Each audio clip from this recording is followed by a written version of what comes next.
The weekend just getting started in Nashville, Tennessee, and we promise mayhem in the Music City. We welcome you into a Friday night doubleheader of TCL Teen Boxing League action from Nashville, Tennessee. And kicking us off in the front end of our double dep, it is the San Antonio Snipers against the Atlanta Attack.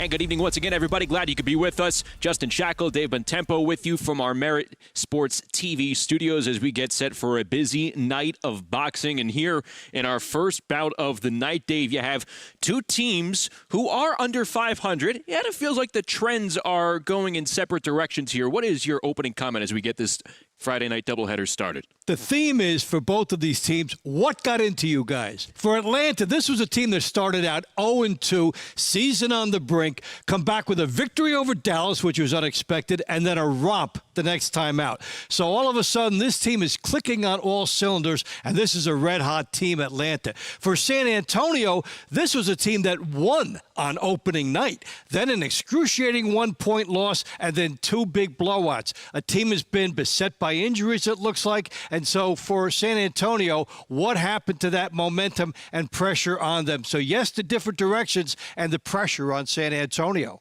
Atlanta enters the night at 2-3. We take a look at some of the action that they were able to put on against a tough Houston team a couple of weeks ago. This was on May 16th, and Atlanta was doing a terrific job and was able to pull away with a 235-221, a 15-point win here, Dave. Very impressive. That is one of the highest in the leagues, winning 19 of the 24 rounds. 8 fighters won 2 rounds. So it was a big team event for Atlanta, and now a chance to go 3-3 as we're taking a look at some highlights from Dante Randall. Yeah, featherweight, who you're going to see twice here against San Antonio, 126-pounder, earning his team some extra points for the Atlanta Attack, as again they're trying to get to 500, entering tonight at 2-3. Different story for San Antonio. They're trying to still identify the right pieces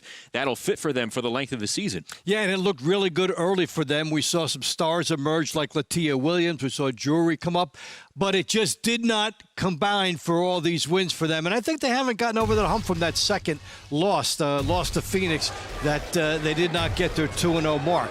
Well, this was back on May the 16th in Dallas. They lost to Dallas. But one of the bright spots, Leanne Calderon for San Antonio. This ended up being a rout as the San Antonio Snipers fell 232 to 217. She was one of the bright spots. And if you take a look at bright spots league-wide, how about Latia Williams coming alive, picking up extra points, getting a stoppage? She looks so fluid. This is a 34-year-old whose skills certainly outweigh the experience on paper. She's become one of the most exciting women to watch in this league. Not only the top rookie in this league, but yes, probably one of the 3 or 4 top fighters when you have that discussion. Who is the top female? And you know what we're seeing, too? Not just that she's winning, but we're seeing her improve every week, too. It's the way she's doing it and the little things she's adding into her attack every week. She will definitely be a fighter to watch in her first 2 rounds here tonight. There you see San Antonio at 1-3. Only Houston prevents San Antonio from sitting in the basement of the TCL Team Boxing League. And then Atlanta at 2-3, trying to make a jump as we are in the second half of this season. Let's take a look at the launch round fight card again. These bouts are split into thirds. The launch rounds 1 through 8, what you see there. And I tell you what, Dave, round 4 looks pretty juicy. You have Javon Davis, who is one of the all-time greatest TCL fighters in 3 years that we've seen. He's going to be going up against an experienced Charles Garner for San Antonio. Yes, both guys with good records and both with experience and both knowing what's on the line. That's going to be a good one. One of a few really good ones. Yeah, Davis coming in at 7-1 on this season. He has 25 career wins in TCL play, and he's taking on Charles Garner again, an experienced fighter in Team Combat League. So you have 2 fighters that they know the drill here, and it's going to be fun to watch and see if Davis can kind of hold serve, take care of business, or if Charles Garner is going to be able to give that extra push that San Antonio could possibly need here tonight. And he is one of their better performers. So when you're looking at San Antonio, this is one of the leaders. There's going to be a little bit more on his back tonight to try and turn the tables for them, and that's one reason this is a good one to watch. Now, both of those fighters will be in action for 2 rounds tonight, albeit against different opponents. So you'll see them early on in the lunch rounds, and then they'll kind of go their separate ways. And we are going over to Nashville right now. We are going straight away to the third member of our broadcast crew. How about that? How about that outfit for the great Bubba Jenkins, the most dangerous grappler in the West? My goodness, Bubba, how you doing, buddy? Yes, sir. What's going on, guys? I'm doing well. So I was backstage with all these fighters, and normally they have a little bit of tension back there. Normally there's a little bit of nervousness, but we're mid-season form, and these guys are trying to find their niche. They're trying to find their wave, and they seem to be a lot more relaxed. Atlanta had to be, they were joking. A lot of people were talking about my outfit, so, they were joking, having some good times. And then I went on the sniper side, and AC Bryant seems to have them in a good spirit as well. Seem to be cool, calm, and collected. So with it being a mid-season form for everyone's trying to find their niche and stay in the game, stay mentally where they need to be. So we're going to see how that plays out tonight with both of them, with Atlanta coming off of 2 wins and then the other team trying to find their second win. Yeah, Bubba, I find it interesting, Dave, too. If you're AC Bryant right now, you see the standings, you see the way your team has looked. What is the, I don't want to go into coach speak, so to speak, but what is the message that you give to your team coming off the type of performance that you had a couple of weeks ago against Dallas? I think what you say is we're only 1 game out of the playoffs that they started tomorrow. The team in front of you would be in the playoffs. You would not be. You knocked this team off, you're in the playoffs right now. It's right in front of you. So you put it out there, let them rally around it, and just keep a short-term vision. Well, last week we were able to identify some certain stars who really stood out. Tonight, it is all about the matchups. Some juicy matchups lie ahead as we get going with our Friday night doubleheader from Nashville. When we come back, we'll meet both teams, and then it is the launch rounds 1 through 8. A Friday night in the TCL, straight ahead. Sunday night, Hollywood lights meet knockout fights. First, Lizette Lopez and the LA Elite take on Brenda the Brown Bomber Hernandez and the surging Las Vegas Hustle. Ooh-wee. Then, watch the Phoenix Fury bring the heat to a battle-tested Boston Butchers squad. It's a 1-2 punch you don't want to miss. LA, Las Vegas, then Phoenix, Boston, Sunday night at 7 on Merit TV. As a physician, there were some tough lessons of life.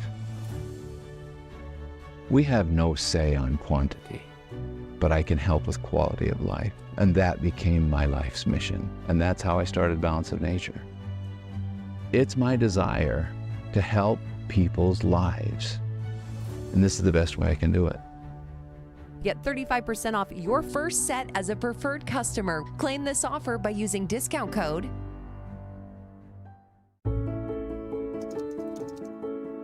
It's really been a gift having Mom live with us. But as a nurse, my training told me she needed more help than I could provide. So I connected with a place for Mom. My senior living advisor understood our unique situation. She quickly recommended communities and set up tours. A place for Mom helped us get to a decision. And now, Mom is so well cared for. Talk to an expert senior living advisor today at no cost to your family. Balance of Nature is a proud partner of TCL Team Boxing League. As a preferred customer, get 35% off your first set when you use code FIGHT.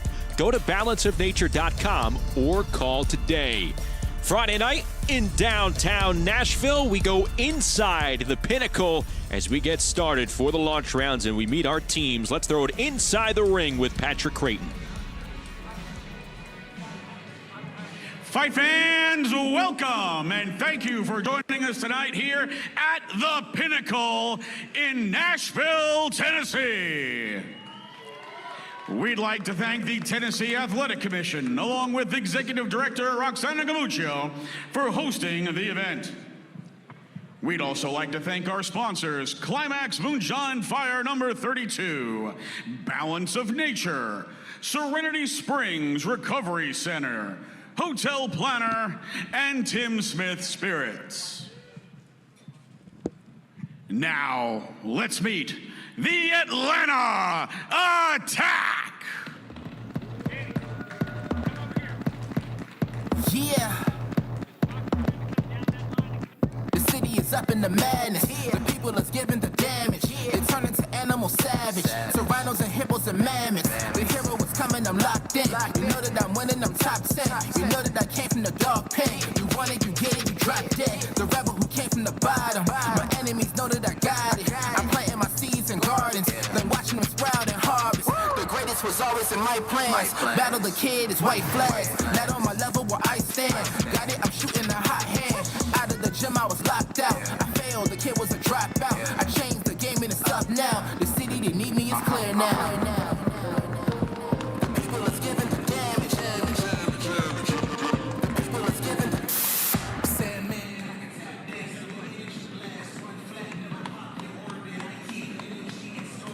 From Coach Sam Arnold's Atlanta Attack, bantamweight Alyssa Boltz, featherweight Dante Randall, lightweight Traquan Pettis,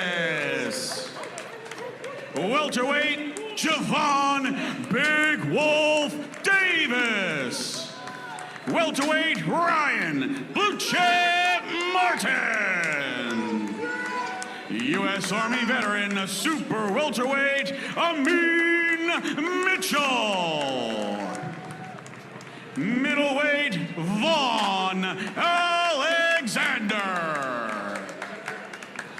heavyweight Brandon Glanton, lightweight Doctress Doc the Giant Robinson, super lightweight Ariel Davis,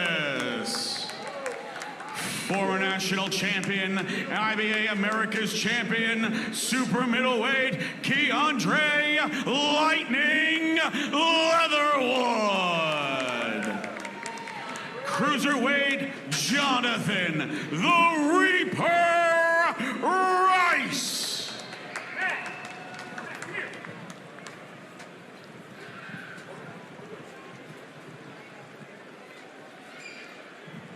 And now, their opponents, the San Antonio Snipers.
Retired U.S. Army Master Sergeant with 2 tours of duty in combat, A.C. Bryant's San Antonio Snipers. Bantamweight Jury Rodriguez. Featherweight Hylan Williams Jr. Lightweight Sean Bates. Welterweight Charles Garner. Welterweight Eric Lanzis Jr. Super welterweight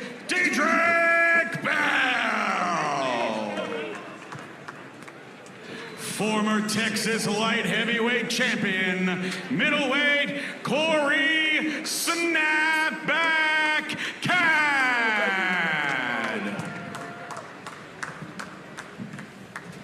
Heavyweight Denardo Minor.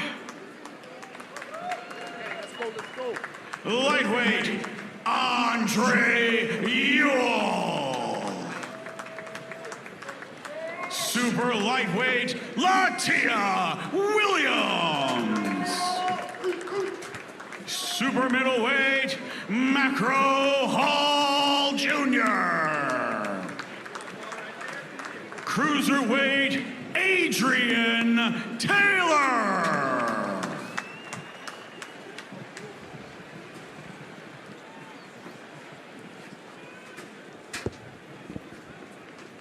And we are just about ready to get underway between San Antonio and Atlanta. The attack coming in at 2-3, winners of 2 straight.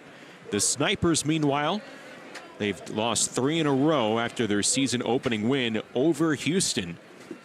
And it's a matter of San Antonio asking itself at this very moment, what team do we want to be here in 2025? Yeah, and this is the fight to find out because they've got some good fighters in here. Our first round is at 118 pounds for the Atlanta attack, Alyssa Boltz. And for the San Antonio Snipers, Jerry Rodriguez. We will start it off with a pair of bantamweights, 2 women that we will see later on tonight in round 9 as well. Lunch round's about to get underway. Let's do it from Nashville. And we're glad to have you with us here on this Friday night TCL Team Boxing League doubleheader. I'm Justin Shackle, joined with Dave Bontempo. Bubba Jenkins is ringside as well from the Pinnacle in Nashville, Tennessee. And you have Boltz in the red trunks, Jury Rodriguez, a 3-1 fighter in her rookie season here in the TCL, in the orange trunks. When we talk about momentum, Boltz is coming off her best performance of the season. Last time getting 2 victories to up her mark, and it was really her best individual performance. So now she'll try to ride that against one of San Antonio's top performers. And Boltz picking up a pair of wins, even her record to 3-3. It's her first year as well. We did not see Rodriguez the last time San Antonio was in action against Dallas, and it's also worth noting that San Antonio is without 2 of its better fighters tonight. As a left hook from Rodriguez lands, no Jarvis Shepard, Dave, no Zachary Spiller. No Marvelous Marvis, yeah. So, yeah, these things happen week to week with certain teams. And that's why here in the TCL, it's not who you face, it's when you face them.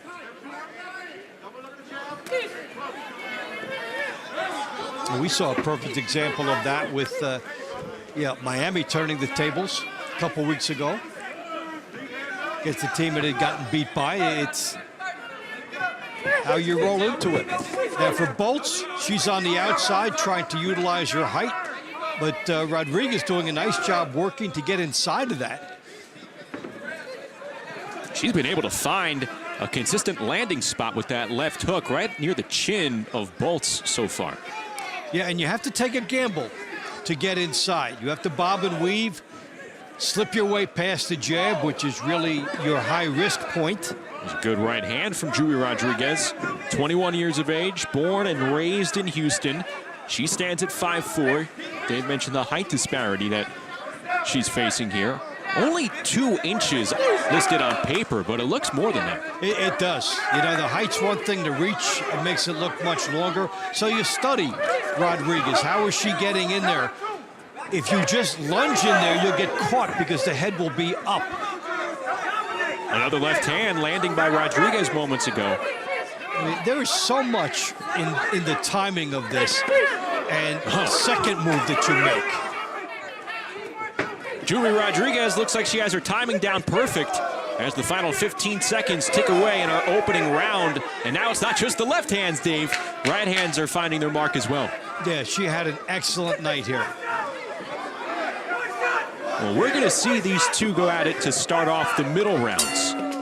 So Both are in action against one another twice tonight. Again, if you're unfamiliar with TCL Team Combat League, bouts consist of 24 individual 3-minute rounds. Fighters have a chance within those 3-minute rounds to earn their team some points. And in a round like this, it's left into the eyes of the judges from the State Athletic Commission. And if you come away with the win, it'll be a 10-9 decision. If you score a knockdown, it's a 10-8 decision. If you score 2 knockdowns or stop your opponent, it's a 10-7 decision. The winner of this round by the score of 10-9 from the San Antonio Snipers, Jury Rodriguez. She is one of the better fighters in the league to get the team off to a good start. This round brought to you by Climax Moonshine Fire number 32, known to bring the heat. Our second round in the 126-pound division from the Atlanta Attack, Dante Randall. From the San Antonio Snipers, Highland Williams Jr. So a pair of featherweights here in round number 2. Dante Randall in the red trunks, Highland Williams in his second TCL season in the orange trunks. Some good footwear to match. Looking strong out there. Everything working well. Yeah. This is just his second event this season. He's in for 2 rounds here for the first time in 2025. Randall, meanwhile, is red hot for Atlanta. He's won 4 straight, and he's looking the part here, Dave. He's really going inside. He just has no respect at all for that jab. He is popping the shots to the body, coming in with total excellence with how he's measuring the distance, and that was a great right hand. Williams eating some big shots here early on from Dante Randall. The 28-year-old, originally from the west side of St. Louis, trying to make his mark here in the launch round phase. Well, he's coming out like he's thinking more than 10-9, as he's been going for broke.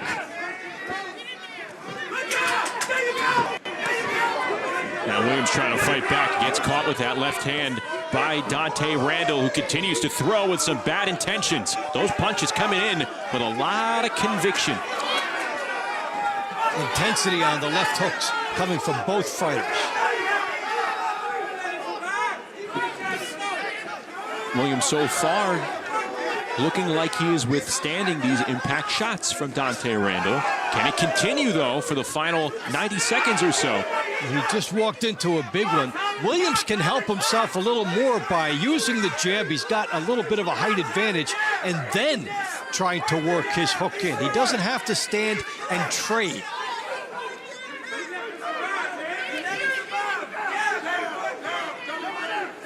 You know, Williams is kind of meeting Randall head on, and by doing so, he's leaving that chin out front and exposed. That's where you see those uppercuts coming from Dante Randall. Yeah, and Williams probably giving away an edge that he could have. Big 1-2 from Dante Randall right down the pike. Big overhand right from Dante Randall, and now the impact looking like it is making a difference. Williams with wobbly legs early on here on a Friday night.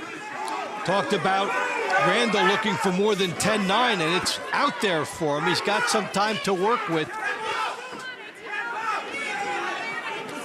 This is the type of round, Dave, where the referee needs to kind of keep a close eye on the action, because Highland Williams so far has shown a good chin and showed that he is tough to put down. But you got to be careful.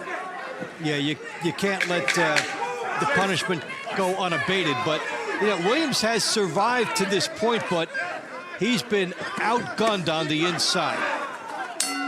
And point I was making, just as he was getting nailed with the right hand, he gave away the advantage he had. He was not using his jab. He didn't bring it back, and he was drilled. That was a virtuoso boxing performance from Dante Randall. Boom, right through. Talking about Williams not using the jab, and Randall said, thank you for not using it. I'll use the hook. Well, he was punitive.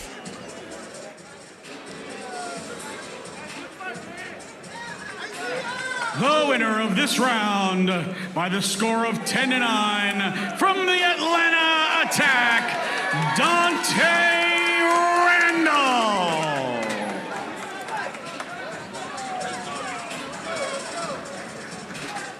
Round 3 is the 135-pound division for the Atlanta Attack, Pettis.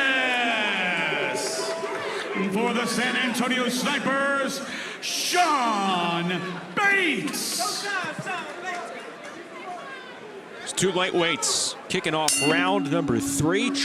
Pettis, Sean Bates, two fighters that will be in action for multiple rounds tonight. Bates in round 21. That'll be up against Doctress Robinson, and Pettis in round number 20 against Andre Ewell. But here they face off against one another. Pettis in the red trunks, 2-0 after winning 2 rounds over Nelson Hampton back on May 16th. 29 years of age. Sean Bad Boy Bates in his 3rd TCL season. 2-4 this year. He has lost 4 in a row, Dave. Yeah, he started out really nicely and involved in a lot of scraps. Sometimes the round of the night, you look at back and you say this is one of the better fights of the night, but he's not getting the most out of those. And one reason is he's paying a price to get inside. Pettis possesses a long reach, using it nicely with the double jab. He was an Olympic qualifier as an amateur. He ran into some troubles with the law, but is now focused on building up his pro career. 7-1 mark in regular boxing with a pair of wins earlier this year. You see his teammates looking on. And you look at what happens when a guy really uses his jab properly. This has been a good example of it. Every time he throws the jab and doubles it up, Bates has to reset. He stops in his tracks. He has to reload and then try to get inside again. If you're Bates, you almost have to win this fight twice. Once just to get inside, and then two to do something inside, and that's why it's not going his way so far.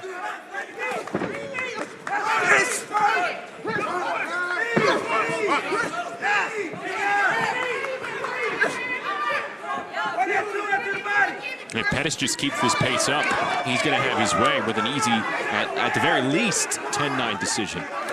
And you see Bates trying to address what we're talking about. He's trying to get inside the jab. He's trying to work in. And to the credit of Pettis, there's always been something there to answer.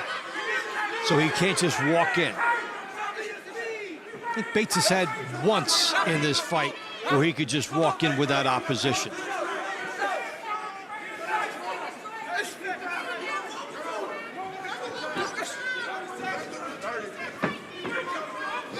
Sean Bates trying to crack the code with less than 30 seconds to go in round number 3 here against Pettis.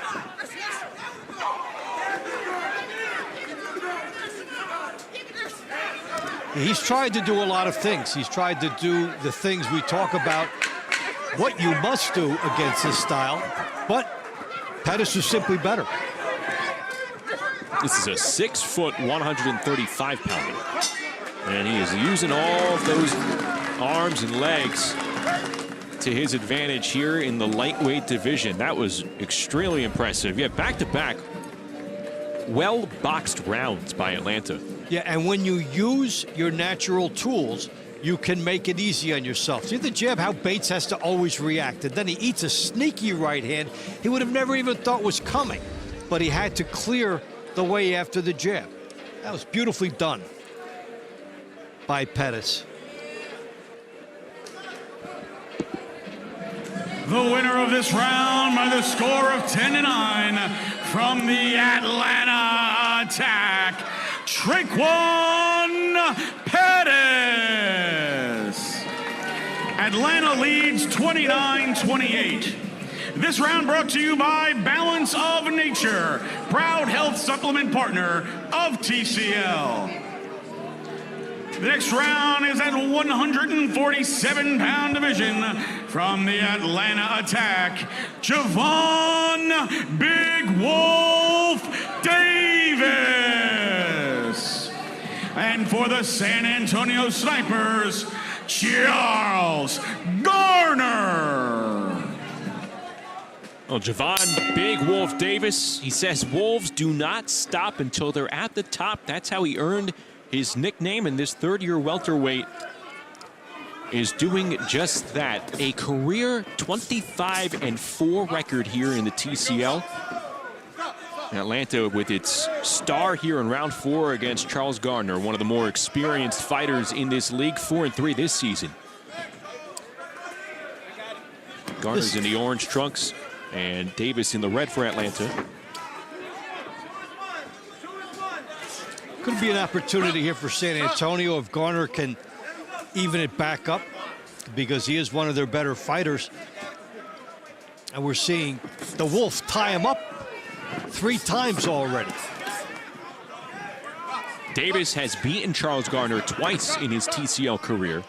His only defeat this year came against Orta, who he's going to see in a couple of weeks when Atlanta and Nashville go back at it. That's June 13th in Atlanta. We're going to see Orta later on tonight, as Nashville and New York City will represent the second half of our doubleheader from Nashville. I'll tell you what, this is a big fight as far as how the referee is concerned. How quickly does he tie these guys up? Because the style of the fight, especially from the Wolf, is to tie up, which totally hurts the fight, getting going stylistically, and now, you know, we have further problems with the head clash.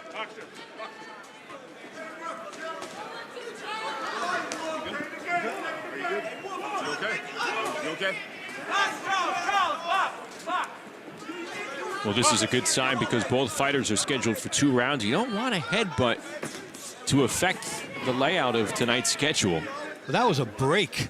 You know, when we've seen heads come together like that, we have often seen the nasty gash. So count that one up as a break, especially for those who want to see the fight again. But this is where the referee has to be more forceful and stop them faster. Some referees will let you go if you're working on the inside, if you've got one hand free.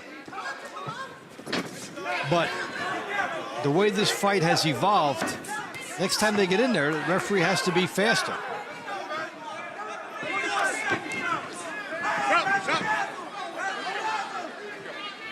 And there he's on top of it.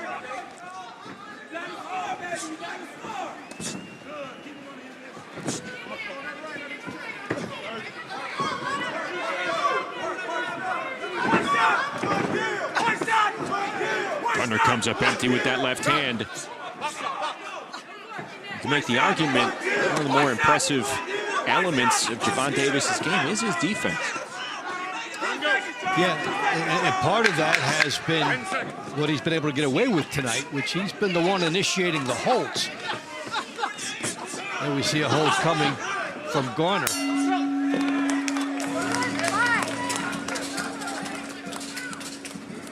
So a very physical round number 4 between 2 TCL veterans here. Take a look at the action, including that headbutt right there. Yeah, as Garner was lunging in for position, the heads came together.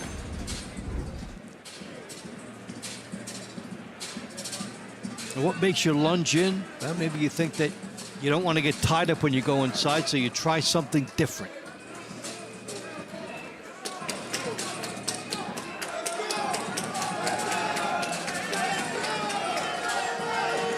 Neither guy able to showcase his full potential in this fight, but someone's going to get a 10-9.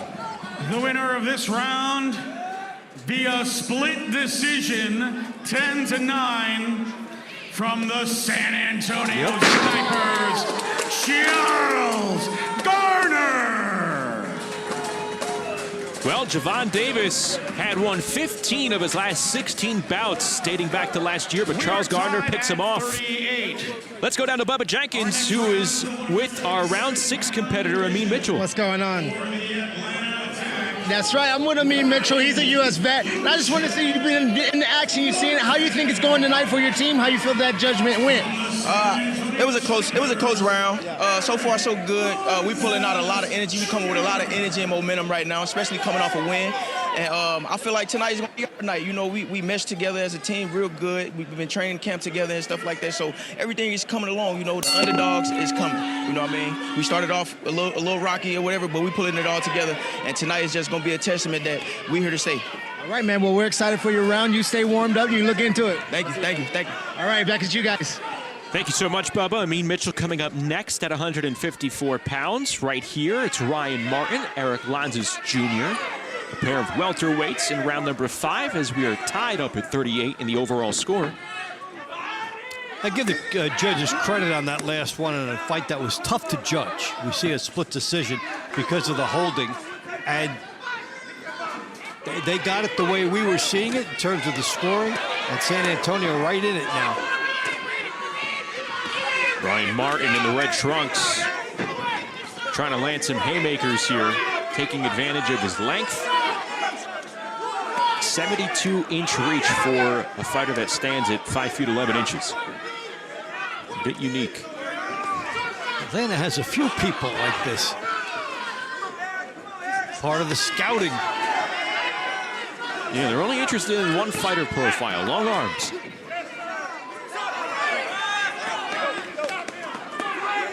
And Martin went 1-9 in the TCL last season, but he's 3-4 here this year.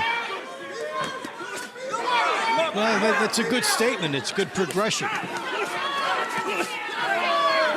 As Lanzis here against the ropes, Martin has certainly been the more physical boxer over the first 90 seconds of this round.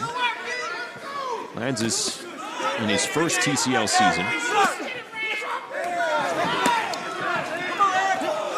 Some heavy shots outside getting in from Martin.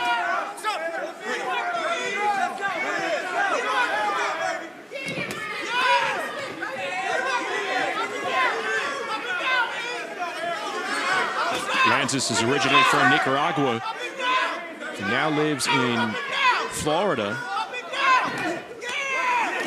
But originally from Managua, 11-2 in traditional boxing.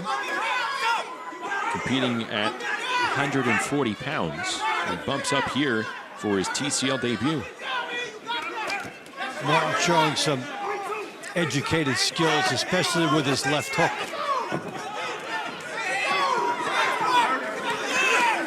He caught Lanzis studying the situation for a second as Lanzis was trying to get inside. How do I do it? Which way do I go? He paused for a second, and that's when he ate a hook. Well, Martin kind of took his foot off the gas moments ago because the same situation presented itself, and he didn't go at him.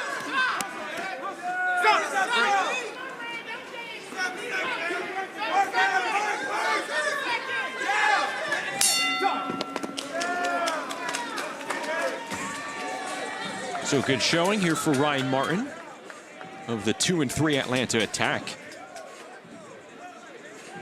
He'll be back in action in round number 21. And that will be against, or beg your pardon, round number 23. That'll be against Charles Garner. Well, that'll be good because Garner just won, and this was Martin at his best, using what he does best.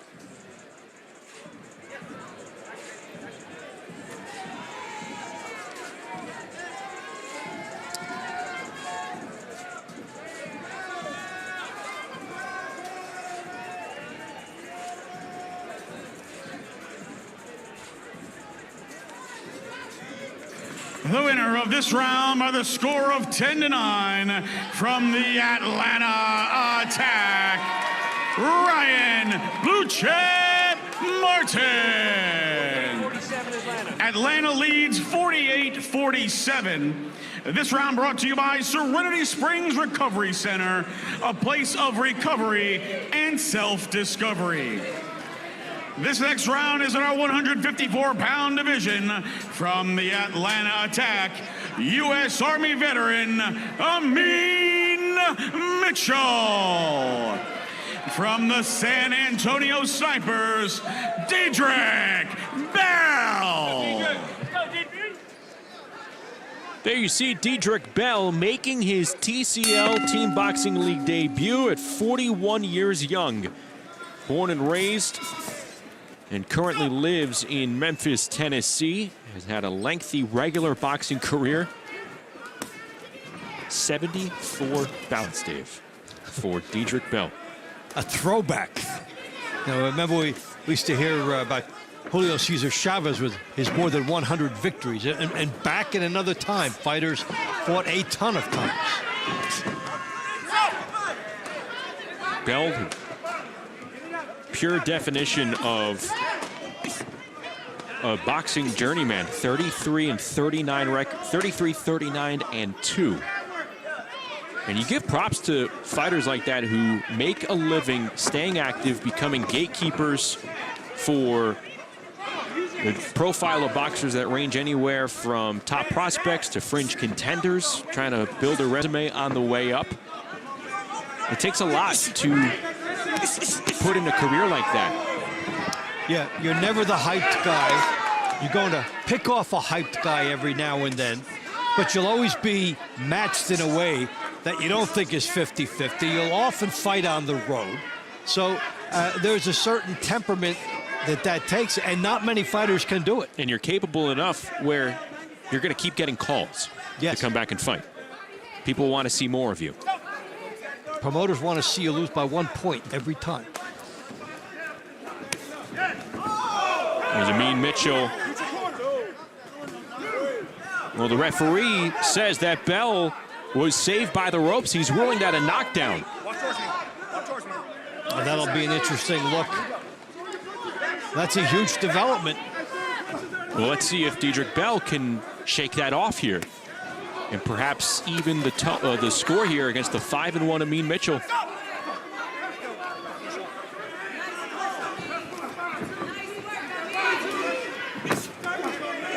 Good body shot from Amin Mitchell. He's finding a route inside against Bell. You know, if you have a 10-8 assessed against you, you hope it's a clean, it rocked you. But this is one that is not going to be big, but it will count as big. Bell coming alive with a good sequence with less than 25 seconds to go here in round 6.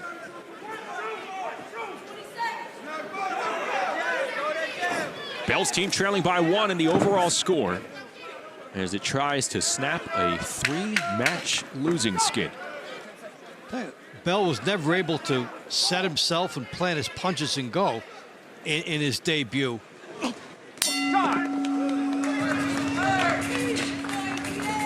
Perhaps the referee saw something that we didn't. And they have a different view, and if the gloves touch, let's see. Could the right hand have hit the canvas? Let's see what led. Let's take a look and see where it happens. Do you see the gloves touch? It looks like a push.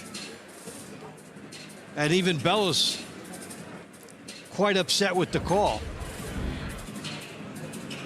The winner of this round by the score of 10-8 from the Atlanta Attack, Amin Mitchell. Atlanta leads 58-55. This next round is in the 160-pound division. From the Atlanta Attack, Von Alexander. For the San Antonio Snipers, former Texas light heavyweight champion, Corey Snapback Cad. Well, for San Antonio, he'd better be aptly named here. They do need to snap back against a winless fighter. 34-year-old Corey Snapback Cad in his 3rd TCL season, taking on the 39-year-old Von Alexander for Atlanta in the red trunks. He has had a very decorated traditional boxing career, but he's still looking for his first TCL win. 0-5 is Von Alexander. And when you're looking at it as a coaching staff, you're saying for San Antonio, like, this is one we must have. You're down 3 points now. Tough break on the 10-8. Just going back to keep this in round. Yeah, going back to that round there in the demeanor of Diedrich Bell, while Amin Mitchell was getting his hand raised, he obviously was disgruntled. Maybe not so much in terms of admitting defeat within the round, but just by that ruling and knowing that he has made this a 3-point deficit for his team. Yeah, by normal standards, it would have been a 10-9 defeat. He did get outboxed, but that was a bad break, and we'll see if that comes up to matter later on. But now we're coming to the end of the launch round. If you're San Antonio, you need to keep this thing in sight. So there's a lot riding on this particular fight. Yeah, Alexander, winless in his TCL career. Corey Cadd has gone 3-4 this year, but he's dropped 4 in a row. So something's got to give here. This is round 7. Again, rounds 1 through 8 happening now with the launch rounds. Middle rounds coming up. And we will see these two go at it again in the money rounds. Round number 19 between Alexander and Cadd.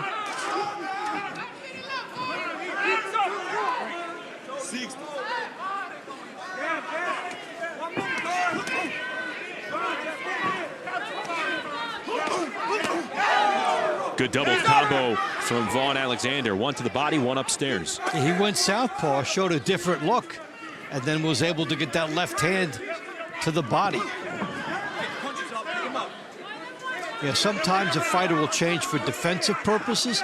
This one looked like it was a change for offensive purposes. And he's been money with the left hand ever since he moved over. Part of it, yeah, sometimes it looks like he's squared up, but he did change his style.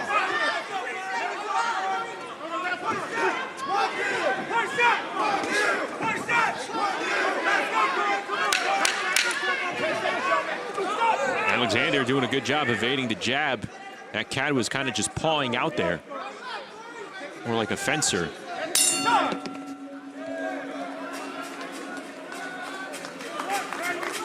A pretty competitive round for two fighters who are just kind of searching for a spark in their respective seasons. Yeah, and they couldn't provide that aha moment. But that was the hook and then the good right hands here. Cadd got off to a fast start. That was a low blow that Alexander got away with. But when he made his adjustment style, he was more accurate with that punch. The winner of this round by a split decision score of 10-9 for the Atlanta Attack, Vaughn Alexander.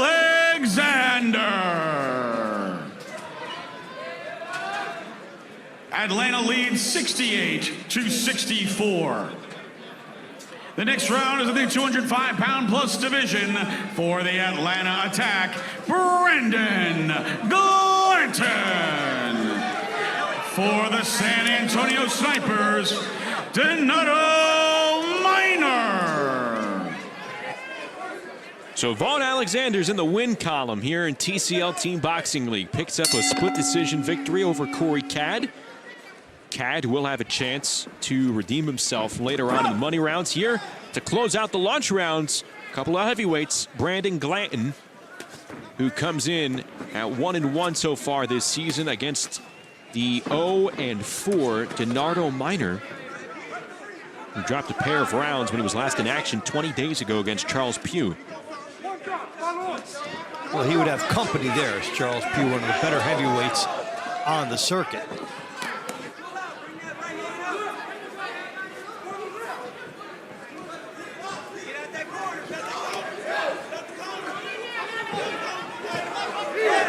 Glanton, 33 years of age, originally from Atlanta, now lives in Riverside, California.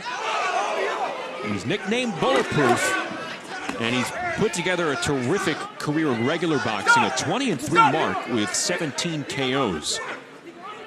And he is climbing up the cruiserweight rankings.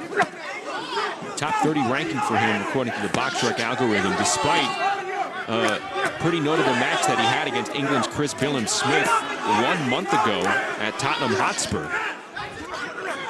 So he was on the big stage in the UK. And then he returns here to Atlanta to take care of business tonight in Nashville. That's been one of the most surprising things that people find out about this league when you talk about how they've been in professional boxing and then come in. The first perception is, oh, they'll dominate against this, and they don't. They win their share, but there are a lot of fights they lose. A lot of fighters cannot press everything into a 3-minute period.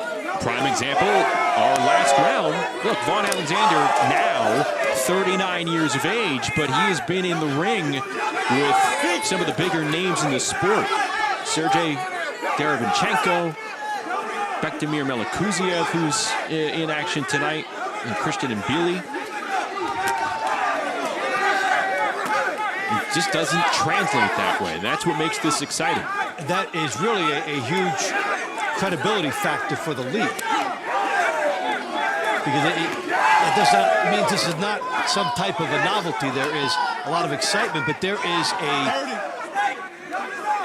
a factor where fighters are just certainly built for this type of a format, and they might beat those other fighters. Well, look at it right here. I mean, Brandon Glanton, like we mentioned, 20-3 mark in traditional boxing. Donardo Minor coming in with a 7-5-2 career record. And they're going toe-to-toe.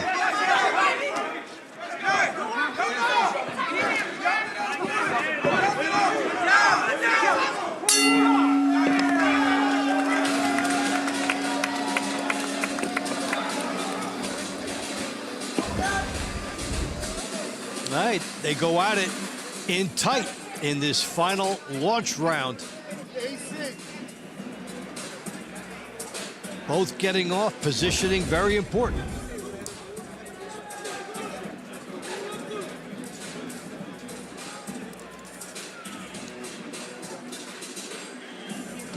The winner of this round by the score of 10-9 out of the blue corner and the Atlanta Attack, Brandon Glanton.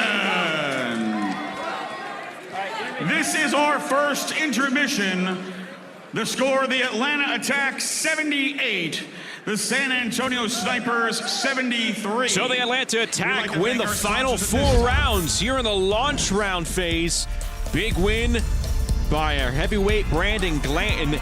And at the end of 8 rounds, it is a 5-point cushion for the surging Atlanta Attack. We're back with more from Nashville after this. Diddy is on trial for a crime. We are live at the courthouse in State versus Sean Combs. Nancy Grace will do the time. Tell us what's going on in the courtroom. Analyzing it. It's full of damning evidence. He is a criminal from the beginning to the end, and I find that very, very disturbing. You know, suddenly I've lost my appetite, Sean Combs, and I think it's because of you. Crime Stories with Nancy Grace. Diddy Trial Marathon. Saturday starting at 2 p.m. on Dr. Phil's Merit TV. I was drinking every day. I was hooked on oxys. My husband turned into someone I didn't recognize. The addiction crisis. Worse than a pandemic, we have a growing epidemic. There are approximately 20 alcohol and drug-related deaths per hour every single day. Addiction is a disease. Like any other disease, it may have serious harmful effects and may lead to death if left untreated. Introducing Serenity Springs Recovery Center, a place of recovery and rediscovery. We understand the unique challenges men face in their journey to recovery. Set on 38 private acres, our state-of-the-art facility offers a safe, supportive environment for healing and growth. Our team of dedicated professionals specializes in evidence-based treatment, providing our patients with the tools to overcome addiction and achieve long-term sobriety. If you or a loved one needs to make a change, call us today at 386-423-4540 or visit us online at serenityspringsrecovery.com and reclaim your life. TCL Team Boxing League is brought to you by Serenity Springs Recovery Center, a place of recovery and self-discovery.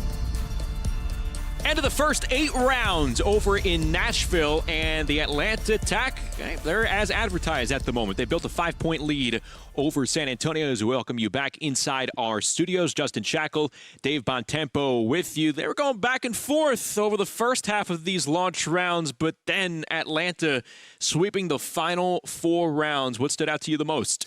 Well, the fact that they could get a 10-8 which was a big momentum changer. The fact that one fighter could change style and steal a fight late, doing a lot of the little things that good teams do. And a big thing that the good teams do is they string wins together, and Atlanta is doing that right now. Yeah, the attack taking care of business at the moment as we get set for the middle rounds. But before we do, let's go to the highlights for the launch rounds. It is presented by the Balance of Nature. Let's focus in on round number 2. This was a beautiful round of boxing by Dante Randall, who brought the hurt to Highland Williams. He went inside and just mugged him. Fighter did not take advantage of the height and reach. He was just able to get to it, and that was what put Atlanta on the board. And this is the one that gave them a chance to start creating some distance. Yeah, this right there, a knockdown was called by the referee, despite Diedrich Bell making his TCL debut, contending that, well, he didn't go down. It was lucky to touch the floor. It was a push.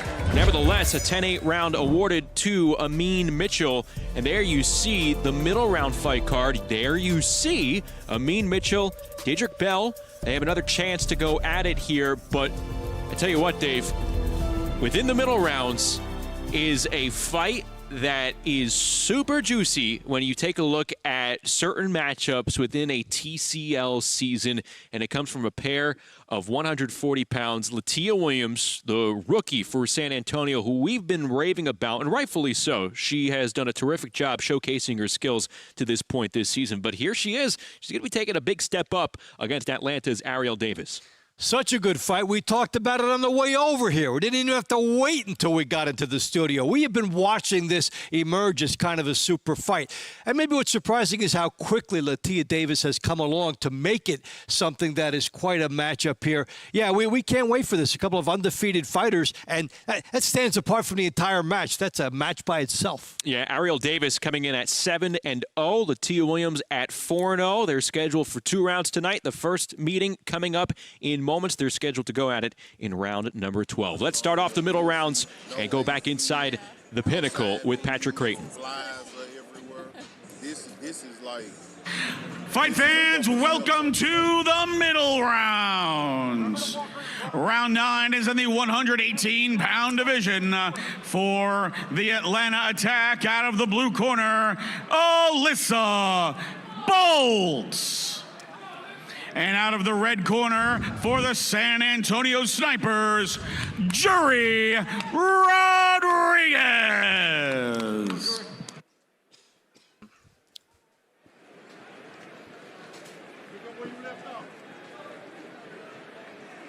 So round 9, between 2 fighters who we've seen already tonight. Jury Rodriguez, Alyssa Boltz started off the show in round number 1. Jury Rodriguez trying to go 2 for 2 here against the taller Boltz for Atlanta.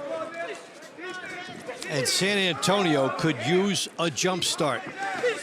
And when you take the break and then you come back for the middle rounds, if you can get the first one on the board, it has a chance to set a tone for your team. And that's why this is a very important one for San Antonio. And this is noteworthy right off the bat here in this round, Dave. Jury Rodriguez, she was timing Boltz more in that first round. Here, she looks like the pressure fighter over the first 40 seconds. As if she took everything from that first fight, kind of immersed herself in it, came to her conclusions, and came out and made it.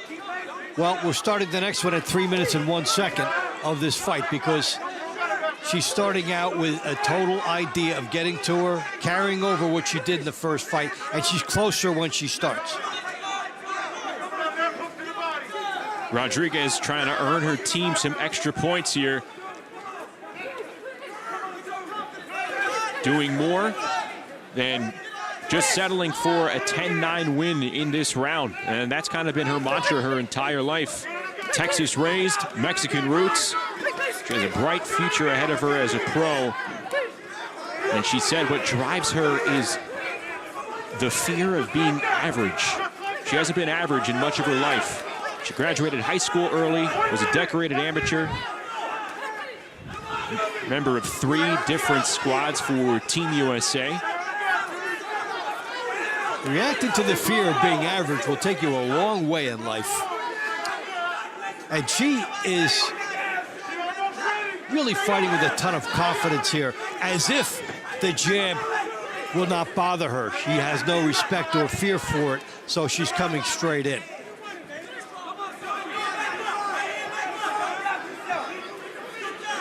And when Boltz comes forward, she's coming forward with her hands down.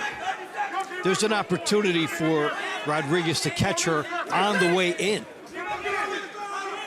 Rodriguez pumps the left to the body. This is a round San Antonio might be banking on with their impressive 21-year-old Julie Rodriguez. Snipers entered the middle rounds down by 5. And continuous connects from Julie Rodriguez here to start off the middle round portion. Well, AC Bryant telling me a couple months ago he thinks Julie Rodriguez is going to be special. And she has been proving him right. No, a matchup that looks great on paper, and hopefully we get to see it in the near future. Julie Rodriguez and maybe Philadelphia's Shira Patricio. 2 decorated amateur bantamweights. Yeah, that will be good. This is good for San Antonio as Rodriguez just pumps through. And notice that Boltz cannot keep her off with the jab. And so Rodriguez goes to town.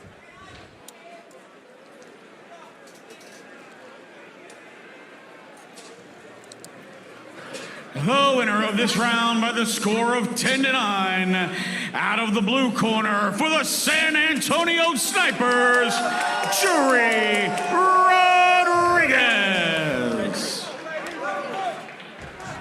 Atlanta leads 87-83. This round brought to you by Climax Moonshine Fire number 32, known to bring the heat. Round 10 is in the 126-pound division. Fighting out of the blue corner for the Atlanta Attack, Dante Randall. Out of the red corner for the San Antonio Snipers, Highland Williams Jr. All right, what's Dante Randall going to have for an encore after an electric round 2? Is he going to be able to put Highland Williams down, who showed off a pretty good chin in the second round?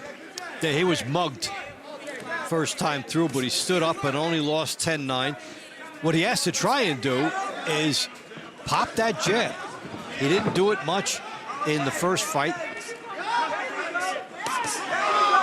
And you want to pop the jab, at least at shoulder level, so you don't leave a big trail coming back where you can get hit.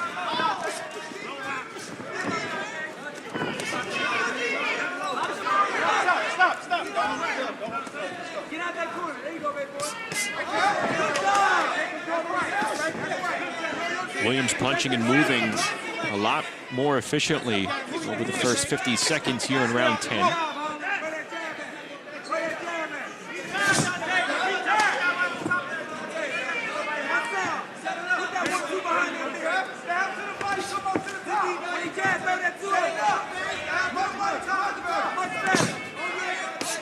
These two going at it here at 126 pounds.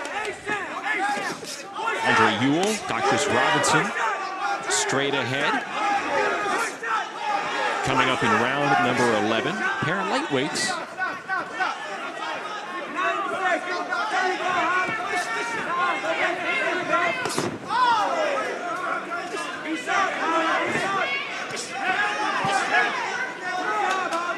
Randall walking through the jab and then working the body, even as Williams has tried to use the jab more in this fight. Now you can make the adjustments, but sometimes the other guy's just too good. But I tell you what, the effort might allow Highland Williams Jr. to only come away with a 10-9 defeat here. Yeah, and he's could be in it still from the scoring if he can come up with a good last minute. The key is to try and do something definitive with that jab, but also see where that left hand is. That's a high-risk left hand where he's throwing that. And it worked in the opening moments of the round. It looks like Dante Randall has shored up his defense with that left hand from Highland Williams. And now Dante Randall pressing the action. Less than 30 seconds to go. You wonder why Dante Randall took his foot off the gas. Right there, a knockdown here in round 10. Yeah, Williams caught a momentary break from the referee, but Randall came in and made it 10-9 and down to 10-8. Has a few seconds to work with, but not much. Can he finish him off? Put him down on the floor once more before time runs out. Highland Williams doing the smart thing.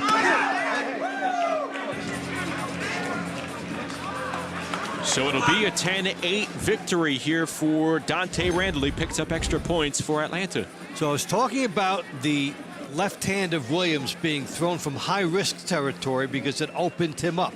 Well, he opened up, he got nailed, and then he got nailed the second time and down. Look where that left hand is by Williams when he gets hit. The winner of this round by the score of 10-8, out of the blue corner for the Atlanta Attack, Dante Randall. Atlanta leads 97-91. Round 11 is in the 135-pound division. Out of the blue corner for the Atlanta Attack, Doctress Doc the Giant Robinson. Out of the red corner for the San Antonio Snipers, Andre Ewell. There you see Andre Ewell, a 5-7 career fighter here in TCL, 0-2 so far this season. 37 years of age in the orange trunks against the 26-year-old Doctress Robinson. First time we're seeing these two fighters tonight. And Atlanta has gained a 6-point edge here, 97-91.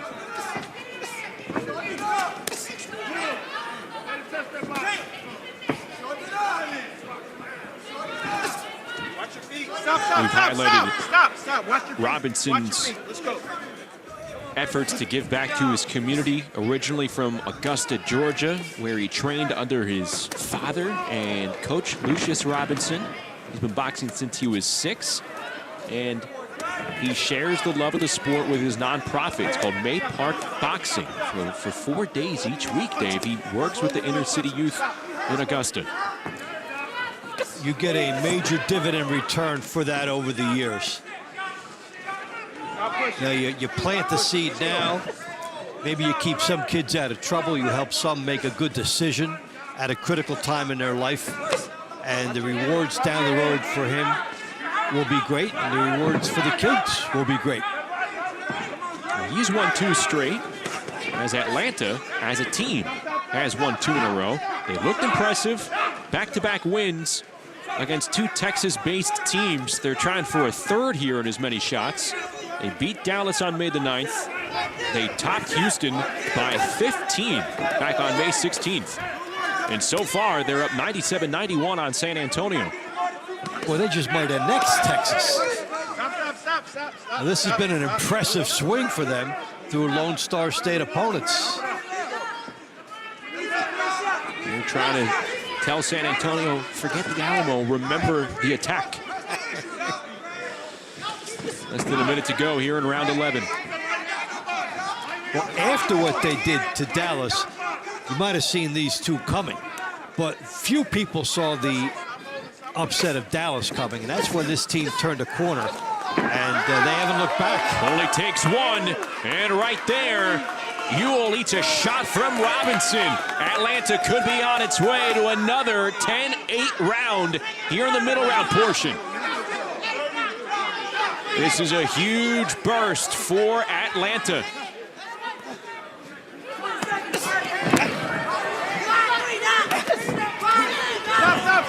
Stop. Both of you. You're grabbing him, he's hitting. You gotta throw, Dre. You gotta throw. 10 seconds, guys. 10 seconds. 10 seconds. Get a clear shot. 10 seconds. Get ready to stop the bell. Ewell trying to do all he can to try and even this score. But Robinson coming away here looking calm and in control. He commanded that round. and he's going to get his team some extra points. Well, Ewell was doing well, and then he wasn't. And that, even if you're winning around 10-9, it just seems that it always goes 10-8 the other way. They could make it 10-9, but that could be a 3-point swing, which is monumental. The winner of this round by the score of 10-8, out of the blue corner for the Atlanta Attack, Doctress Doc the Giant Robinson. Atlanta leads 107-99. This round brought to you by Balance of Nature, proud health supplement partner of TCL. Round 12 is on the 140-pound division. Out of the blue corner for the Atlanta Attack, Ariel Davis. Out of the red corner for the San Antonio Snipers, Latia Williams. Well, this was the round that we've been circling. Ariel Davis in the red trunks for Atlanta. Latia Williams, one of the more impressive rookies in the league this season for San Antonio. Williams 4-0, a 34-year-old southpaw. Only started boxing 3 years ago. And for Ariel Davis, she's a perfect 7-0 this season. She's won 9 straight dating back to last year. We don't know which show is going to go, but they come in here and show you why they're undefeated.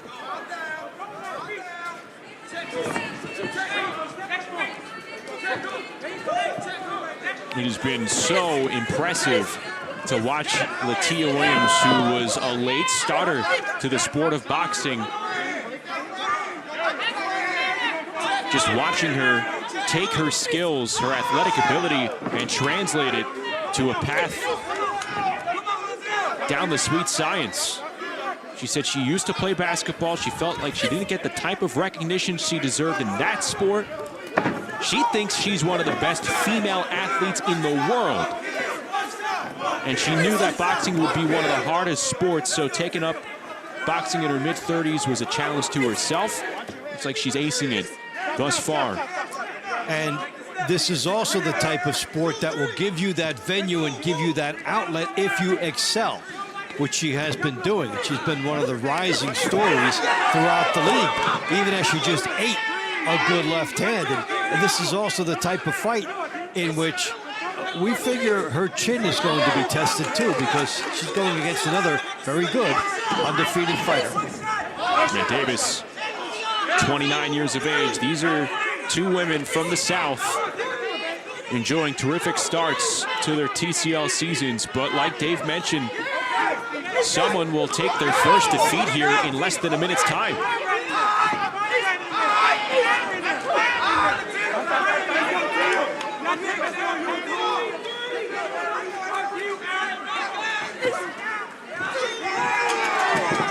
Ariel able to catch Latia Williams moments ago with that right hand. And if Davis comes away with this, it will be because of her ability to duck underneath the heavy shots of Williams. And if Williams wins, it's because these big shots connect.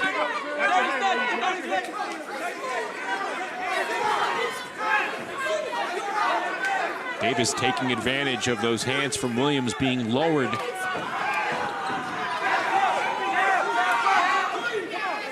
This is also going to answer a question about can Davis win as a counterpuncher in this fight, because Williams has pressed it. And so far, Davis has succeeded.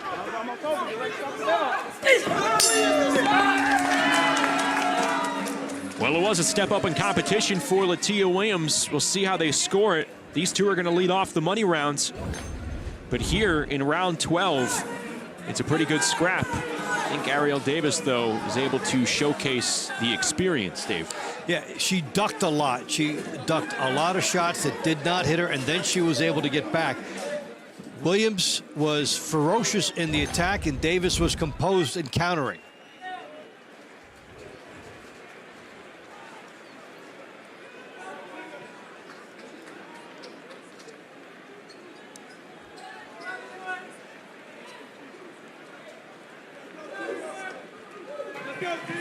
The winner of this round by a split decision, 10-9, out of the blue corner for the Atlanta Attack, Ariel Davis.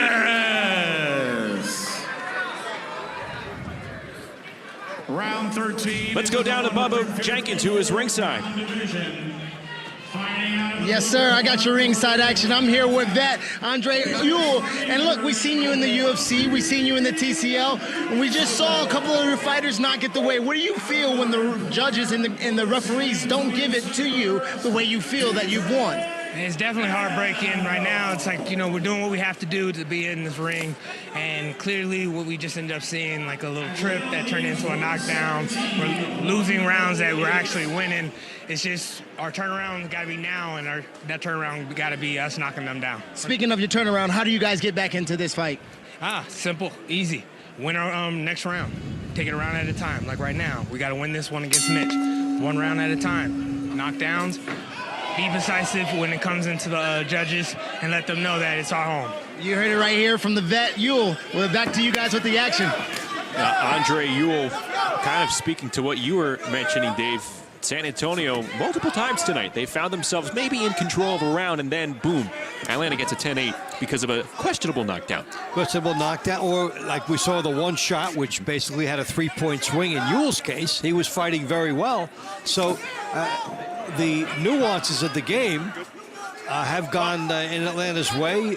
Atlanta has also been dominant with their overall talent.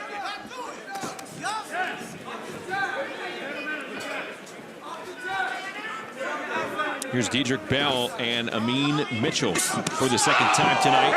This was a scenario where Bell was called for a knockdown the first go-around. He disputed it, but there is no dispute right there. Bell down on the floor, and he's taking all the time he needs here, Dave.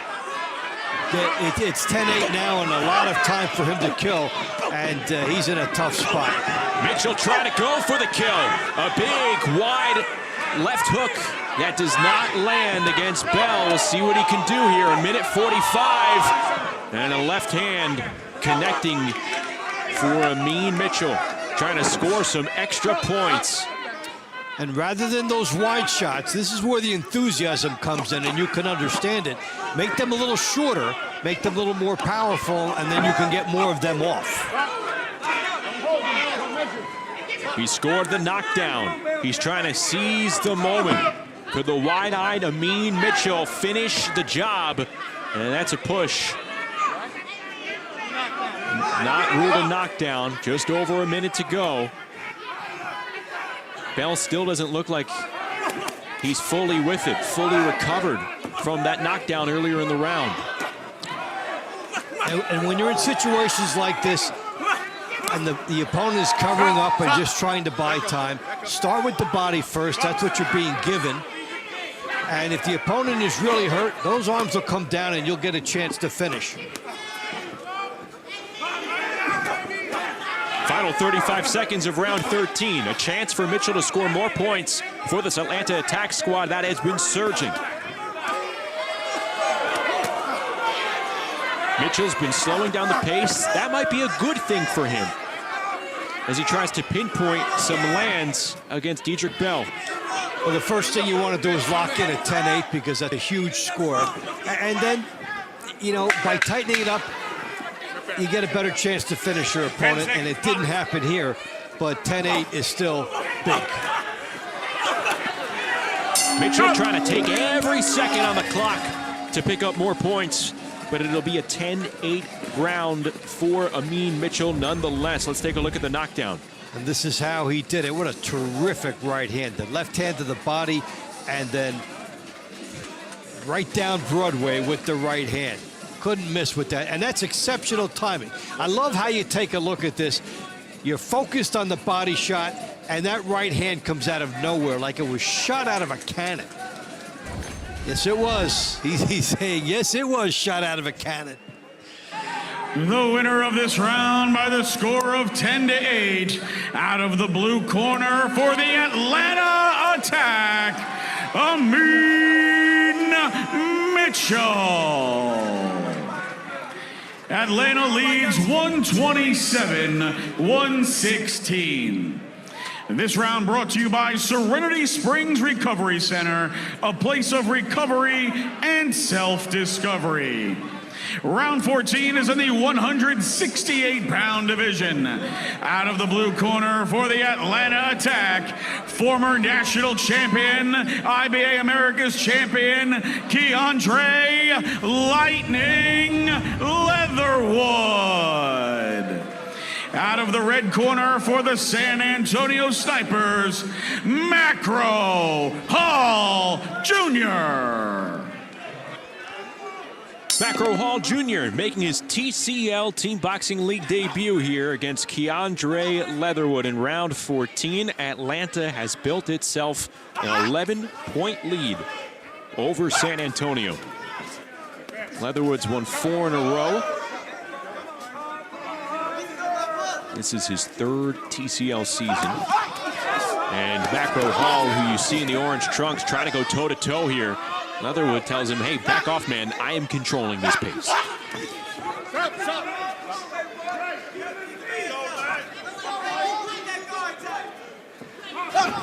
When you've got the skilled amateur background and you've had the pro experience, right away you look for the jab. Guys know how to use it. Set everything else off of it. You can even try and toy with your opponent this way because you're still scoring with the jab.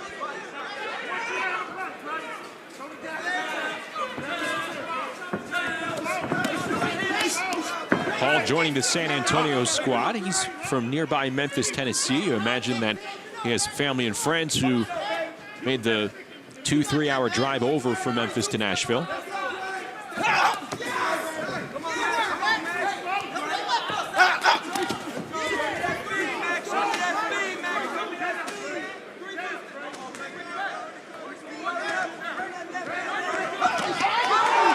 Good exchange by both fighters. And that was all about timing, as Hall was trying to fire the right hand behind the jab. And with Leatherwood having an offensive-minded sequence as well, they both came together and they both got off their shot. Hall's trying to bring the pressure here to Leatherwood. He's 10-1 in traditional boxing, 7 KOs.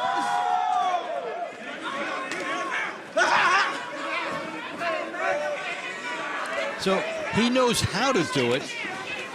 The question for him is the hand speed. And right now that's been the biggest difference between the two.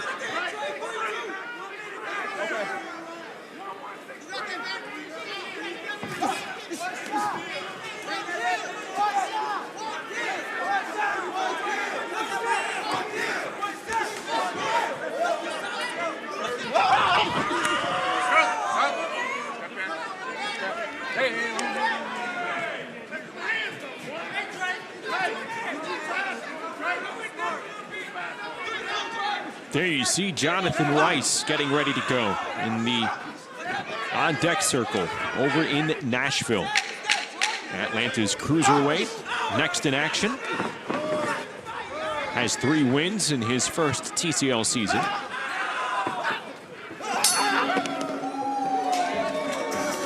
And Keandre Leatherwood feels like he did plenty enough to pick up another win for himself and for Atlanta. They've won 8 of the last 9 rounds.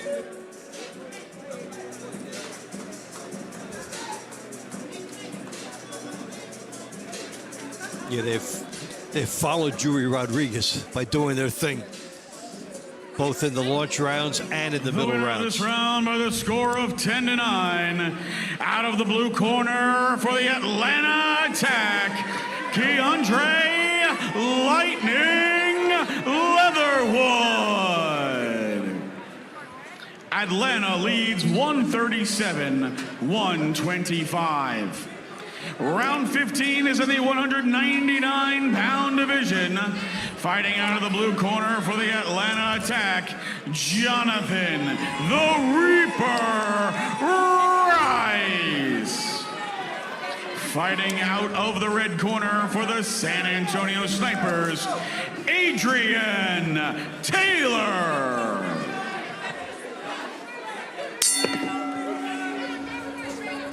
Two cruiserweights who know their way around the TCL. Adrian Taylor in the orange trunks for San Antonio. It's his third season. He's 5-3 this year. He was a great amateur, two-time national champion, 2016 Olympic alternate. And Jonathan Rice, who stands at 6'3", tried to unload on a right hand moments ago. Yeah, Taylor, one of the better fighters on the San Antonio team. So he'll try to explode out of that crouch along the ropes, and the taller fighter, Rice, is unloading some very good left hooks to the body on him. Trying to just jab to the body. Rice 3-4 in his first TCL season as he's backed up by Taylor, but again, not abandoning the body work. Jonathan Rice with a pretty good approach here in round 15. Body shots are never wasted. Sometimes, if you're in tight, the judges may not see them, but they're an effective tool.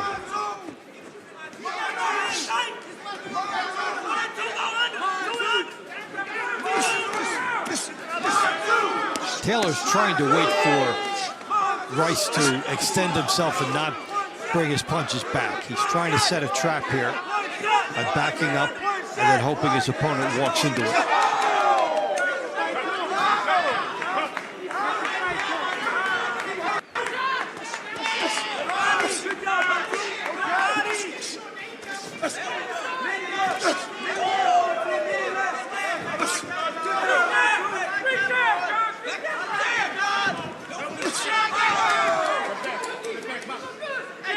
So an interesting style choice by Taylor. Let Rice come to him and then try to counter.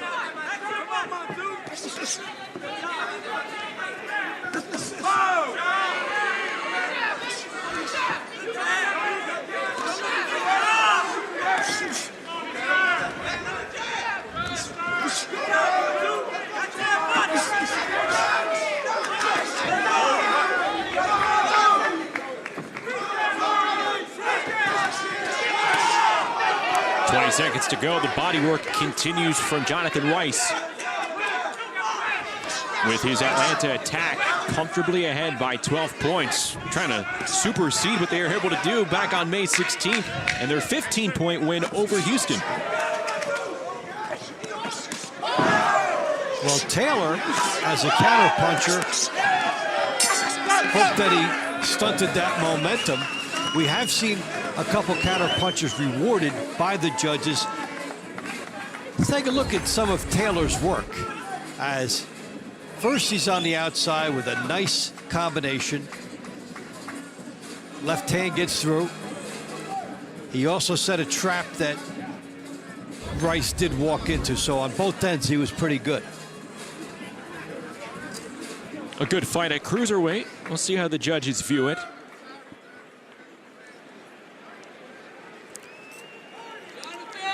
The winner of this round via split decision, 10-9, out of the blue corner for the Atlanta attack, Jonathan the Reaper Rice.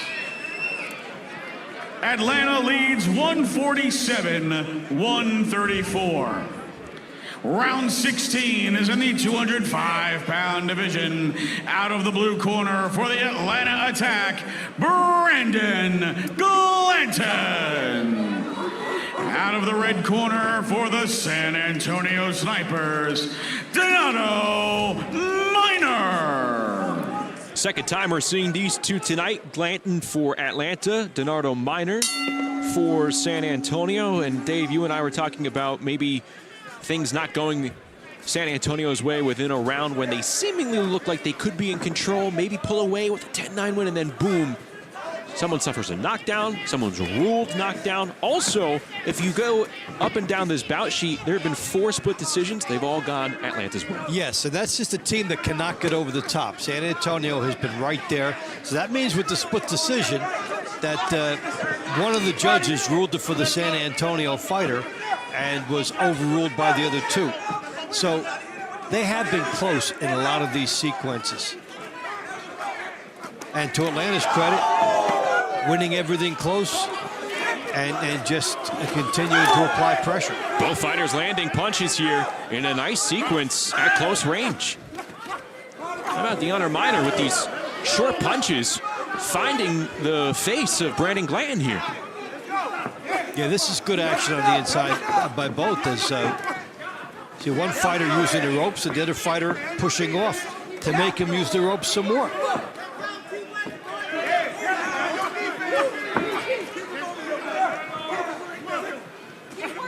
Glanton has his head low. I don't think he realizes how low the punches from Minor are actually coming, because Donardo Minor's chin is fully exposed here. Yeah, and on the inside, the uppercut is there for both. There was an attempt by Glanton. Minor connecting again. I just talked about that uppercut and he threw it, but this is a real, like, chess match type decision. You're investing a lot in a risky strategy if you're Minor, based on how the judges could be looking at this. If you're with your back to the ropes, how do you convince the judges you're toying with your opponent? You might be doing good work in there, but the other guy is looked at as the aggressor, and that's why this is risky. Now, how about this, though? You've had two heavyweights fighting like they're a pair of Mexican super flyweights. And they're aware of that 3-minute time limit, and they're letting it go. Now, all that said, they might be engaging in risky style, but it's been entertaining when you study it. Big land from Brandon Glanton. Answering back is Donardo Minor.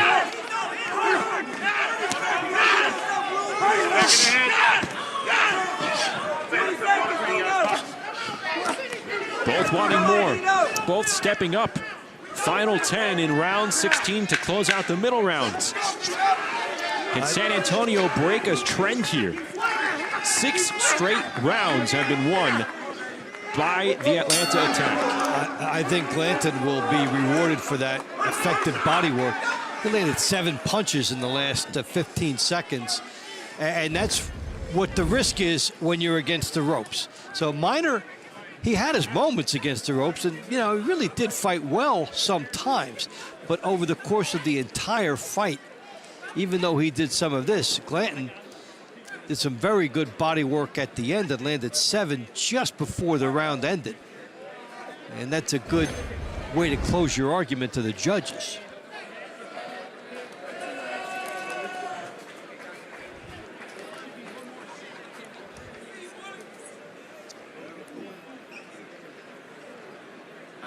The winner of this round by the score of 10-9, out of the blue corner for the Atlanta attack, Brandon Glanton. Fight fans, that brings us to our second intermission. Right now, the current score, Atlanta 157, San Antonio 143.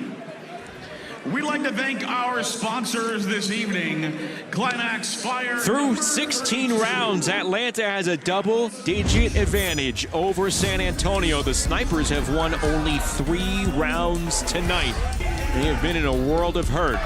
As Atlanta laying it on thick, we go to the money rounds from Nashville after this.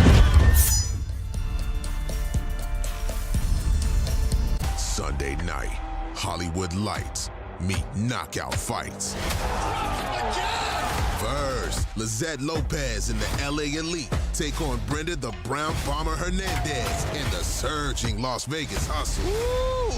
Then, watch the Phoenix Fury bring the heat to a battle-tested Boston Butchers squad. It's a 1-2 punch you don't want to miss. LA, Las Vegas, then Phoenix, Boston, Sunday night at 7 on Merit TV. Balance of nature, it's so simple. It's amazing getting the fruits and vegetables ingredients in 3 red and 3 green capsules. I take Balance in Nature. I think it's convenient. I can do little capsules in the morning, and I'm off to work, you know? Balance of Nature. It's so easy to do. I feel great, and who doesn't want to feel great? Get 35% off your first set as a preferred customer. Claim this offer by using discount code. Trouble sleeping? We can help. It's not another prescription or drug. It's a cream. Sleep Cream is a safe topical cream made from natural ingredients and plant extracts. Just rub it on your skin. It truly works. Better sleep from the very first night, and your purchase is guaranteed. To order, visit sleepcream.com to start sleeping better guaranteed. And for a limited time, get free shipping on your first order by using code PHIL at checkout at sleepcream.com. There it is, a Friday night in the Music City. We've had terrific boxing out of the Atlanta Attack, who have now built a 14-point lead over the San Antonio Snipers. But before the money rounds, we get music in the ring over at the Pinnacle. Let's go straight to the musical performance of Kevin Mack.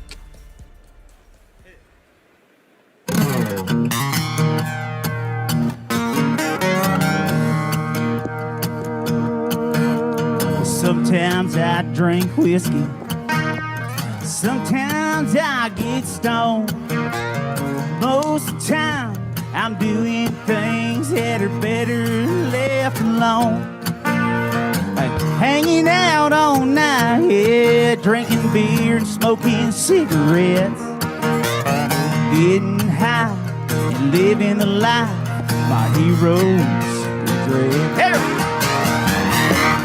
Turn it up, play it loud. I'm gonna make old George Jones proud. When the bartender hollers at last call, you better pour me another round. This can head I'm burning, both ends ain't smoked out yet. It's a long, hard ride when you're living the life heroes regret. Get lucky and Jesus will come save me. Maybe I'll be like Quail, I'll find my own destiny. Yeah, but until then, old Jackie and Jim are gonna be my BFF. Me and neon sign, I'm living the life my heroes regret. So turn it up, play it loud. I'm gonna make old George Jones proud. When the bartender hollers at last call, you better pour me another round. This can of head I'm burning, at both ends ain't smoked out yet. It's a long, hard ride when you're living the life heroes regret.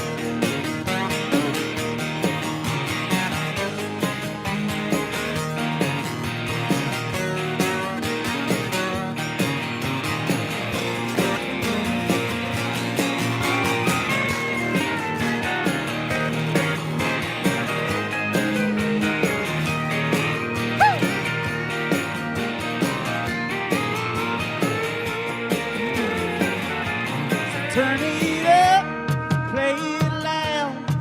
I'm gonna make Jacob proud. And when the bartender hollers at last call, you better pour me another round.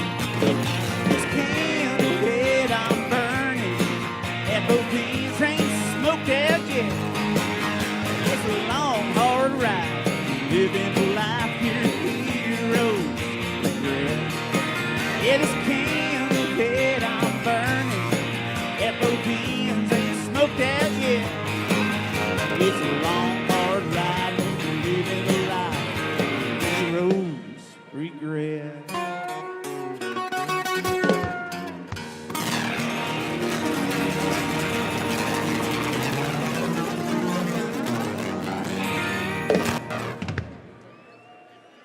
How you feeling, Nashville?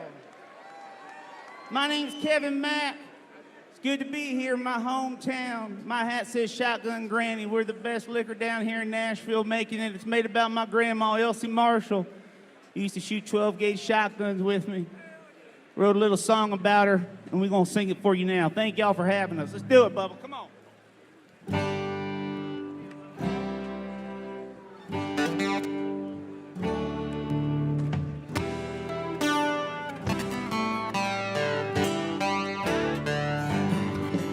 Well, I saw Grandpa, some old girl who wasn't Grandma. He saw me, he ran like hell, grabbed me by the arm and said, you better not tell. Yeah, when Granny drinks whiskey, we all drink whiskey. Granny don't drink no beer.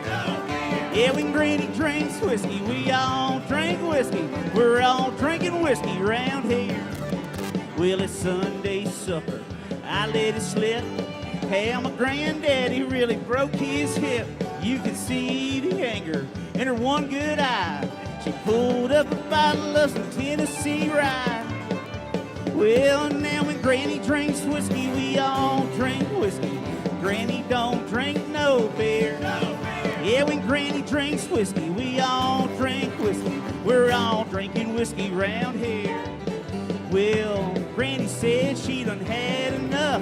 Got some shotgun shells, big old pinch of snuff. She was running down the hall, hollering whore, blowing buckshot through the bedroom door.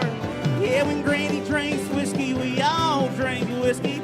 Granny don't drink no beer. Well, when Granny drinks whiskey, we all drink whiskey. We're all drinking whiskey round here. Oh, good Lord, I'll be damned if it wasn't her sister bumping her old man.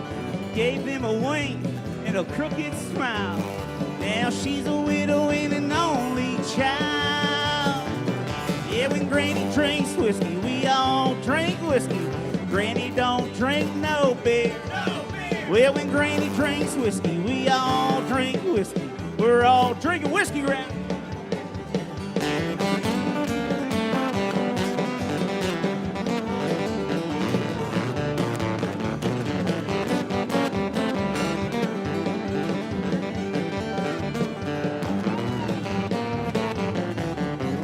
Moral of the story, Lord, it still rings true. Don't let my granny round 100 proof. That gunpowder smell is down the hall. It's all I got left of my grandpa. Yeah, when Granny drinks whiskey, we all drink whiskey. Granny don't drink no beer. Yeah, when Granny drinks whiskey, we all drink whiskey. We're all drinking whiskey round here. Yeah, when Granny drinks whiskey, we all drink whiskey. Granny don't drink no beer. Yeah, when Granny drinks whiskey, we all drink whiskey. We're all drinking whiskey round here.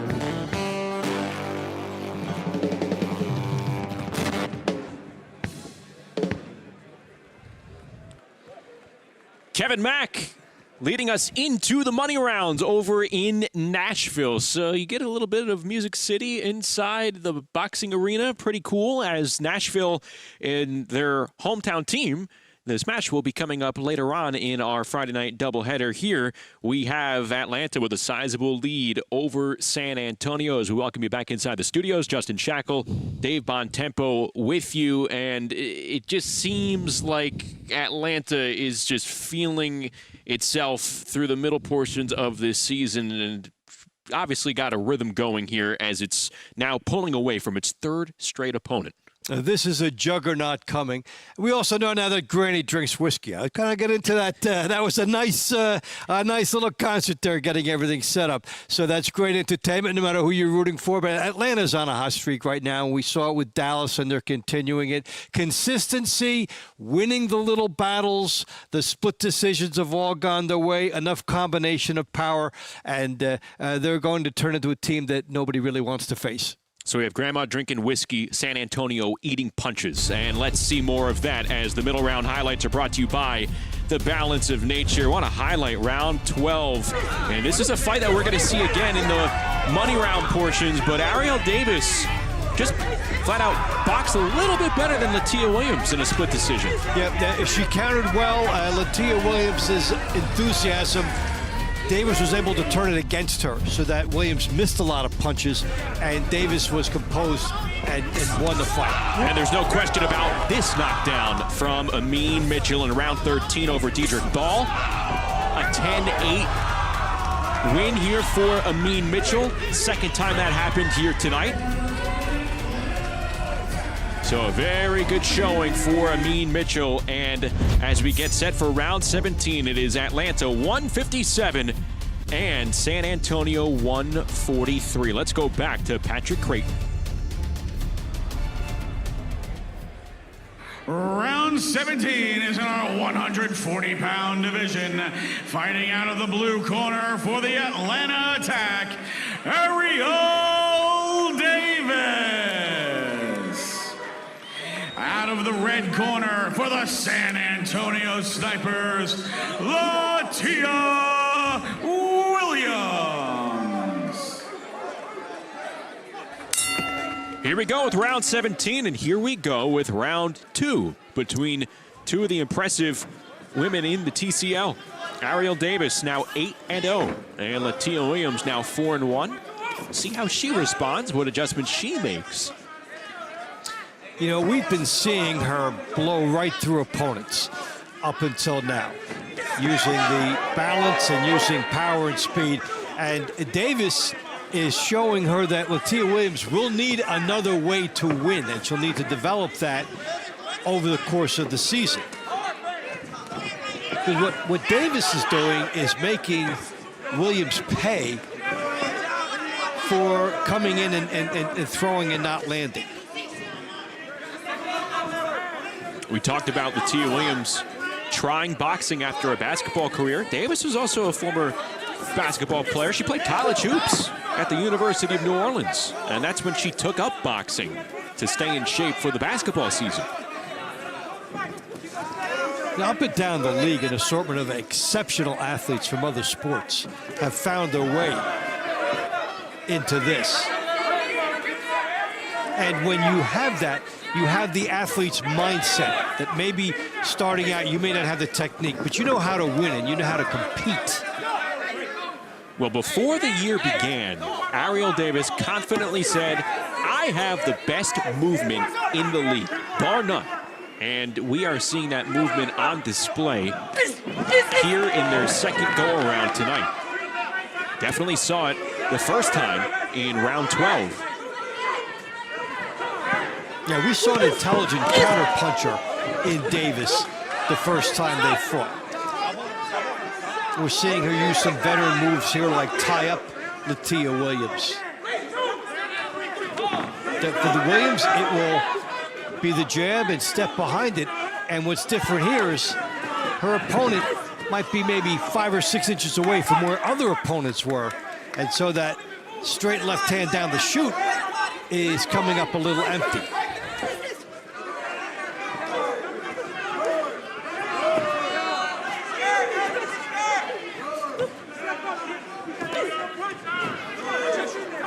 Close potential head clash there moments ago. Good combo unleashed by Ariel Davis, backing up Latia Williams. And that's a huge combination by Davis, because there has not been a lot of scoring. There has been a lot of setting up to score. That's a three-punch combination, and Williams has found her match in terms of somebody who is more composed. Well, she was taking a step up in competition here tonight. You wonder what type of words are being exchanged right there. You want to kind of be a fly on the glove, Dave. I think it might be Davis saying to Williams, you got a good career coming ahead of you, and you know you're going to pick up a lot along the way.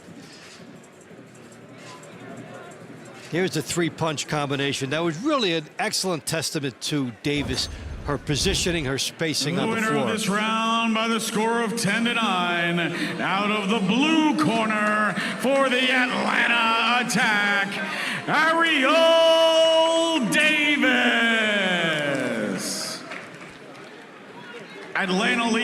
167-152. This round brought to you by Round 17 of the books. Let's go down to ringside with Bubba Jenkins. That's right, you ringside with the bad man. Check this out, man. Pettis, one of the newest members of Atlanta's attack. What does your team got to do to finish this off? You guys are in a good move, good swing. What do you guys got to do? We just got to stay on cruise control, for real. We got over a 10-point lead, which is amazing. It really ain't even nothing they can do to beat us. All we got to do is keep doing what we've been doing. Everybody done fought at least once their opponent. I don't think nobody can take 15 minutes and then learn how to beat somebody again. Nah, it's over with, man. We're going to go ahead and cruise out, keep doing what we've been doing, and finish out strong. Absolutely. Well, good luck for the rest of the season. We love to see you, my man. Newest member of the Atlanta attack right here, Pettis. And we're going to see Traquan once more coming up in round number 20. He had a nice 10-9 decision over Sean Bates. We'll see him in action against a different opponent. It'll be Andre Ewell taking on Pettis. Here it's these two cruiserweights, Jonathan Rice, Adrian Taylor. Didn't we just see them? Yeah, round 15. This is a quick turnaround despite two songs from Kevin McDade. Yes, you know, and there are different opinions about what is the ideal break. If you've had a real physical battle, more time than this is required to come back. But if you've lost a fight, sometimes it's good to get right back a few minutes later and get a chance for instant redemption rather than think about an hour and a half. It was Rice who earned a 10-9 split decision over Adrian Taylor, who you see in the orange trunks. Atlanta has now won 8 straight rounds, dating back to round 10. San Antonio's only won 3 rounds tonight, 2 of which have come from Drury Rodriguez. Yes, one other than Drury Rodriguez, that is it. Atlanta flirting with some league milestones. The 18-point differential by the NYC Attitude earlier in the year is the most lopsided in the league. So they've won 14 of the 17 rounds fought so far here. They took 19 of the 24 rounds against Houston. They are in as hot of a groove as any team has been in the TCL this season.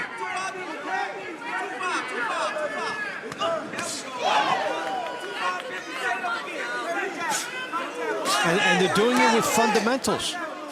Good jab moments ago from Taylor. Yeah, jab, body shots, sticking with a particular style that works, just trying to do your part for the team and then having the team egg you on.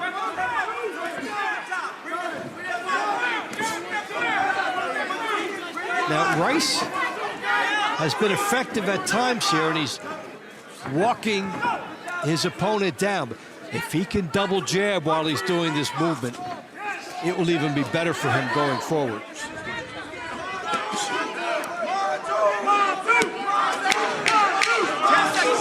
Rice has had his moments here in the final 30 seconds with that left hand. He's landed it a couple of times. It was another close round between these two cruiserweights.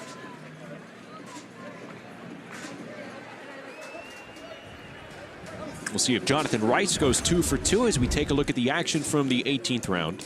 Again, Rice is getting countered here, so on the San Antonio side, Taylor trying to win it the hard way, and Rice outside trying to do it the conventional way. What do the judges like?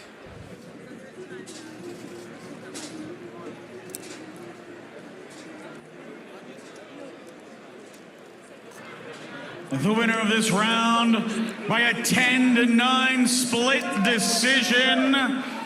Out of the blue corner for the Atlanta attack, Jonathan the Reaper Rice.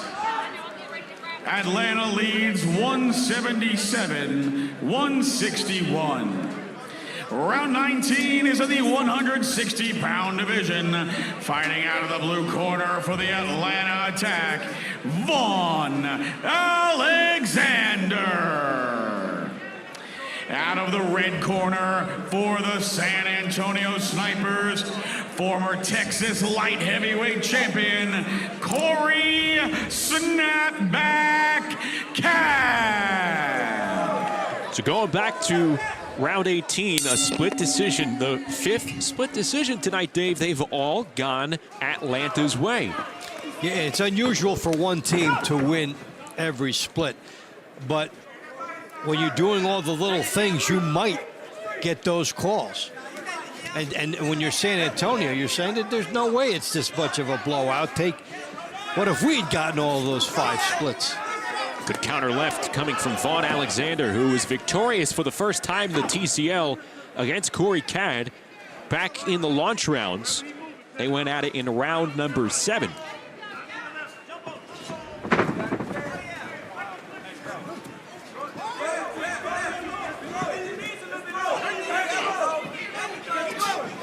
Atlanta's won 9 straight rounds. Vaughn does not want to drop the baton here.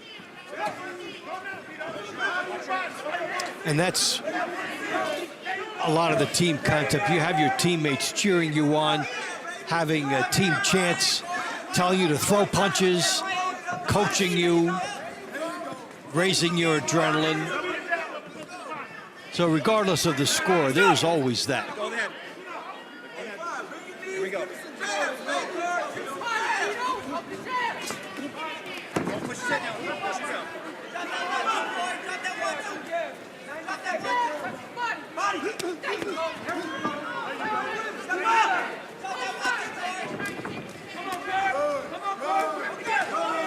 Kind of trying to give this San Antonio team some type of spark here in the 19th round.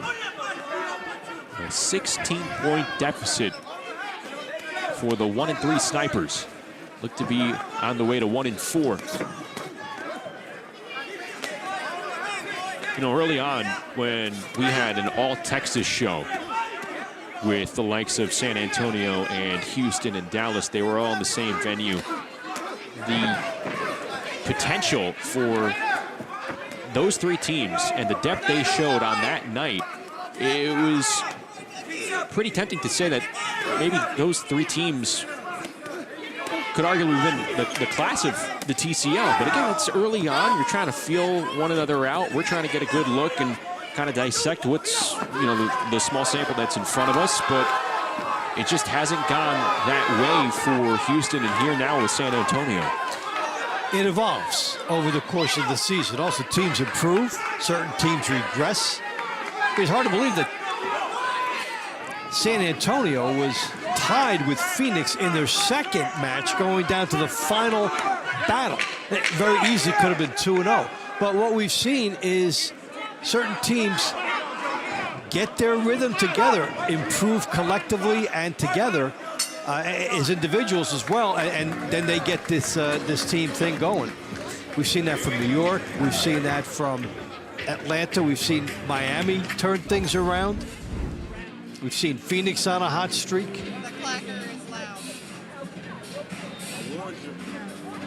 Good action there from Vaughn Alexander. Doing some counter punching. But Corey Cad pressing the action here in round number 8-19. Another split, or do we have a clear one? The winner of this round by a split decision, 10-9, out of the red corner for the San Antonio Snipers, Corey Snapback Cad. Atlanta leads 186-171. This round brought to you by Balance of Nature, proud health supplement partner of TCL.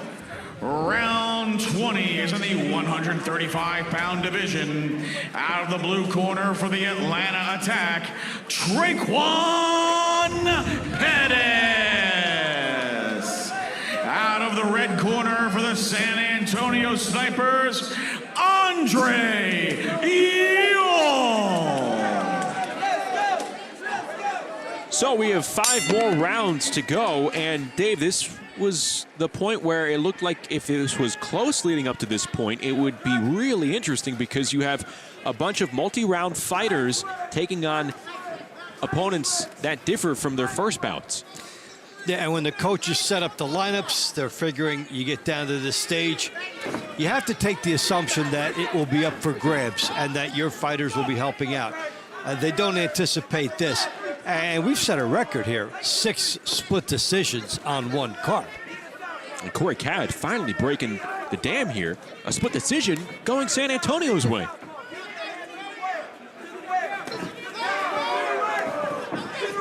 How about how close these fights have been?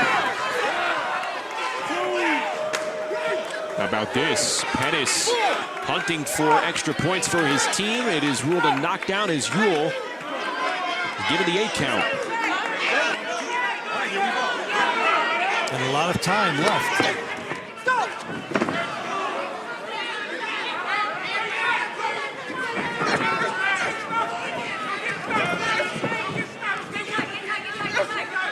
That round win for Corey Cad in round number 19 was the first win for San Antonio since round 9. Pettis getting Atlanta back on track here in round 20.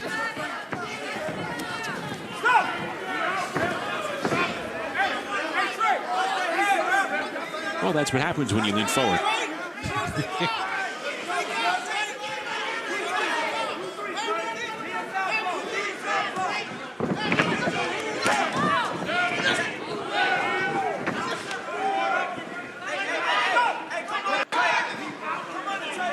Andre Ewell all over the place in the 20th round here. Well, that's why all over the place has also included the canvas for him. You know, when you've been dropped, you can't seem to get a rhythm. He's going southpaw now, so he's right in the range of the lead right hand. And he's smaller. It's in a tough place. Oh, eats a clean right hand. Pettis unleashing a series of right hands. He's hurt. Ewell on wobbly legs. Final 25 seconds to go. Look at the concentration, the focus from Traquan Pettis. He knows it. That right hand down the middle has been open for him, and he used it to shake up Ewell. And that was just fatigue to leave your hand down that low to get caught.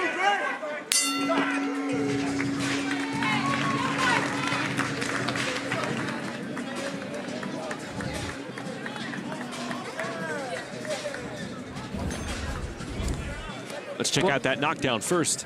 This is how Atlanta got right back off to the races in this one. Right hand down the middle. You left it there, the defense, and then almost another one. Bang with the big right hand again. The winner of this round by the score of 10-8 out of the blue corner for the Atlanta Attack, Traquan Pettis. Atlanta leads 196-179. Round 21 is in the 135-pound division. Fighting out of the blue corner for the Atlanta Attack, Doctress Doc the Giant Robinson. Out of the red corner for the San Antonio Snipers, Sean Bates.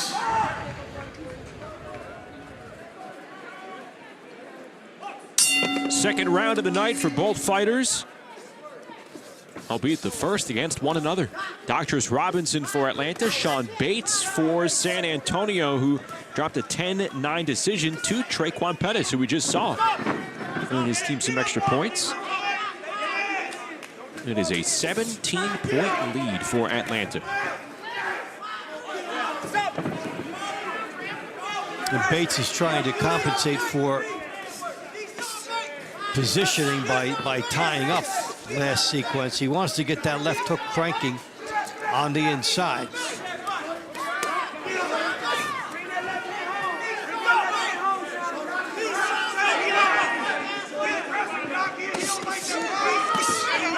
Good combos from Bates. Oh, a big counter by Dr. Robinson. How about that? You're going to give me a series of punches? I just need one to return the favor. That's the risk and reward factor. Bates took the risk. He was doing well. And the reward came on the other end, though. Oh, big left hand to the chin from Dr. Robinson. He had the Bates movement figured out. Bates walked right into that one.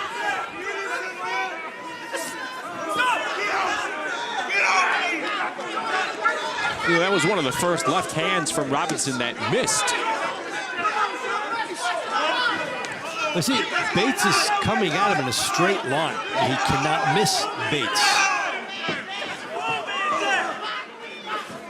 And Bates is fighting on adrenaline and emotion and less on technique here. Robinson looks like he's biding his time. Left hand to the body. Break. I mean, that left hook is there as he catch Bates going straight back.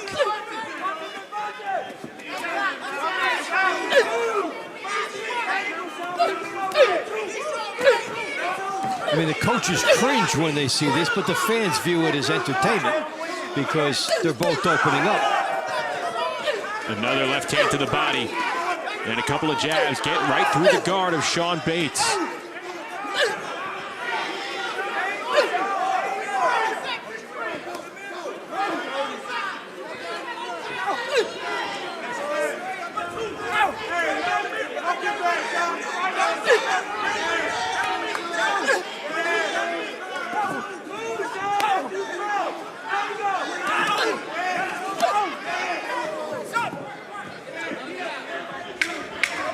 Just based on the rhythm of this round, you were kind of waiting for that one-hit quit from Robinson. Came close a couple times, did not get there. Bates tried to steal it by out-hustling him. Nice round from Dr. Robinson, who looks like he's going to have himself in the win column for a second time tonight.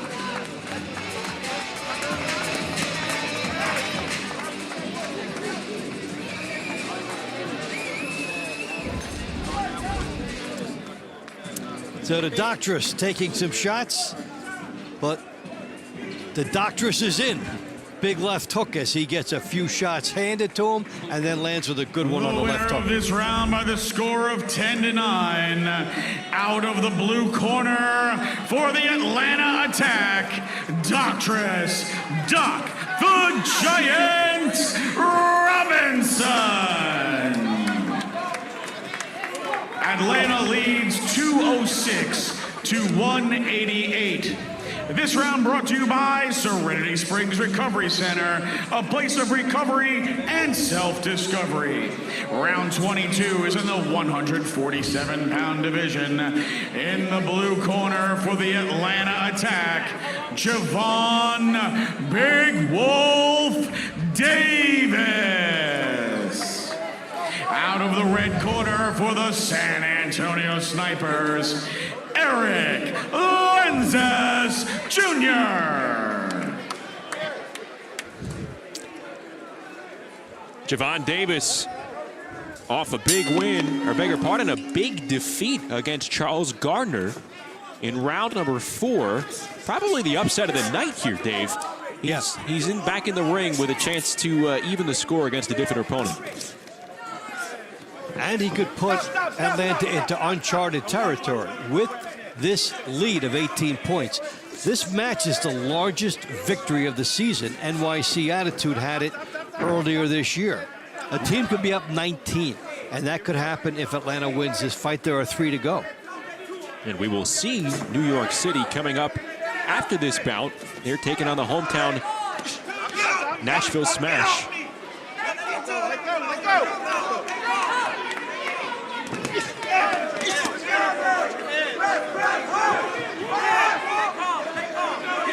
Eric Lanzis lost his first round to Ryan Martin, who is waiting on deck for Atlanta.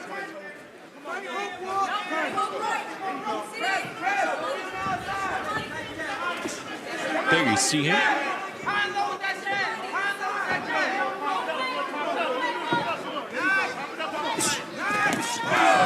This is a study of let the smaller fighter come in. I'm going to try to line up my right hand. That's what Davis is doing here. I've got it all in the holster, ready to go.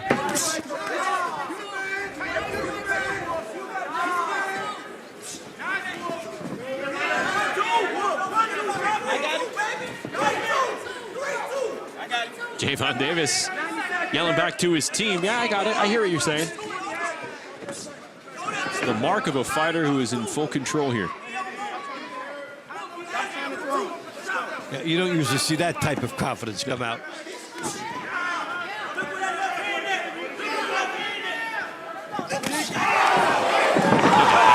Wow. Javon Davis with a left hand. Guidance accepted, Dave. Yeah, you know, the guidance accepted, and you talked about how he was lining up these big shots, and that's what he did. It came to him.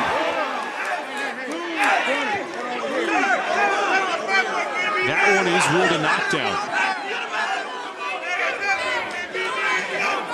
The previous trip to the canvas for Lanzis was not ruled a knockdown, but now with 25 seconds to go, Davis could be looking for the stoppage. He's winded up with that big left hand. Oh, he wants it. Sure. He just peeked at the clock. Trying to close the show in style. Davis whipping that overhand right, and knocks him down again. And the big wolf is bad as well. Javon Davis with a stoppage. 2 knockdowns for the Atlanta welterweight. 3, including the one that wasn't called, all in the last 45 seconds. That is a buzzer beater right hand. Beat the clock to make it 10-7. See how he sets this? So I told you that he had this in the holster. This was how it started. This was not called a knockdown. That one was, and that was more of a push, so they kind of even off. And then, with the clock running, hurry up, beat the buzzer, and make it 10-7.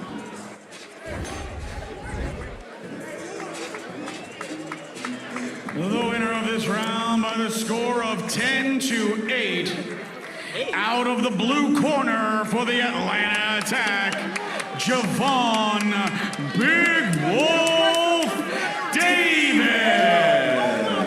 Are they going to rule one of them not a knockdown? Leads 216 to 196.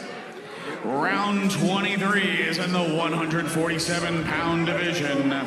Out of the blue corner for the Atlanta attack, Ryan Blue Chip Martin.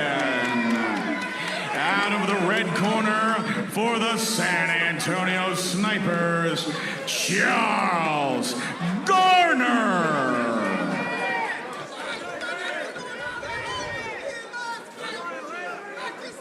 We're going to get clarification on the scoring of that Davis-Lanzis round, because it looked to us that Davis scored a 10-7 knockdown. Maybe one of those knockdowns that we were counting wasn't ruled a knockdown. Maybe he was saved by the bell. So they're calling the last one, Dave, in the closing seconds, a slip. That was a slip aided by a right hand. Yeah, but that's a powerful right hand. So it is a 10-8 round for Javon Davis. Does not get the stoppage. Still puts on a good show. And it is a 20-point lead for Atlanta. Here's Ryan Martin and Charles Garner. Garner, one of the few San Antonio Sniper fighters who have a victory under their belt tonight. Only he, Corey Cadd, and Juri Rodriguez, who might become one of the stars of the night, despite this rout.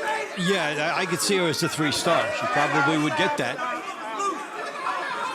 Unless Garner did something dynamic here. Well, he already did something dynamic in round number 4. He handed Javon Davis, who you just saw, a loss. Doesn't happen too often.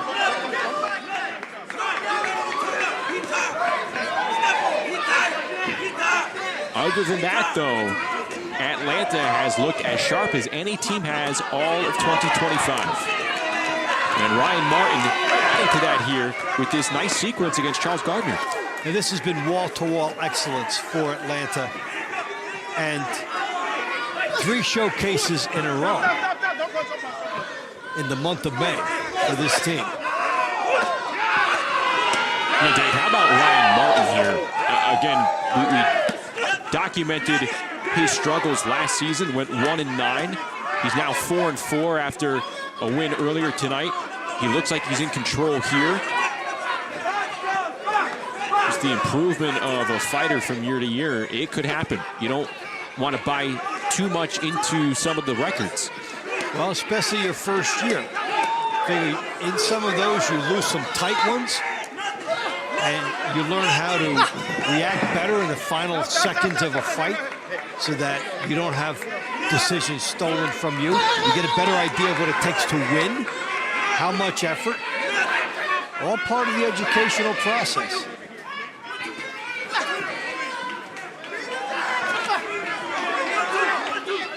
Good jab from Ryan Martin from down below moments ago. He has that lead left hand. He was able to connect.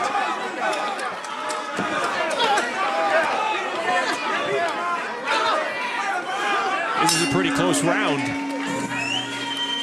The breaks mostly have gone Atlanta's way all night. We'll see if Ryan Martin did enough to edge out Charles Gardner. Atlanta 5-1 on the split decisions tonight. Very high number of them.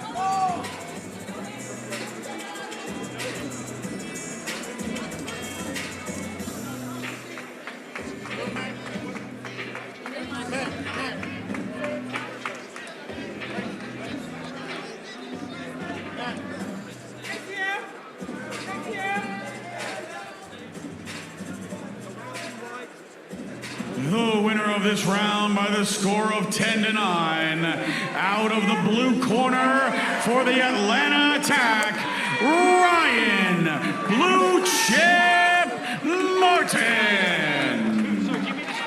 Atlanta leads 226 to 205.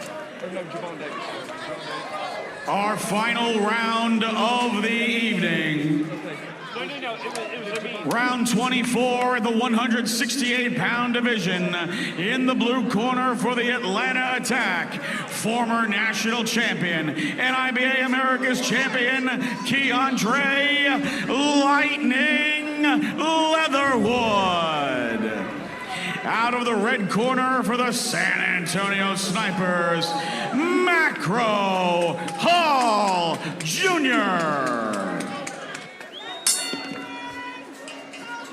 We have reached round 24, and it has been a lopsided night to our Friday night doubleheader. The first matchup here between Atlanta and San Antonio, and the Attack have put the TCL on notice. They're about to improve to 3-3, and it'll be exciting to see where this team goes in the weeks ahead as Leatherwood is timing up Macro Hall to a T.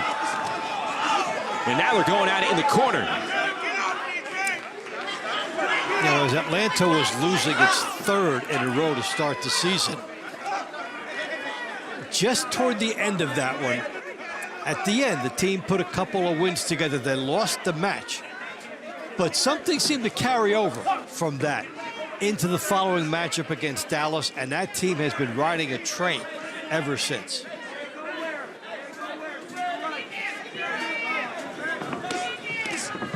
Atlanta will be back in action a couple of weeks from now on June the 13th against Nashville. That'll be in Atlanta at Legacy Arena. Meanwhile, San Antonio is right back at it next weekend. They'll take on Houston.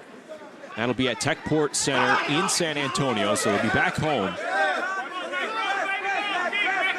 Try and quickly regroup on a night in which they did not have Jarvis Shepard, no Zachary Spiller. A lot of breaks didn't go their way, and Atlanta just flat out outclassed San Antonio.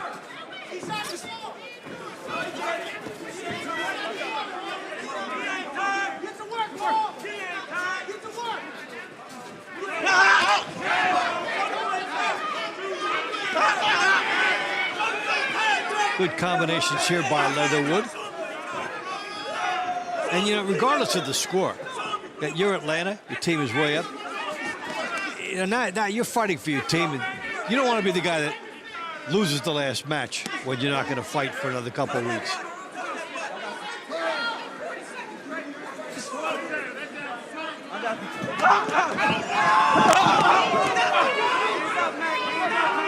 I just heard him say, "I've got this."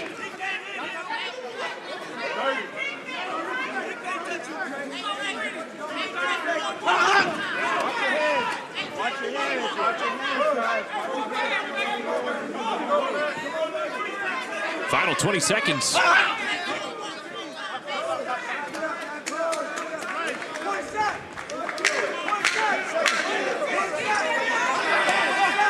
Leatherwood figures to be on his way to another round victory tonight. And Atlanta comes into Nashville and records the widest margin victory in the TCL here in 2025. We'll get this one official and have the final score for you. But we certainly know that it was all Atlanta here on this evening in Nashville. The improvement in this team in a month is remarkable.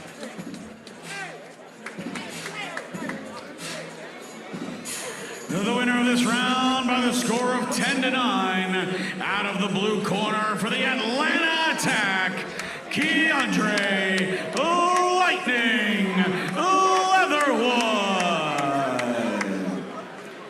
Your final score this evening in the Atlanta Attack, 236. The San Antonio Snipers, 214. Atlanta wins it by 22 points and picks up a third straight victory. The Attack now 3-3 with a rout over San Antonio. We'll take a break. We'll come back with the stars of the night in Nashville. Atlanta 236, San Antonio 214. Stay with us.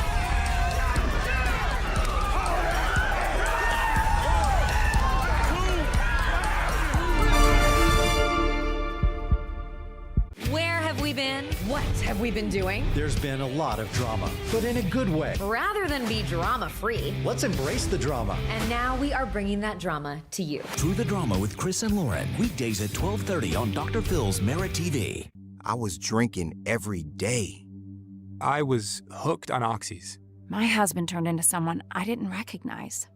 The addiction crisis. Worse than a pandemic, we have a growing epidemic. There are approximately 20 alcohol and drug-related deaths per hour every single day. Addiction is a disease. Like any other disease, it may have serious harmful effects and may lead to death if left untreated.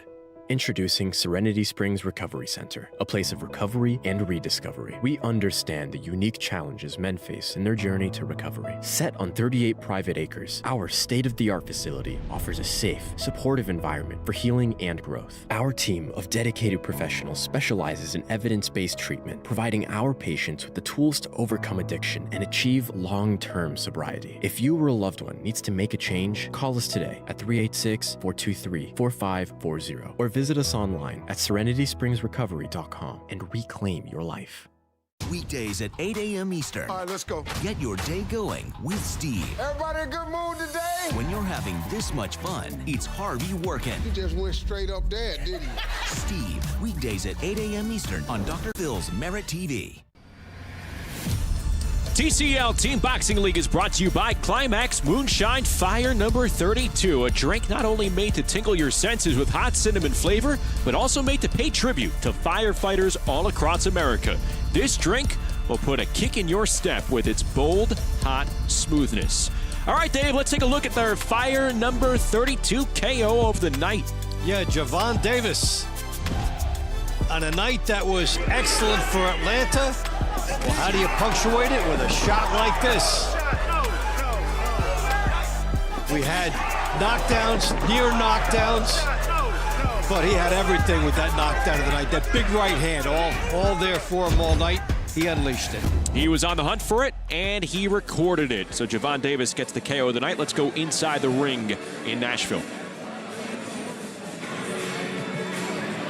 Our Our final score here tonight, the Atlanta Attack 236, the San Antonio Snipers 214.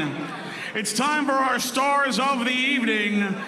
Our third star of the night from the Atlanta Attack, Ariel Davis. Our second star of the night from the San Antonio Snipers, Jury Rodriguez. Our first star of the night from the Atlanta Attack, Amin Mitchell.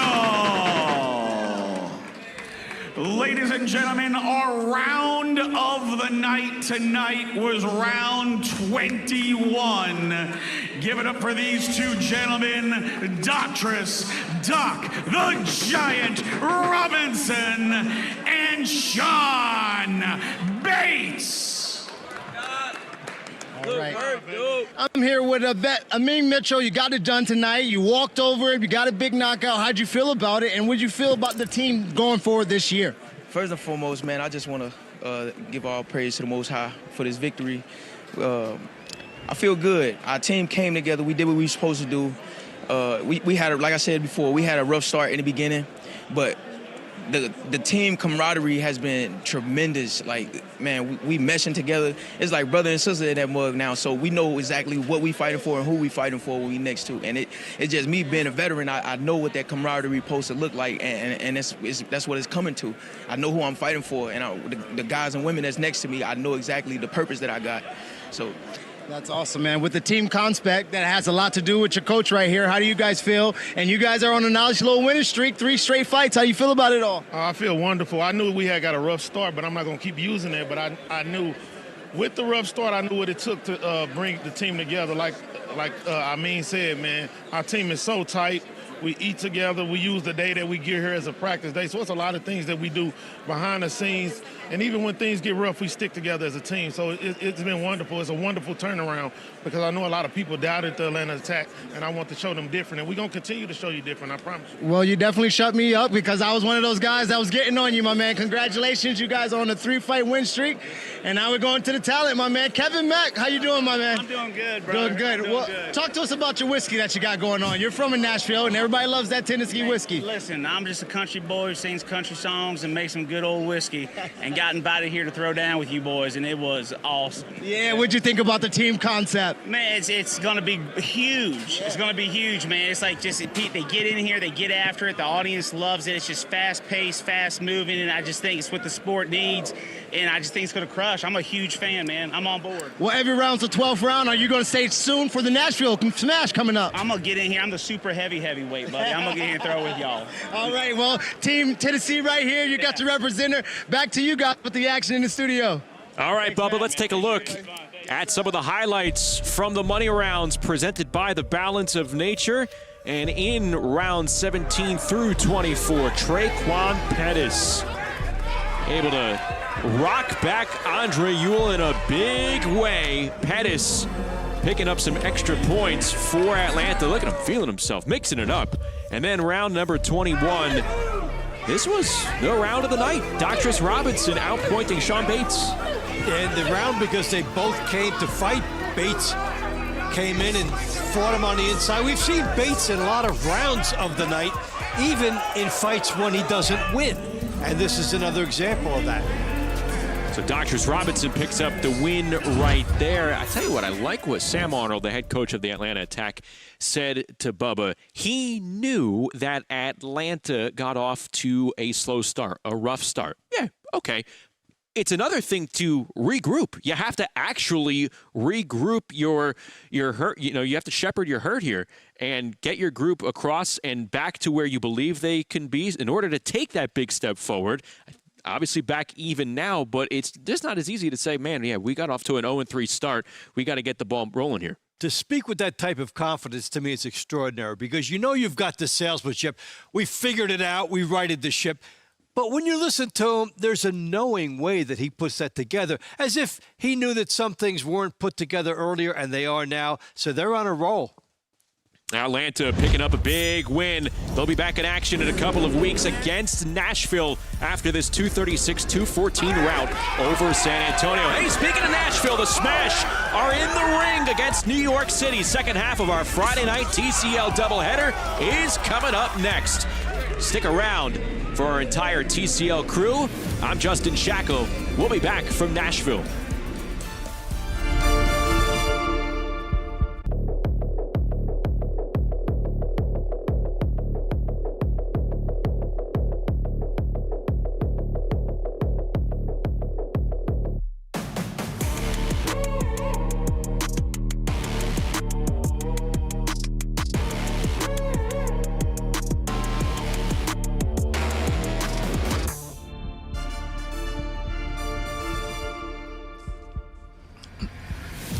Our Friday night doubleheader from the Music City continues as the host team, the Nashville Smash, return home to host the New York City Attitude in a matchup that pits two teams coming into tonight, losers in 2 of their last 3 bouts apiece. We welcome you back inside our Merit TV Sports studios for our Friday night TCL Team Boxing League doubleheader. Justin Shackle, Dave Bontempo with you.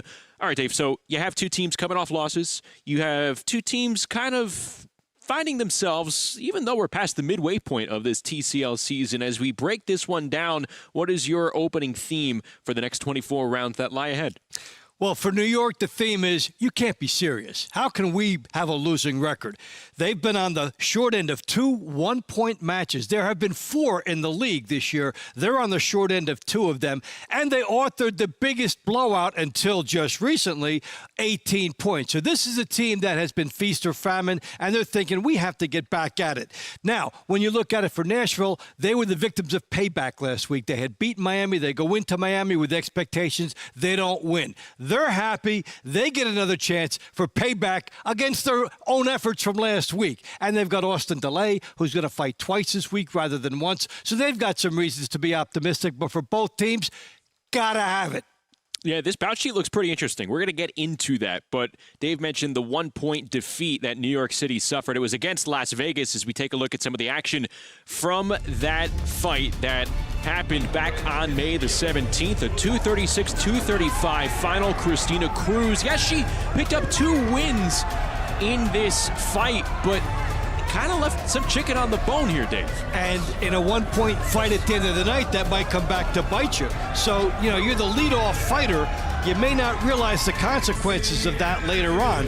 And that is something that she may adjust to and go for more. Now, to note that, Christina Cruz only in action in 1 round on this night. Then you had Dusan Velotic, who made his TCL debut, came out with a statement, did a terrific job rocking his opponent, scoring extra points for his team, but again at the end, a 236-235 defeat for New York City that saw them drop to 1-3 on the season. They need to make a move here, especially in the division they're in. We know the defending champs are right there in Philadelphia, but Boston's hungry as well. Time is now for New York City. Yeah, and this is the time to show, hey, Las Vegas was undefeated. They may be the class of the league. So you can say to yourself, we can hang in there against the class of the league, but if we want to be the class of the league, it starts tonight. And as for Nashville, you know, 2 meetings with Miami this season. The last one very different on paper than the first meeting, all the way up from the bout sheets, the matchups. Everything was different, and so was the final result as they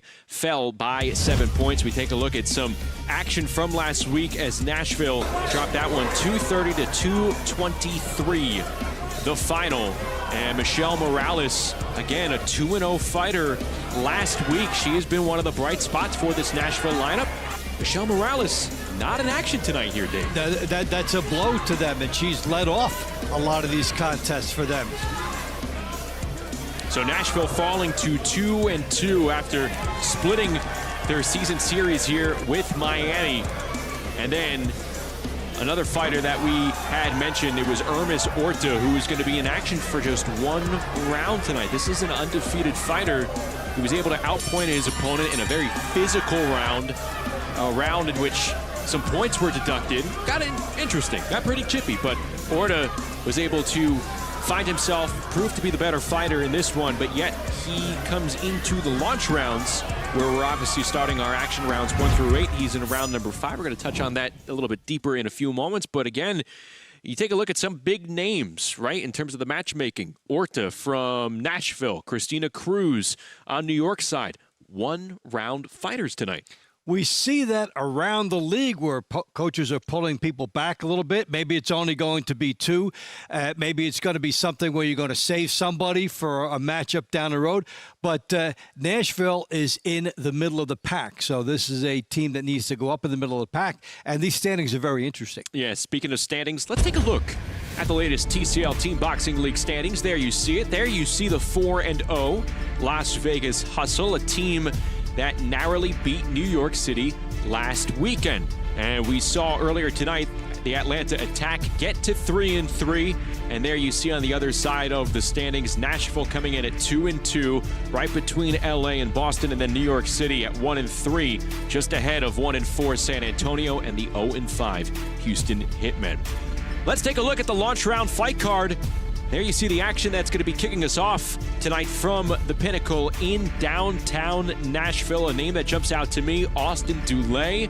We're going to see him twice tonight, Dave. That was after he was held to 1 round in last week's loss against Miami.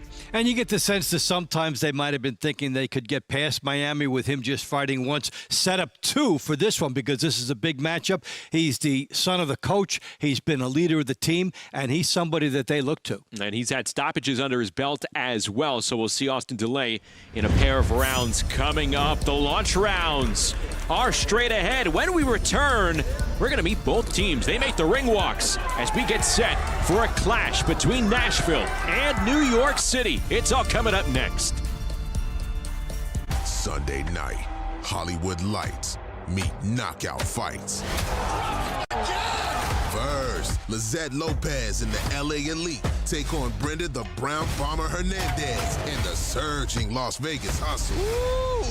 Then, watch the Phoenix Fury bring the heat to a battle-tested Boston Butcher squad. It's a 1-2 punch you don't want to miss. LA, Las Vegas, then Phoenix, Boston, Sunday night at 7 on Merit TV. I was drinking every day. I was hooked on oxys. My husband turned into someone I didn't recognize. The addiction crisis. Worse than a pandemic, we have a growing epidemic. There are approximately 20 alcohol and drug-related deaths per hour every single day. Addiction is a disease. Like any other disease, it may have serious harmful effects and may lead to death if left untreated. Introducing Serenity Springs Recovery Center, a place of recovery and rediscovery. We understand the unique challenges men face in their journey to recovery. Set on 38 private acres, our state-of-the-art facility offers a safe, supportive environment for healing and growth. Our team of dedicated professionals specializes in evidence-based treatment, providing our patients with the tools to overcome addiction and achieve long-term sobriety. If you or a loved one needs to make a change, call us today at 386-423-4540 or visit us online at serenityspringsrecovery.com and reclaim your life. Balance of Nature is a proud partner of TCL Team Boxing League. As a preferred customer, get 35% off your first set when you use code FIGHT. Go to balanceofnature.com or call today. Back inside our Merit TV Sports Studios, Justin Shackle, Dave Bontempo with you. We're bringing you the action all night. We'll have Bubba Jenkins ringside for you as New York City and Nashville get set to clash. We're moments away from the ring walks. One fight that we do want to highlight, though, over the first 8 rounds. Again, the launch round phase. There's the launch, there's the middle, there's the money here in the first 8. It is round number 5. You have Lionel Taz Colon. You have Hermes Orta, who we highlighted. You have a Cuban going up against a Puerto Rican for New York City. So the styles clash. They're exciting, and it's a chance for Orta, again, in his only round of the night, to really make a statement and a difference for his team.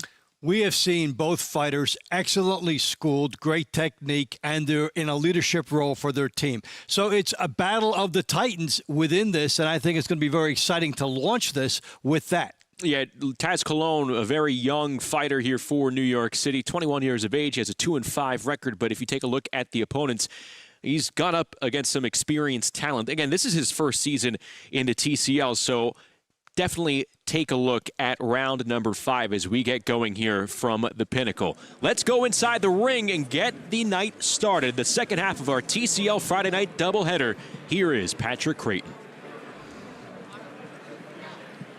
Fight fans, welcome and thank you for joining us here at the Pinnacle in Nashville, Tennessee. We would like to thank the Tennessee Athletic Commission, along with the Executive Director, Roxana Jamuccio, for hosting this event. We'd also like to thank our sponsors for tonight. Climax Moonshine Fire number 32, Balance of Nature, Serenity Springs Recovery Center, Hotel Planner, and Tim Smith Spirits. Introducing first, the NYC Attitude.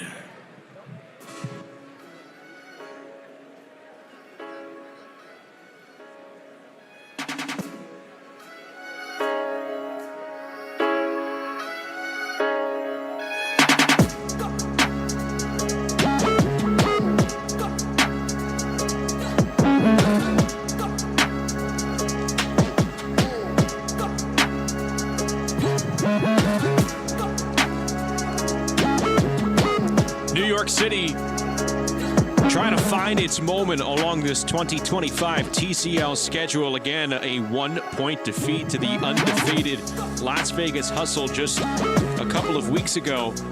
236-235 the final. They've dropped 2 out of their last 3. And this is a united team. This is a team that's familiar with one another. They stay close by, and you're going to have a lot of notable names fighting more than one round tonight. And you know, 2 one-point losses, that's more than anybody in the league. So from a confidence-building standpoint, this team feels like they're on the verge of a breakout. Just one little improvement.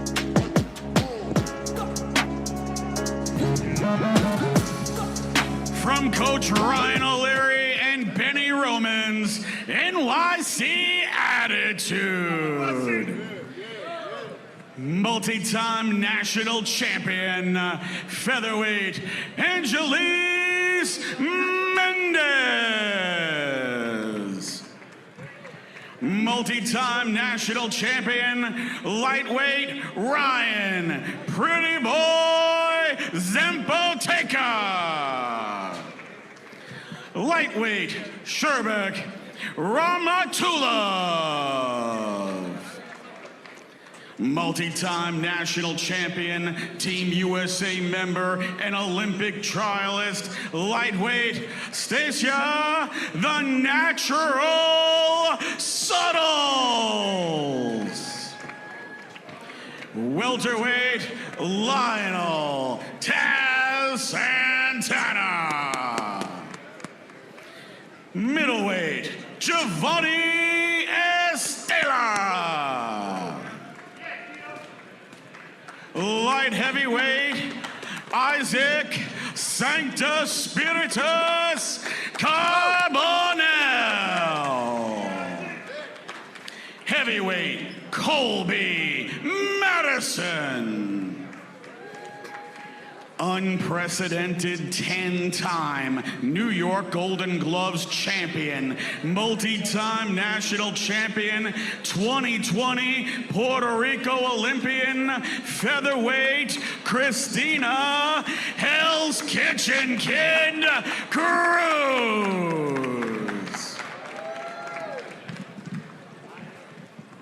Middleweight, Lasha Gurgleani. Super middleweight, Deshaun Prather. Heavyweight, Matthew Christ.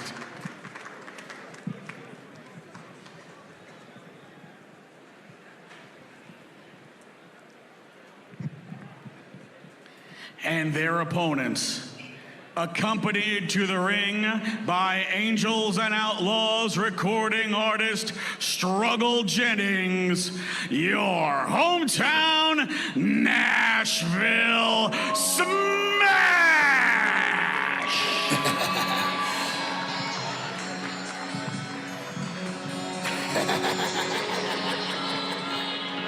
I'm gonna remind you. Hard times to move past that. No need for us to backtrack.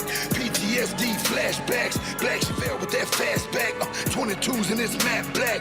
Money moving like a cash app. I'ma lose, baby, that's cap. When I push forward, better back. I'm full tank and I'm fully loaded. Hammer back and I'm ready for it. I don't ask for smoke, but I answer with it. Family wanted, I'ma go and get it. I was born to fight, so I'm swinging hard. Stakes high, got the winning card. Aces high, yes, all or nothing. Stand for family and you die for something. Honor, respect, loyalty or murder. Something that a lot of y'all ain't heard of. I don't wanna murder, so don't back me in the corner. What I'm doing with my life really don't concern you. Nah, honor, respect, loyalty or murder. Something that a lot of y'all ain't heard of. I don't wanna murder, so don't back me in the corner. What I'm doing with my life really don't concern you. Respect, loyalty or murder. Something that a lot of y'all ain't heard of. I don't wanna murder, so don't back me in the corner. What I'm doing with my life. From Coach Fred DeLay's Nashville Smash! Featherweight, Kanisha Johnson. The fighting pride of the 615, lightweight Austin Dulé. Lightweight Roger, the Hitman Hilly. Super lightweight Avonda Sunshine Ammons. Welterweight Hermes, the Warrior Kid, Orta. Middleweight, Isaiah Elrod. Light heavyweight, William Langston. Heavyweight, Fernando Kuza. Welterweight, Yolis Molina. Middleweight, Jeremiah Hinton.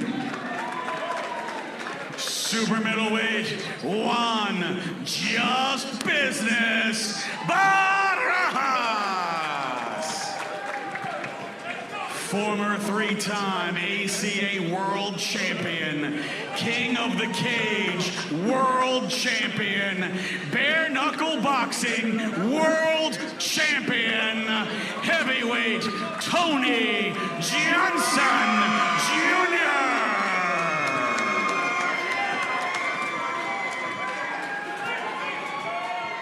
Ladies and gentlemen, at this time, we ask you please rise and remove your hats and give a warm welcome to Angels and Outlaws recording artist Caitlin Curtis as she performs our national anthem. Oh, say, can you see by the dawn's early light what so proudly we held at the twilight's last gleaming, whose broad stripes and bright stars through the perilous fight on the ramparts we watched were so gallantly streaming, and the rockets red glare, the bombs bursting in air, move through the night, that our flag was still there. Oh, say does that star-spangled banner yet wave o'er the land of the free and the home of the brave.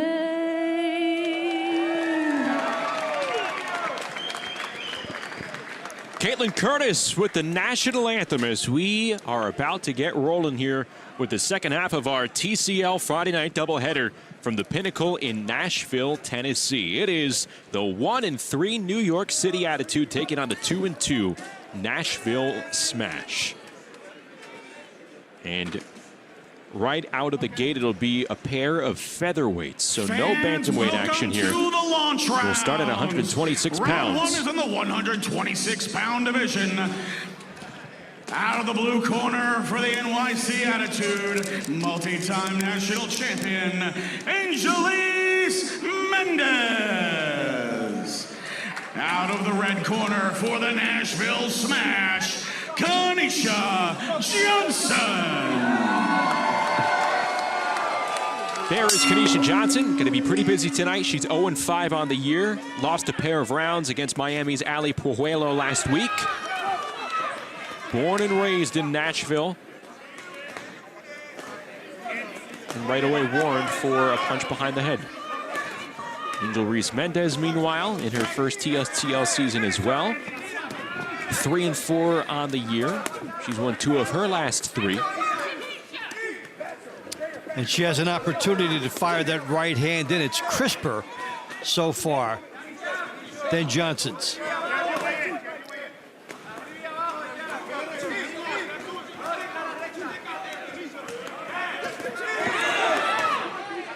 Well, she teed that up. Johnson gets her right hand in, but Mendes with a nice counter. She's in a sharp shooting mode where she wants to land one big shot with the right hand because she sees it and feels that it can be open. Now, there's a couple ways to approach that. I mean, one, you can wait, try to lure your opponent into a mistake, or try to shove their head toward where you want it to be with a couple jabs and hooks, and maybe the right hand shows up.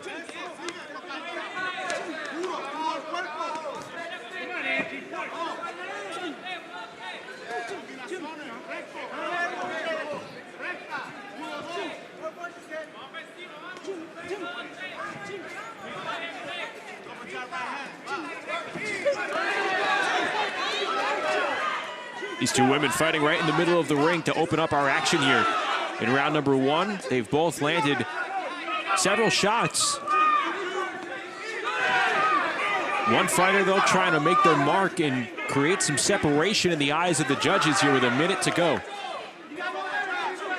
Mendes has been tighter with her right hand. Johnson's more of the looping variety. They both have the same idea of what they want to go, and Mendes shifting styles momentarily and then thought better of it. Johnson walked right into a right hand thrown by Mendes. In these final 30 seconds, they could be extremely precious. Trying to leave a lasting impression on these judges. If your job in this fight was to count the jabs, they would not need you. This has been a one-hand fight for both, loading up, trying for the big right.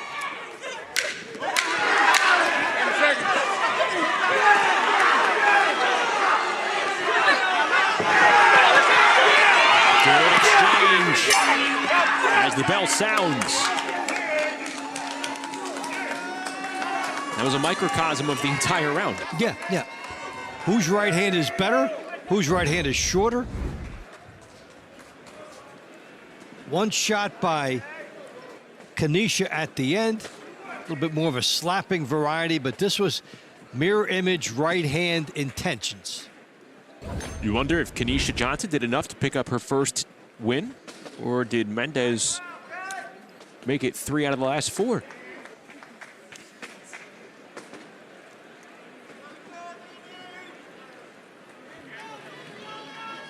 The winner of this round by the score of a split decision 10-9 round, out of the blue corner for the NYC Attitude, Angelise Mendes. It's a good call. NYC leads 10-9. This round brought to you by Climax Moonshine Fire number 32, known to bring the heat. Round 2 is in the 135-pound division. In the blue corner for the NYC Attitude, multi-time national champion Ryan Pretty Boy Zmpa Taker. Out of the red corner for the Nashville Smash, the fighting pride of the 615, Austin Dooley. Here we go with round number 2. And 2 stalwarts on each team's roster going at it. Austin Dooley, Ryan Zmpa, both in their second year. Dooley 4-3 on the season. He's now lost 2 straight. Last week, he ran into a tough Cuban in Yosgielnopolis who was making his TCL debut. It looked really impressive. And then 3 weeks ago, he lost to Claudio Marrero of Houston. And that was tonight the first time that he is fighting multiple rounds since April 19th. Yeah, so he's got a little bit of a stored up intensity that he wants to get a victory. A little bit overdue.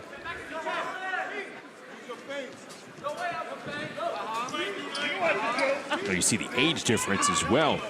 Dooley has 9 years on Zmpa. He's 3-5 this season. He's lost 3 straight rounds in 5 of his last 6. And both fighters with pretty good punch output, a minute plus into this round.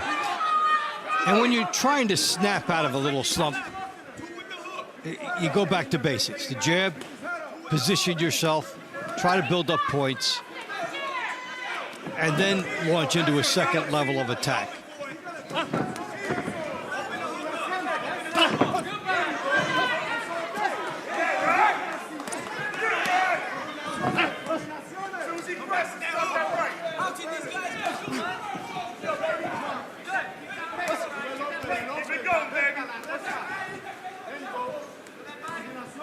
Couple of chess masters, that's what it looks like here. They both are studying long.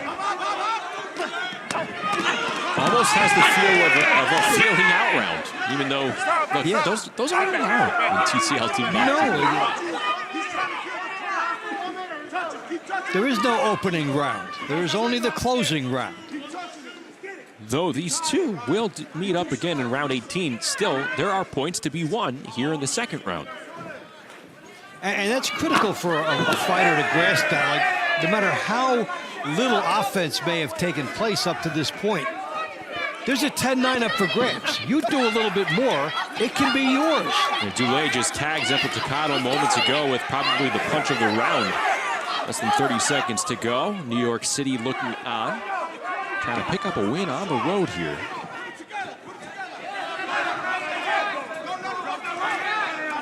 Dooley has had the edge in positioning, so he will have the look of the perceived aggressor and the ring general in the eyes of the judges, and we'll see if that's enough for him.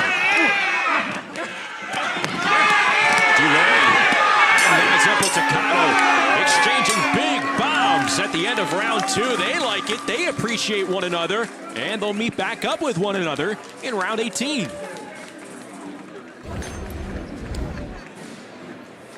It seems that both fighters realized, hey, I've got 15, 20 seconds here. Let me make a burst.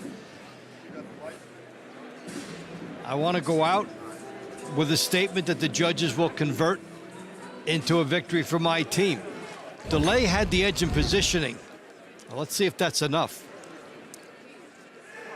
The winner of this round by split decision, 10-9, out of the red corner for the Nashville Smash, the fighting pride of the 615,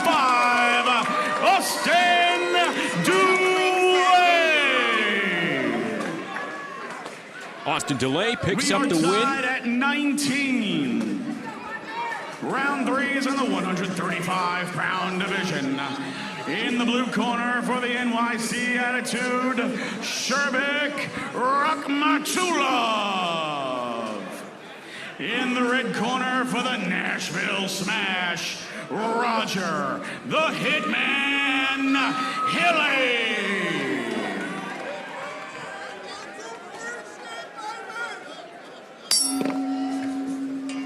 Roger Hitman Hilly in the blue trunks. Sherbek Rakhmatullaev in the white for New York City. Hilly is 0-5-1. He's in for multiple rounds for a second straight fight. 30-year-old southpaw from Chattanooga. If you're New York, you're thinking this is major opportunity, almost must-win territory with Rakhmatullaev, one of your top fighters, going against a winless opponent. He has been one of the more dynamic performers for New York and one of the group that got 20 points in the team's last outing. And Rakhmatullaev is going for a 5th straight win. 4-1 on the season, 18-13 in his TCL career. Began boxing when he was 13 at the guidance of his father and his uncle back in Uzbekistan. Now living and training in Brooklyn.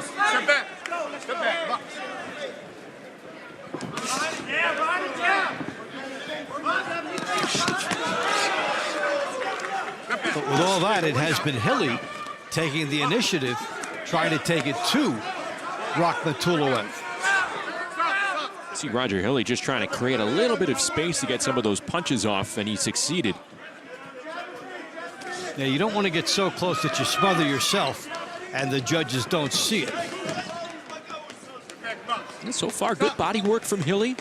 He's trying to establish the jab. Caught Rakhmatullaev a couple of times with it.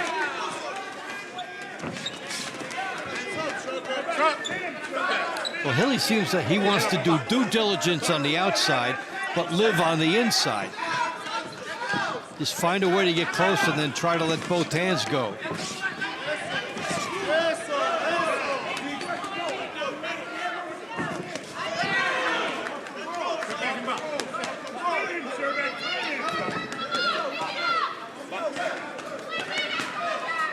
Hilly being told to keep his punches up.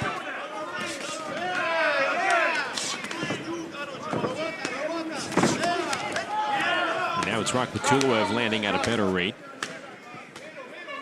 You got a little bit of a holding in there too as they grapple for inside positioning. But Hilly does not look like an 0-5 fighter. And he looks like a guy who thinks he can win his first. 0-5-1 here in TCL. He's gone 13-1 with 8 knockouts in his regular pro career. Hasn't fought a traditional match since a year ago when he suffered his own defeat. You don't see so much amateur talent out of the state of Tennessee, but Hilly qualified for the Olympic qualifying team. Fell short there of representing Team USA in the Olympics, but he got there. And he fought well in this contest against one of New York's better fighters. This was Rakhmatullaev at the end. Before that, Hilly was pressuring him and doing well inside. Had 2 splits already tonight. 2 split decisions in 2 matches.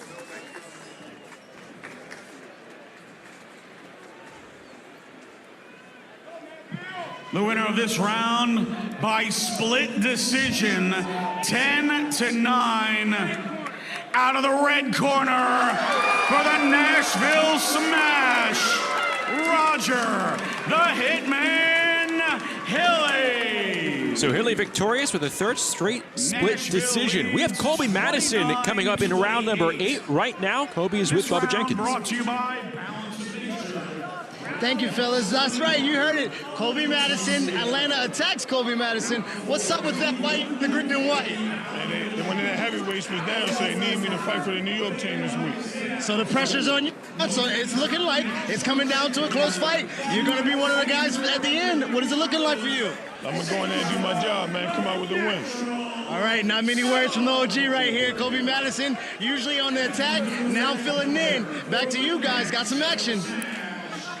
Colby could see his original team, Atlanta, pick up the win individually. He could get himself a couple of wins here for New York City. So he made the trip, and he's been able to fill in with New York City short on heavyweights. And that's something that we'll see time to time throughout the league. Fighters shifting onto different rosters as they are asked to come in for a certain week and then going back. Here's round 4. Stacia Suttles, Avonda Ammons. Super lightweight action. 2 women at 140 pounds. We'll see them in action multiple times tonight. Suttles has nicely compiled a 6-1 record and had 2 wins in New York's last outing, and is one of the leaders on this team. She's shown really nice skill in her first TCL season. Ammons is 2-3 after picking up 2 victories over Miami's Tyler Schaefer last week. And she has been a 2-round fighter in every event that she's been in.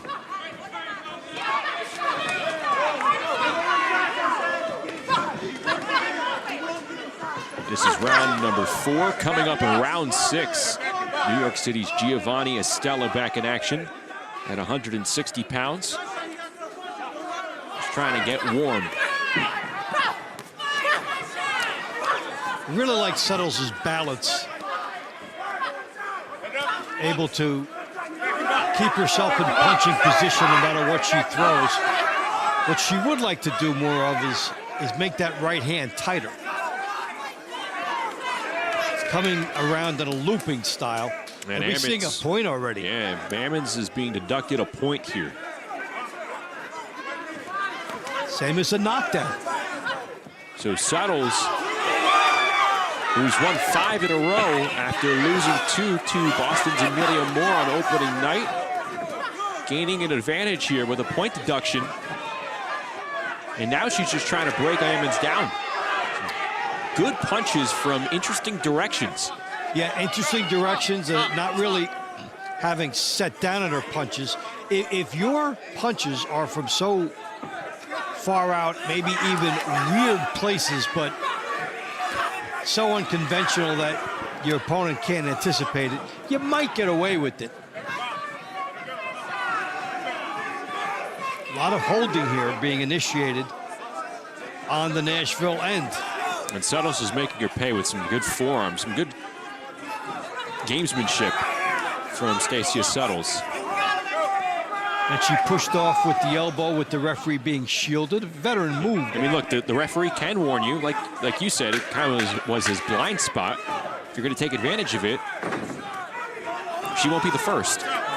What he doesn't see won't hurt me. That was a veteran move all the way around by Suttles. And this should translate to a 10-8 for New York. Let's see what led to that point deduction. Remember, it could be warnings. It's usually a couple of infractions. Yeah, too much holding for Avonda Ammons. Now, some referees will give you 2 shots at it and then take a point. Some will only give you 1 and then take a point. It's important to know their style. The winner of this round by the score of 10-8. Out of the blue corner for the NYC Attitude, Stacia the Natural Suttles. NYC leads 38-37. Round 5 is in the 147-pound division. In the blue corner for the NYC Attitude, Lionel Taz Santana. of the red corner for the Nashville Smash, Ammons, the Warrior Kid, Orta. So it's Cuba and Puerto Rico here. Lionel Taz Colon Santana goes by Taz Colon in his first TCL season. He's in the white trunks for New York City. Ammons Orta in the blue trunks for Nashville, who's now 6-0-1 after a pair of chippy rounds, Dave. Last weekend against Lorenzo Trevino of Miami. In their 2 rounds, both fighters were deducted points. Yeah, it's one of the things that fighters have to learn to adjust to week to week. You don't want to put your team in a vulnerable spot by having points deducted. Oh, they're going right to it. Oh, Orta not wasting time. He says, I only have 3 minutes of work tonight. I'm going to make the most of it.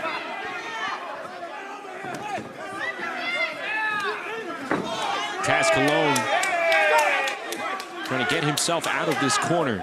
Again, 2-3 on the year. He's 20 years of age. That is not a knockdown. And he will be busy tonight. Scheduled to fight in round 12 as well. Orta trying to change that up, though. This left hook is there for Orta. He knows it, and he's going for it. Ammons Orta, a very hard hitter. Finds the chin there of Colon. And that's going to be ruled a knockdown. Colon contends that Orta pushed him from behind the head. Well, he did, but if a punch was being landed at the same time, then the knockdown is ruled. We'll get a look at that again, I'm sure. But in the meantime, big opportunities for Orta. Yeah, because at the moment, Orta has a chance to, at the very minimum, negate what happened in the previous round. A 10-8 decision for Stacia Settles. It's important for a team to answer and to be able to have a big gun. Over a minute to go as Orta looks to improve to 7-0-1 here in 2025. Good stiff jab from Ammons Orta. Well, he's just like slicing through Colon. And he's showing versatility. Colon had to worry about the hook for the early part. Oh, he nearly got caught there, Dave. Colon came up, and there he eats that right hand. Always something different that Colon has to worry about.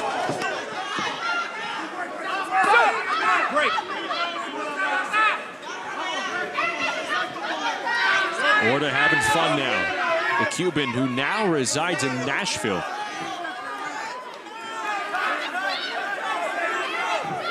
(10-0) with 9 KOs in regular boxing. Is able to land that right hand. 8 of those 9 KOs have occurred in the first 2 rounds, so he knows about early stoppages. Almost tailor-made for something like the TCL, Team Boxing League. And he almost had it 10-7 in this one.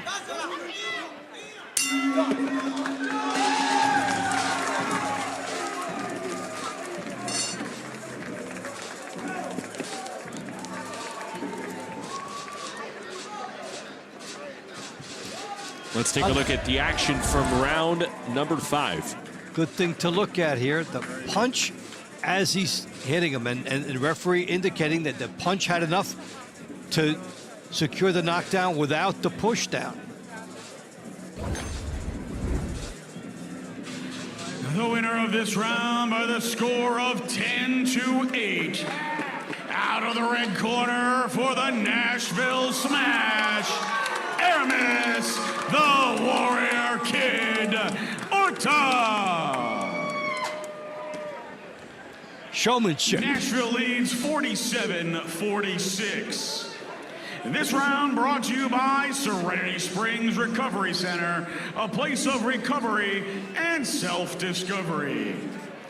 Round 6 is in the 160-pound division.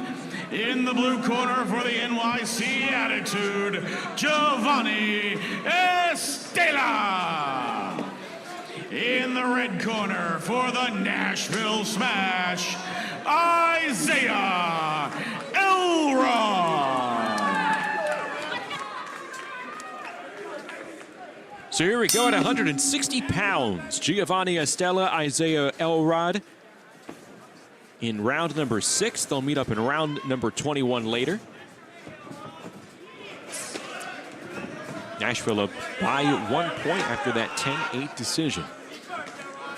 Now, if you're on the sidelines about to fight, you're watching the action, you're trying to take in how different things come together. Referees are calling it a little bit tight. We're seeing point deductions, and also, including the first set of fights tonight, we've had 9 split decisions tonight. So you're fighting, you're saying, judges are seeing this very close. Go for the whole 3 minutes. These are going to be difficult fights to judge, so you have to leave every impression you can with the judges. Yeah, how about our start in this match here, Dave? You have 2 10-8 rounds, 2 10-8 decisions that were preceded by 3 consecutive split decisions. Yeah, the extent of the big shots. Big the windup. tight ones. Speaking of big shots, Dave, oh, what a shot there by Estella. Elrod sent across the ring. 6, 7, 8. Yeah, that's a highlight reel that we're going to see for a long time. Plenty of time for Giovanni Estella to make his mark on this scoring and potentially wipe Elrod out later on for round number 21. Again, if you get stopped and you're scheduled for more rounds, you will not be able to continue later in the night. So possibly 4 points sitting up here. The 10-7, which would be a knockout, and then the next fight.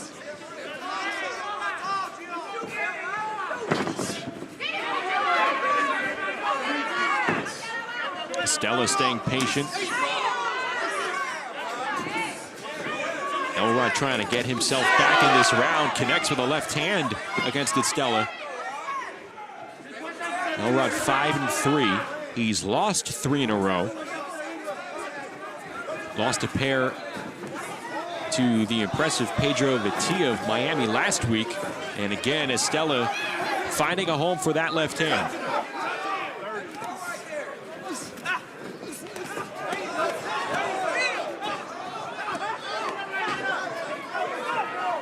Good action between these two. That pace moments ago is what led to Estella's knockdown earlier in the round. And Elrod was doing some good work just until he got caught, and he was caught in a big way. Now Estella hugging, making sure he preserves the 10-8. How about that? The night starts off with 3 close split decision scores, and now we're going to have our 3rd consecutive 10-8 round. We're all over the map in this one.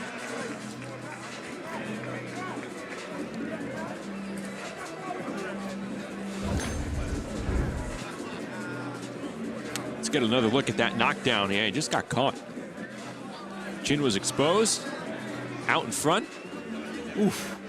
So we talk about the 3 splits and then the 3 10-8s. This round by the score in a minute. of 10-8. Out of the blue corner for the NYC Attitude, Giovanni Estella.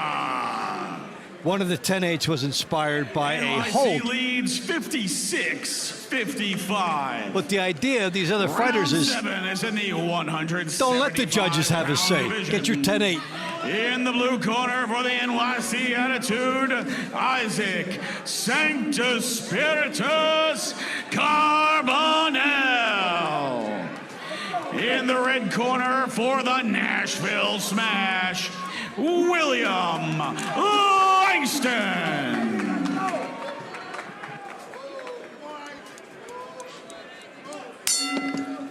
Here we go at light heavyweight. Round number 7 in a back and forth opening launch rounds. William Langston, who you see in the blue trunks, bleach blonde hair, going up against Isaac Carbonel, the Cuban, in the white trunks for the NYC Attitude. Carbonel 13-6 in his TCL career. He's off to a great start here in 2025. 6-1 mark so far. He's won 5 in a row, including 2 in New York's last outing. So he's riding a lot of momentum. Langston lost a pair of rounds last week to Yusmel Ruiz, a fellow Cuban here. Third straight match in which Langston is fighting multiple rounds.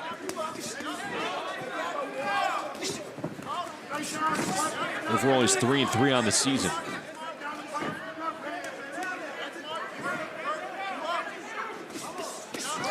We saw the Miami fighters come out with intensity on their home turf last week, and we are seeing Nashville fighters coming out with the same intensity. They have been the aggressors by and large in these contests.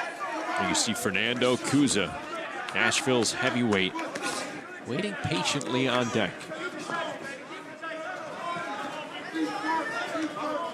Langston cutting off the ring pretty effectively.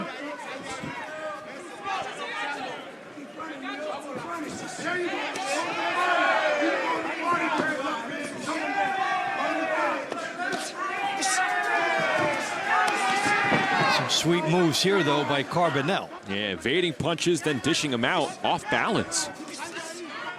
Able to land a shot upstairs just beyond that left hand, guarding the face of William Langston.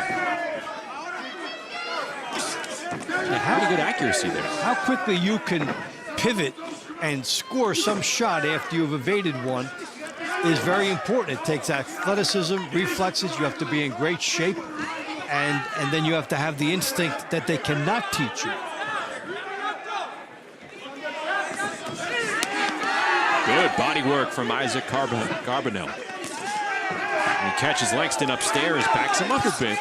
Final 30 seconds to go. Carbonel hit another gear.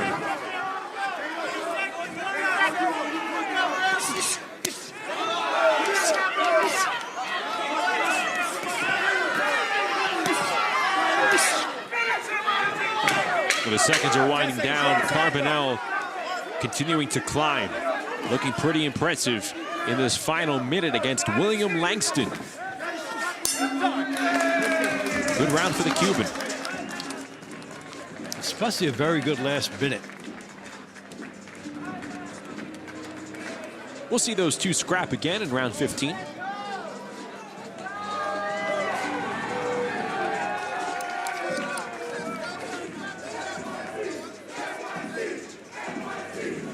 How about that? The Attack making some noise on the road with their fans. Well, they got one to watch after they did the great job earlier tonight. And one of their own is up next. The winner of this round by the score of 10-9, out of the blue corner for the NYC Attitude, Isaac Sanctus Spiritus Carbonel. NYC leads 66-64. Round 8 is in the 205-pound plus division. Out of the blue corner for the NYC Attitude, Colby Madison. In the red corner for the Nashville Smash, Fernando Kuza.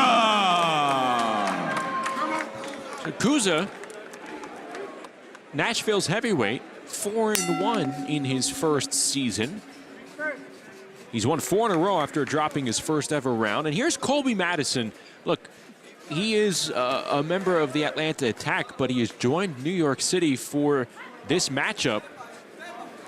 3-6 in his TCL career, 2-4 this season. 41 years of age. And you want to make a good impression when you're joining a new group.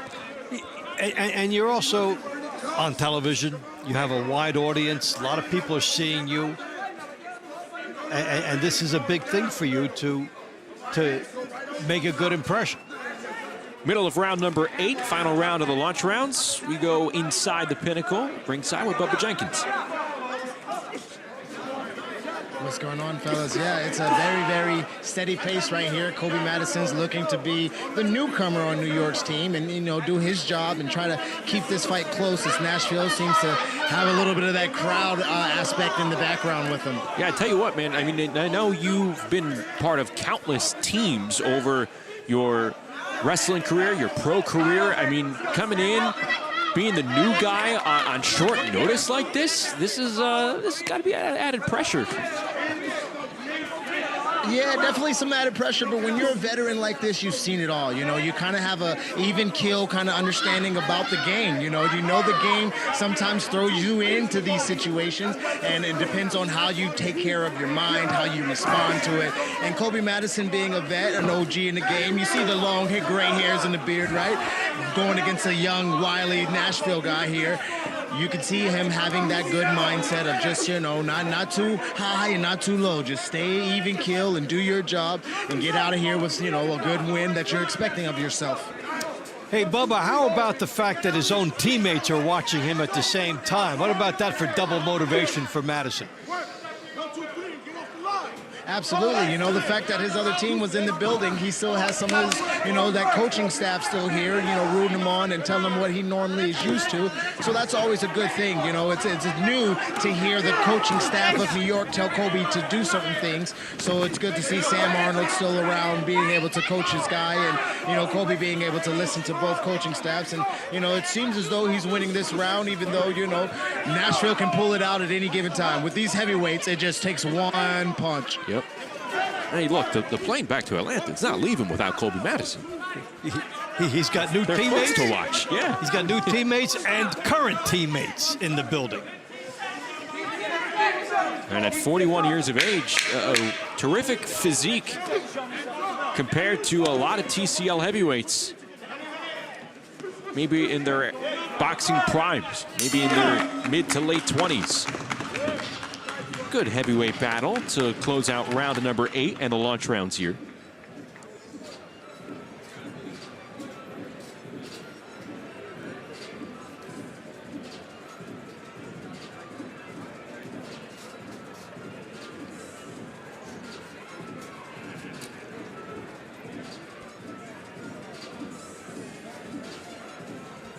See how the judges rule this one. New York City's taken the last 2. Did Madison do enough?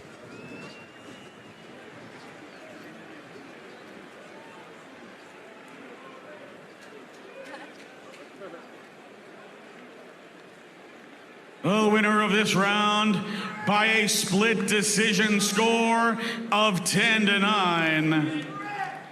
Out of the blue corner for the NYC Attitude, Colby Madison. Yes, he did do enough. So on loan, he delivers for New York. 76-73. We are through 8 rounds at the Pinnacle in Nashville in New York City. After winning the last 3 rounds, has built up a 3-point lead. We're back with more right after this.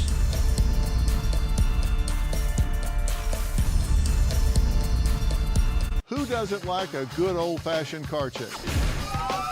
Get out of the car. How come you didn't stop? I don't want to. As far as dumb drunks, give you guys a couple minutes to get dressed. And what brought you guys all the way up here? sex. It's just plain stupid behavior. I'll see you for Cops Reloaded on Merit TV. Oh, by the way, you're under arrest. Whether you're mastering the golf course, nurturing your garden, or dancing the cha-cha-cha, maintain your well-being with Balance of Nature fruits and veggies supplements, a formulated blend of 31 whole food ingredients. Imagine the possibilities when you feel your best, exploring new passions, rediscovering old ones, and embracing every moment with renewed enthusiasm. It's time to redefine what's possible and live life on your terms. Start your journey with Balance of Nature. Talk is cheap when it comes to saving our country. We're not just any cell phone service provider. We're Patriot Mobile. It's not enough to simply talk about values. We live them. Defending life, protecting our First and Second Amendments, and celebrating our military and first responder heroes. We're boots on the ground making a difference. We're America's only Christian conservative wireless provider with nationwide coverage on all 3 major networks and 100% US-based customer service. Join Patriot Mobile today and make an impact every time you use your cell phone. TCL Team Boxing League is brought to you by Serenity Springs Recovery Center, a place of recovery and self-discovery. 3-point lead for New York City, 76-73 over Nashville as we have reached the middle round phase here of tonight's matchup. Justin Shackle, Dave Bontempo with you. You know, the judges, they just couldn't help themselves. They needed that fourth and final split decision ruling in the 8th round. So a very, very interesting launch round phase here. 4 split decisions. You have 3 10-8 rounds. Created a lot of back and forth culture between these two teams. I'm waiting to see how the coaches are going to approach their fighters about fighting under these situations. Okay, there have been 10 splits between the 2 fight cards tonight. Judges are very, very close with it, so you can't take anything for granted. New York City pulling out to a little bit of a lead here, and we've had everything. We've had the referees taking points, we've had the splits, we've had the 10-8s, and we're just getting started. Yeah, we've also had some knockdowns, a lot of knockdowns for the first 8 rounds. Let's take a look at the launch round highlights brought to you by The Balance of Nature. One of those big knockdowns featured in round number 6. New York City's Giovanni Estella catching Isaiah Elrod flush, setting him across the ring. I'll tell you what, credit Elrod for not going completely down there. Yeah, he was doing some good work until he got caught, and that is the punch that put New York ahead. And that is what started the trend that has them in the lead by this much after the launch rounds. Taking a look at the action we're about to see with the middle round fight card, Christina Cruz in her only round of the night. She'll be leading off in round 9 against Kenesha Johnson, but round number 11 is a big one. You have the rematch between Stacia Settles of on the Ammons. We saw Settles put Ammons down in her 10-8 decision win in the launch rounds. What'd you like most about Settles in that launch round performance? I think the smoothness and then the opportunism that she showed. She can win as a boxer, and then if you give her a chance, she'll go for the 10-8. And now you've got Cruz and Settles in this middle round for New York. That could be formidable. Yep, Christina Cruz will be leading it off, and 2 bouts later, it'll be Stacia Settles. Let's go inside the ring with Patrick Creighton. Fans, our current score, the NYC Attitude 76, Nashville Smash 73. Welcome to the middle rounds. Round 9 is the 126-pound division. Out of the blue corner for the NYC Attitude, she's an unprecedented 10-time New York Golden Gloves champion, multi-time national champion, and 2020 Puerto Rico Olympian, Christina Hell's Kitchen Kid Cruz. In the red corner for the Nashville Smash, Kenesha Johnson.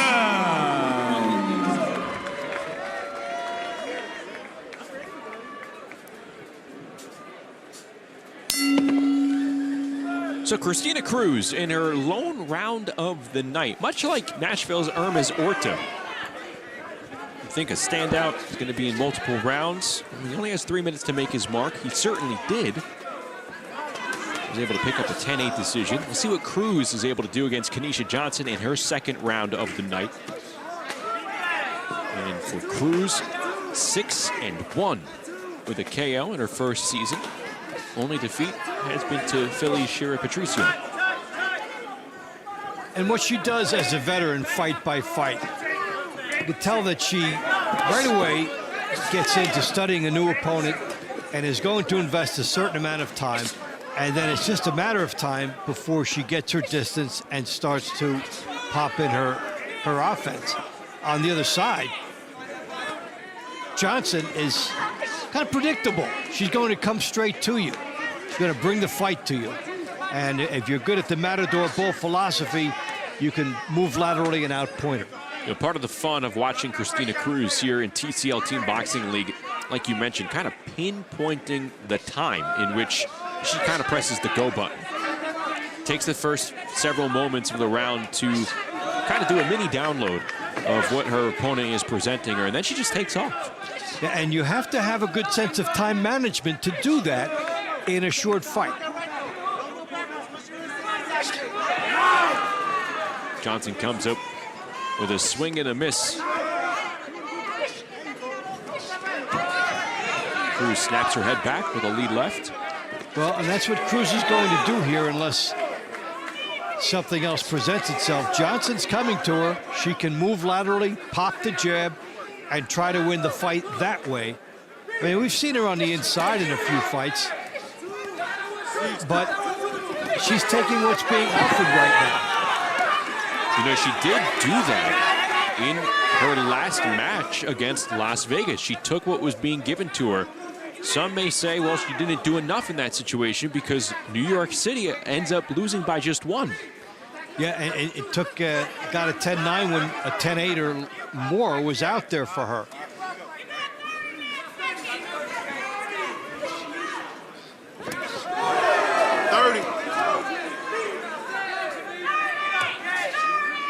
.30 seconds to go. Good combo landed by Christina Cruz. Kenesha Johnson, to her credit, continues to come forward. Not slowing down the pace, able to get a right hand in on Cruz. Yeah, Johnson would have liked to have had an opponent that stays right in front of her, and you get two walk-in fighters. But Cruz throwing the wild card of her boxing and may have made it easy on herself.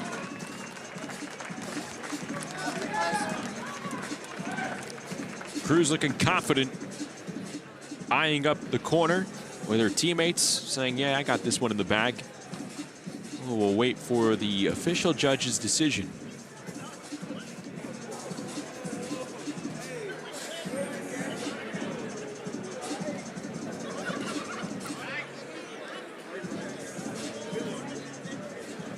The winner of this round by the score of 10-9, out of the blue corner for the NYC Attitude, Christina Hell's Kitchen Kid Cruz. Now a 4-point swing, New York City leading Nashville. And one of the fighters for Nashville, who's going to be part of this rally later on in the middle rounds, William Langston, standing by with Bubba Jenkins. That's right. I'm here with the kid Langston. All right, you just had your round and you didn't get it the way you felt like you wanted, but you get another crack at it with the same opponent. How do you feel about the adjustments maybe your coaches gave you or didn't give you? I just need a little bit more output, I felt like his output was what they gave him that day. The reason why they think he edged it out, I honestly don't believe that, he edged it out. I felt like I edged it out. I landed the more effective punches, but next round, I'm going to make an adjustment and y'all going to see it. The next round, you're going to get the job done. Yes, sir. Yes, sir. All right, you're here right here by the kid. He's looking to get his job done in the next round, get that payback. Back to you guys with the action. It's always intriguing, Dave, to figure out what the adjustments a losing fighter can make coming back in a second round and ultimately pulling off a victory, getting the split in the 2 rounds. We've seen it countless times here this season and over the course of the history, but William Langston developing into a multi-round fighter for this Nashville squad, and he's cognizant that the adjustments need to be made mainly just by throwing his hands out more. And it's fascinating. That's one manner of the adjustments, is to increase your output. Sometimes it's a matter of styles. I want to get inside more. I want to move more. I need to show more angles. This time it was output. And he's fighting for judges here who have had a lot of split decisions. So many things have been close. Maybe output will be the answer for him in this one. So here is the second meeting of the night between Matulov and Roger Hilly. Dave, we had talked about a round to watch here in the middle rounds. Round 11 coming up. Stacia Settles on the Ammons. We're being told that that round is being scratched along with round 17, another meeting between those two. We're going to find out why. It's believed that it is on Settles' end. So we'll wait and see here, but those rounds have been scratched, and that'll be points for Nashville. We're told that New York is winning, though, New York so is it's winning. on the other side of that. And it could be that damage that Settles did in that last fight. She puts a hurting on people. So it is an injury. This information's coming in as we're talking here. It is an injury to Ivana Ammons of Nashville, and that will be some automatic points for New York City as they right now have a 4-point lead over the Smash.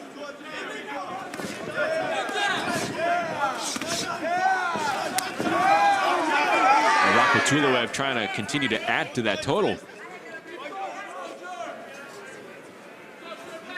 And Hilly is a guy who got off the schneid earlier tonight. So, you know, when you've gotten a win and broken a losing streak, you're thinking big. You're thinking parlay. I'm going to get 2 tonight. It's my night. Good right hand landed by Hitman Hilly. Another one finding Matulov flush. But the body work from Roger Hilly. We saw that in the launch round phase as well. Yep, he's been bringing it. He entered the night 0-5-1. He might have himself a pair of wins on this night. Said it during the first fight. He does not look like an 0-5 fighter. He looked like he really was on his game tonight. Has one with a chance of 2, and he gave Matulov all he wanted, regardless.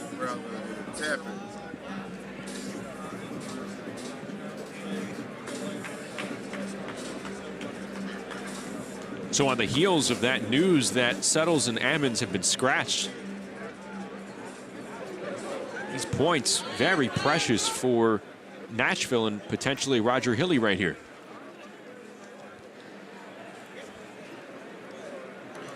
The winner of this round by a split decision, 10-9, out of the red corner for the Nashville Smash, Roger the Hitman Hilly. This is a guy you have to feel real good for tonight. Round 11 is scratched due to an injury. Avonda Ammons is unable to compete. The round will transfer 10-9 to New York. Our current score is 105 to 101 for the New York City Attitude. This round brought to you by Balance of Nature, proud health supplement partner of TCL. This is round 12 in the 147-pound division. In the blue corner for the NYC Attitude, Lionel Taz Santana. In the red corner for the Nashville Smash, Yolis Molina. So Lionel Taz Colon is back in the ring. His second round of the night. He had to take on the hard-hitting Hermes Orta, who knocked him down for a 10-8 round. And now he takes on a fellow Cuban in Yoelis Molina, who is 21 years old, so a year older than Colon. And Molina has proved to be a tough out as well. He's 5-1 thus far. And 2 wins in New York's last in the last outing for his team.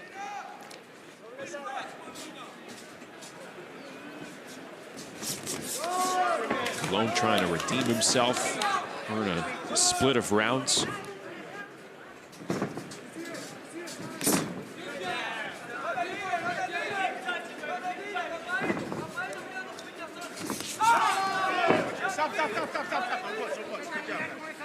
New York City has built itself a 4-point lead, 105-101.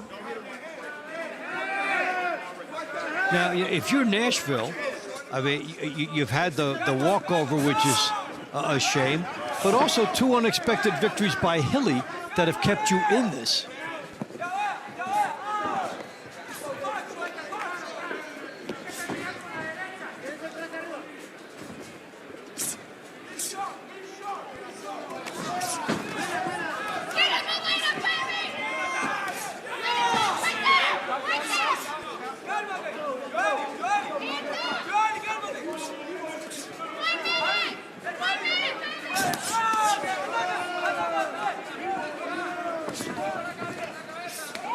A minute 20 to go in round 12. Oh, Colon getting caught there by a left hand from Molina. Molina trying to get down low and then spring into action, which he's doing here. I don't know if that left hand slowed Colon down a bit. Or it might have just sped up. Yoelis Molina, look at him tracking him down. Good exchange by Colon and Molina. And now Taz Colon coming back with a fiery left. Defense few and far between here in round number 12. Well, that's enhanced the entertainment value.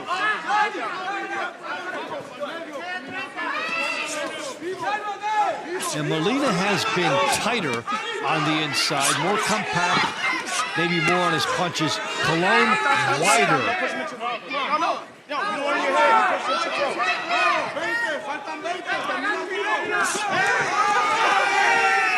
Taz Colon knows it's time to go here. Final 15 seconds of round 12. Will he be able to put points on the board for New York City? Doesn't want to be left out. Molina feels like he is in control. Final burst from Taz Colon, and time runs out.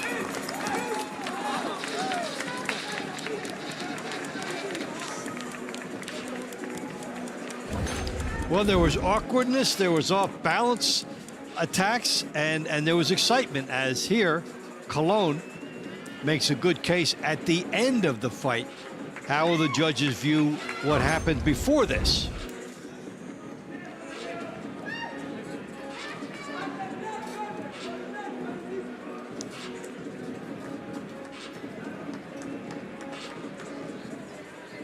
The winner of this round by the score of 10-9, out of the red corner for the Nashville Smash, Yoenis Molina.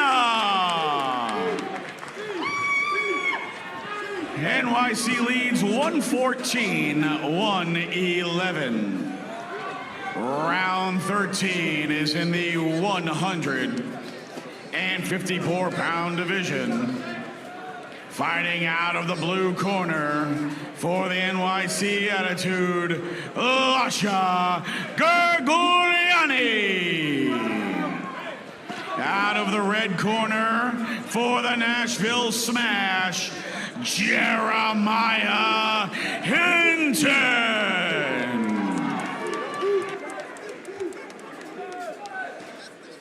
We get our first look at a pair of new fighters. Round 13 brings us Jeremiah Hinton for Nashville, Lasha Gurgleani for New York City.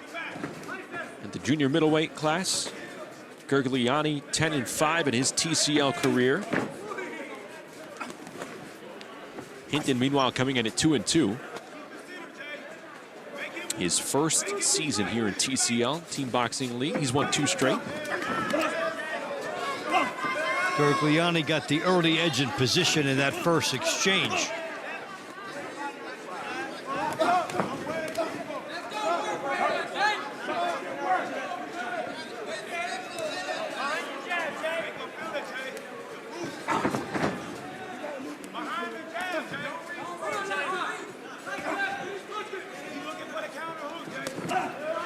Oh, put a big left hand, straight shot out of the cannon by Gurgleani. But he was setting it up, and he got it. And now there's a chance for more. My goodness. Cock back and let it rip. A minute 45 to go here in round 13. You talk about packing some thunder off one single punch. Hinton dropped it a heap. That's the dream setup. And then you land the big shot behind it. You do all the work, and then it becomes a textbook execution. He still has time to be greedy here and look for 10-7.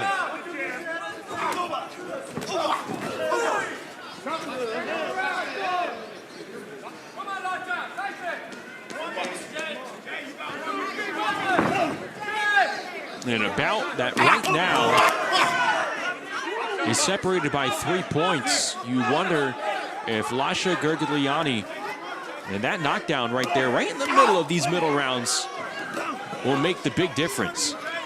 Create further separation from the attitude. We often do find something dynamic happening in the middle or toward the end of the middle rounds that sends a team on its way. He brought that one all the way from New York.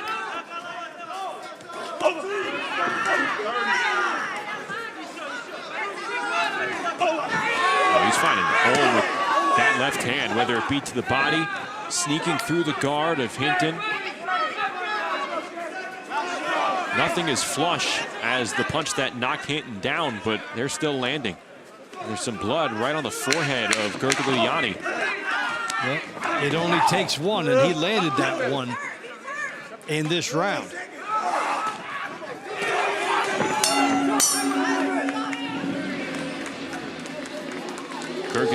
Gurgleani warning Hinton himself, hey, easy on the headbutts. And yeah, he did split him open. Let's take a look at this knockdown, though. Watch how he sets up the footwork, but boom. It was a quick shuffle step, got him just a little bit of space, and then he popped it home.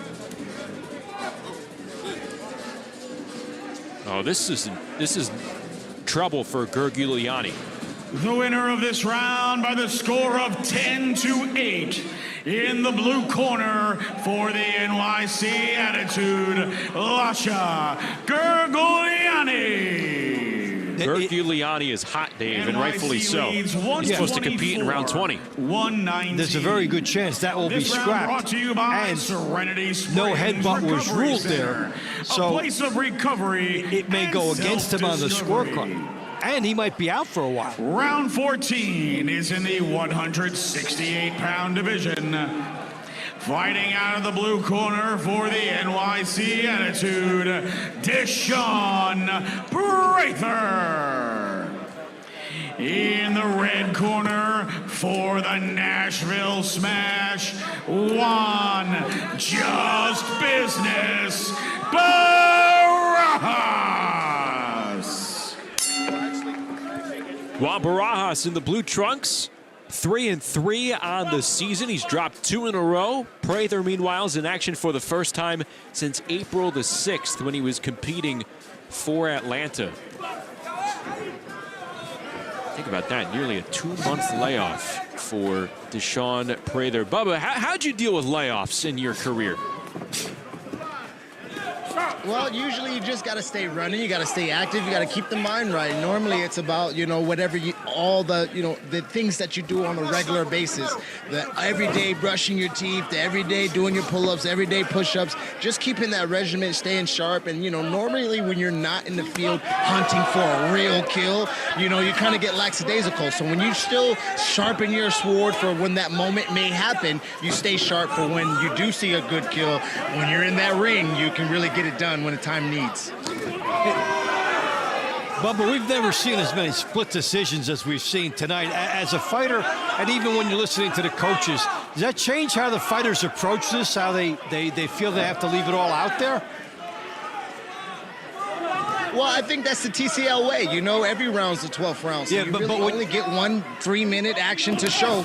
Sometimes you get a little bit of the many rounds, or you get a little bit of later rounds. But a lot of these guys who are not scheduled for the money rounds, the coaches want a lot out of them because you only get that 3 minutes. It's a pressure cooker situation. So you demand that from them as a coach. And when you see these guys normally fight for 30 minutes, 25 minutes, 20 minutes, and then you don't get the same action out of them in 3 minutes, you kind of get disappointed with that. So that's definitely a pet peeve as a coach, and me as an analyst or as a OG in the game, that's something that I see as well. Over a minute to go in round 14. Prather's look pretty good here against Juan Barajas.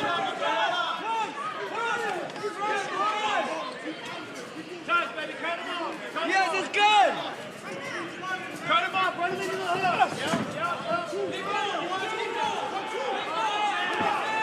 These two will fight again in round number 24. And Bubba, I don't know if there's any action around you, but what we just saw from the previous round with Lasha Gurgleani, I mean, he got headbutted. He got a cut open on his forehead.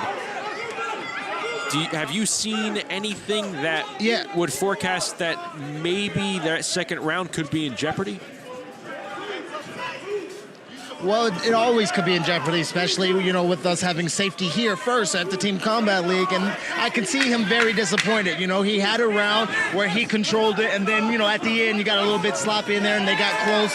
and then it definitely cut him. And anytime as a fighter you get cut or you see your own blood, it definitely frustrates you. It definitely makes you a little bit mad. And if you don't get that opportunity to come out and box again, when you're a fighter, you love that opportunity, it may make you mad again. So he's sitting on the sideline a little bit frustrated. He possibly is in the back getting his head cleaned up, but yeah, it could be in jeopardy. Yeah, that's a tough break right there because he picks up the 10-8 decision. Like you mentioned, Dave, I mean, if he can't go on, he's going to get a loss for not coming out for round 20. Going to get a loss and maybe a little bit time off that he doesn't want either for that to heal. So that's one of the real bad breaks. Let's see who wins here. Prather looked pretty nice against Barajas. The winner of this round via split decision by the score of 10-9 out of the blue corner for the NYC Attitude, Deshaun Prather. Round 15 is in the 175-pound division. Fighting out of the blue corner for the NYC Attitude, Isaac Sanctus Spiritus Carbonel. Out of the red corner for the Nashville Smash, William Langston. NYC leads 134-128. Here we go in a rematch of round number 7. Isaac Carbonel, William Langston, a pair of light heavyweights. Langston was pretty confident that if he only increased the punch output, that he would be able to match Carbonel. Well, we shall see. He gets his opportunity to prove it, but that makes the assumption that Carbonel's not going to do something else either.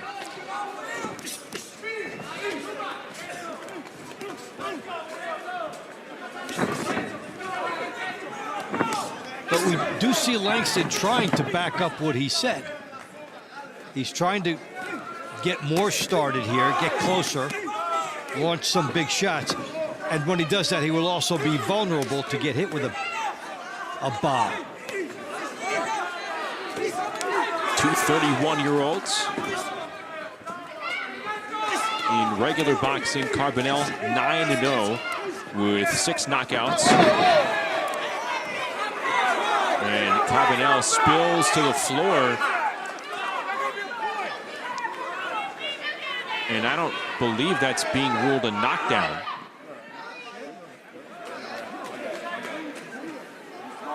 And I think Langston's going to get deducted right here. Yep. Not only not a knockdown, but a point being taken away, which has the effect of a knockdown in reverse. He's got to be careful here.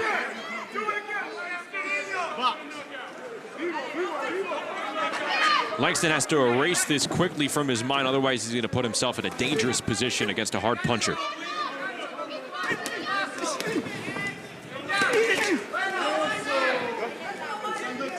You may not agree with what the referee's doing in there, but you have to focus on the guy in front of you. Yeah. And a good punch right there, left hand from Langston. Yeah, he's been able to do that, getting close. He has done a lot more, but he's being nosed out. Oh, he tagged Carbonel, that left hand. I don't know if it rocked him, but it definitely landed cleanly.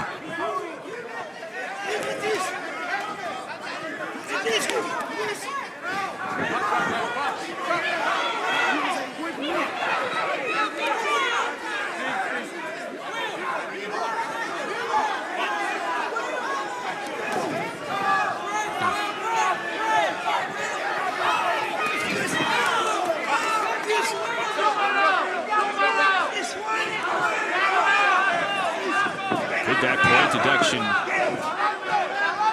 create the spark that William Langston needed here in round 15. Carbonel lands a right hand, comes back with a left.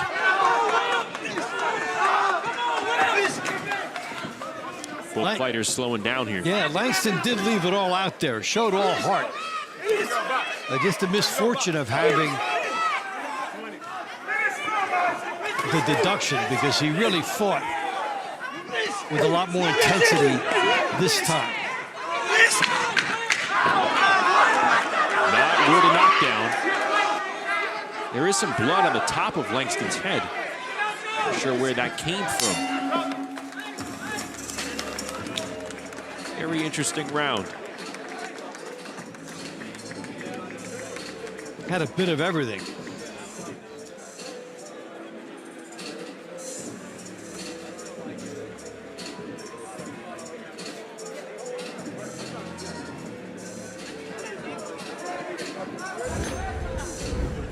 All right, here you go inside. And the toss right in front of the referee. That will cost you a point. You want to get positioning, but that's not how you do it. And it's a shame because it took away a lot of very good things he did in that round. Fight fans, round 15 is scored 9-9, a majority draw. A majority draw. NYC leads 143-137. Round 16 is in the 205-pound division. Out of the blue corner for the NYC Attitude, Matthew Christ.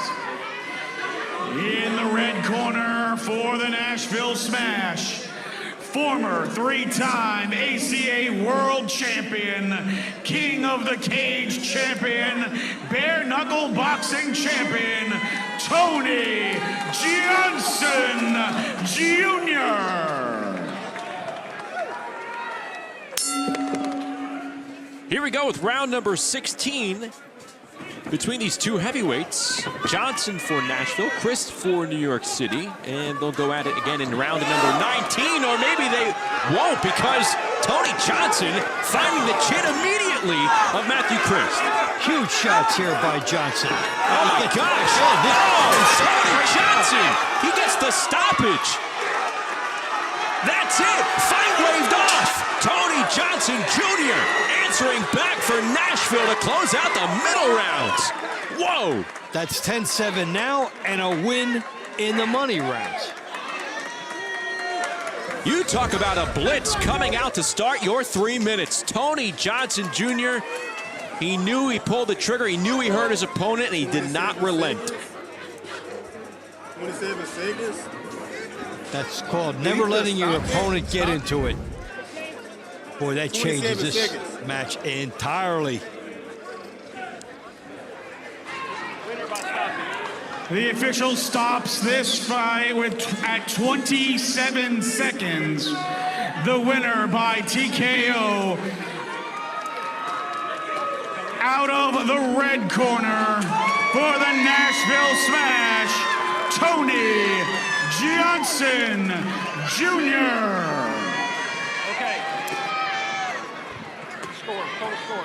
Our total score after the middle rounds: NYC 150, Nashville 147. We'd like to thank our sponsors of tonight's event. Tony Johnson Jr. making it awfully interesting as we head to the money rounds. Take another look. How about that? Happened in a blink of an eye. That first left hand ending things for Matthew Christ. We have a 3-point match.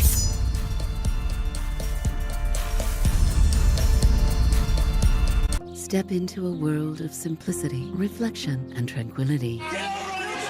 Tell me what I did! Enjoy private accommodations, curated meals, and a minimalist lifestyle designed to help you reconnect with what truly matters. And I will watch! Let go of distractions and embrace the calm. Break it up! Start your quiet exploration in jail every weekday, only on Merit TV. I was drinking every day. I was hooked on oxys. My husband turned into someone I didn't recognize. The addiction crisis. Worse than a pandemic, we have a growing epidemic. There are approximately 20 alcohol and drug-related deaths per hour every single day. Addiction is a disease. Like any other disease, it may have serious harmful effects and may lead to death if left untreated. Introducing Serenity Springs Recovery Center, a place of recovery and rediscovery. We understand the unique challenges men face in their journey to recovery. Set on 38 private acres, our state-of-the-art facility offers a safe, supportive environment for healing and growth. Our team of dedicated professionals specializes in evidence-based treatment, providing our patients with the tools to overcome addiction and achieve long-term sobriety. If you or a loved one needs to make a change, call us today at 386-423-4540 or visit us online at serenityspringsrecovery.com and reclaim your life. Things heating up in Nashville. Money rounds coming up. And the Nashville attack, I beg your pardon, the Nashville smash within 3, 150 to 147 after Tony Johnson Jr.'s 10-7 stoppage in round number 16. Before we get going with the money rounds, let's go back inside the Pinnacle and hear from Struggle Jennings and Caitlin Curtis.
We apologize for the technical difficulties with Struggle's microphone. We're working on that.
Virgil Jennings, Caitlin Curtis entertaining the fans over at the Pinnacle ahead of the money rounds.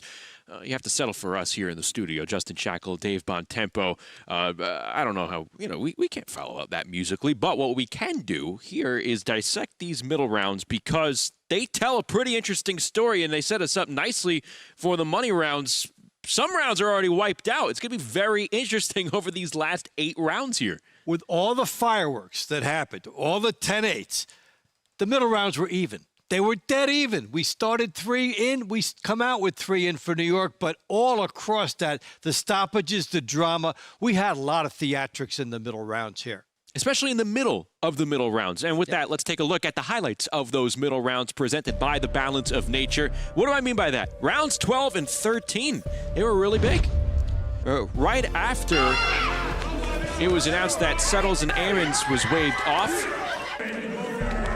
This is how Nashville stayed in the hunt. It's kind of the sandwich. They won 2 out of 3. And Molina picked up the 10-9 win. And then here, Lasha Gurgleani with a 10-8 win after that monstrous straight hand down the pike against Jeremiah Hinton. But take a look at his face. Take a look at the blood on the forehead.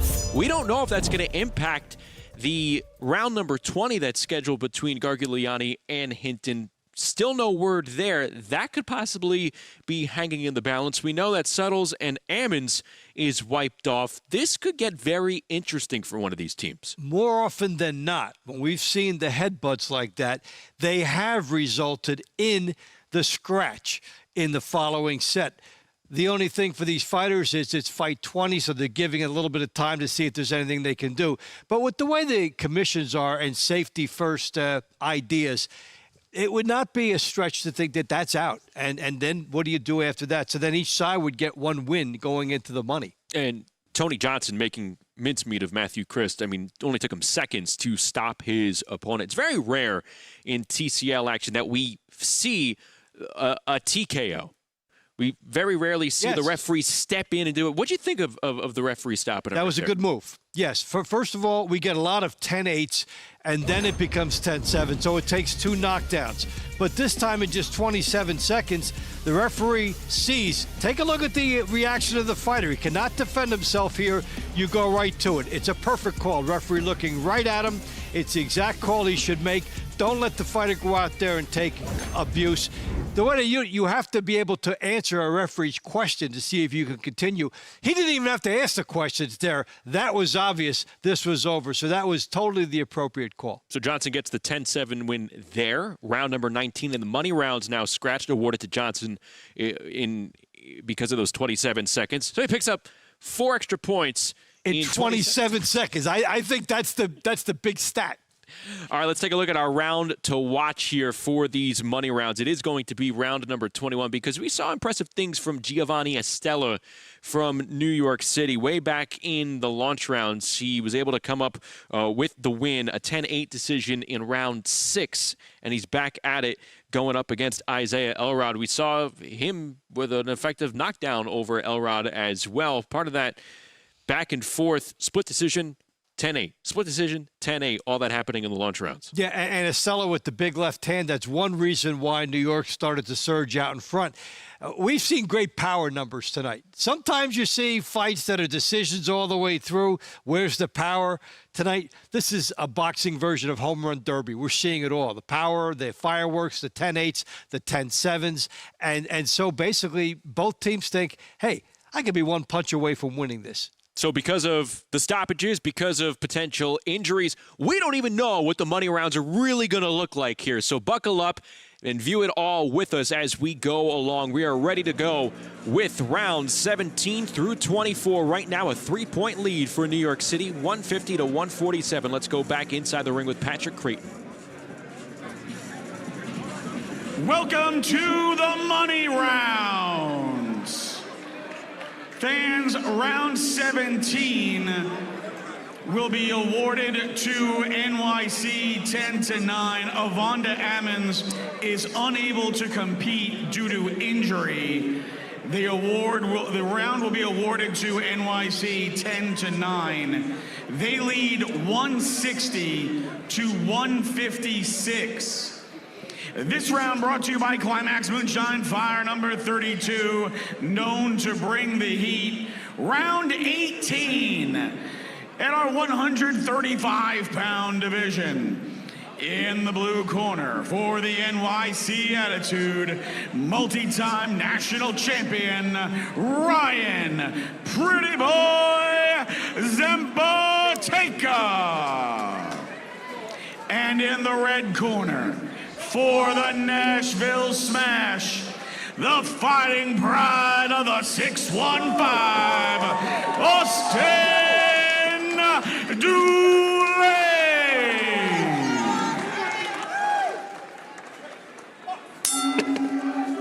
Well, as round 17 is scratched, this is a big chance for Austin Dooley. This is a pivotal part, and not really a hyperbole for Nashville coming in at 2-2. Pivotal part for Nashville's season, pivotal part for Austin Dooley here to cement himself as a trustworthy and reliable two-round fighter in the money rounds. Yeah, he's trying to get a double here for Nashville. First fight very close, but now some added pressure. So you talk about, can you assume the leadership mantle in this type of a situation? He's done it in the past. Yeah, you're in the money rounds for a reason. You're an all-star, but now with your team trailing, there is extra pressure. You can't wait. And here in round 18, it's Zmpa with more physicality, more punches being thrown so far. Well, he's making an adjustment from just what he's seen. More punch output, second time through. This was a close scrap in the eyes of these judges with the Tennessee Athletic Commission. This was a split decision way back in round number 2, awarded to Dooley. So that means if you're Dooley's opponent, you know that one judge had it for you. So you may just have to do a little bit more than you did that last time.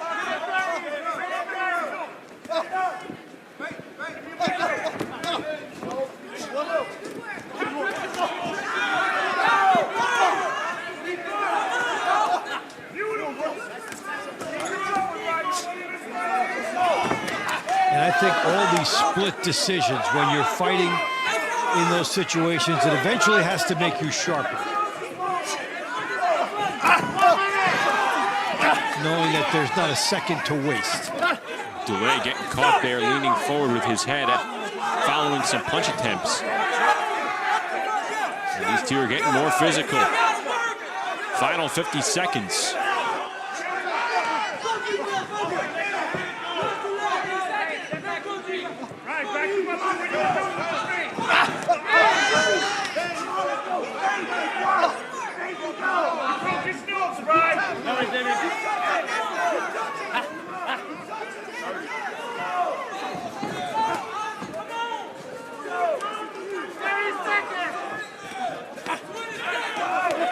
Seconds to go.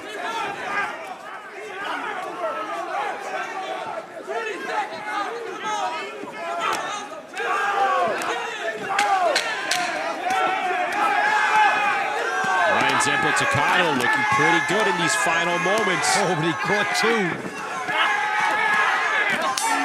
We're fighting back. Really nice. Zmpa says, I got you that time. I know I got you that time. Look at them. They still want to continue the debate. It's over, gentlemen. For tonight, at least.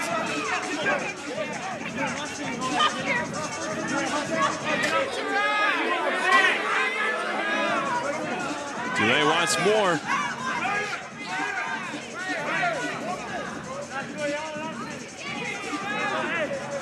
Don't know if I'd bring them together for an embrace after this. Just let them go their own ways.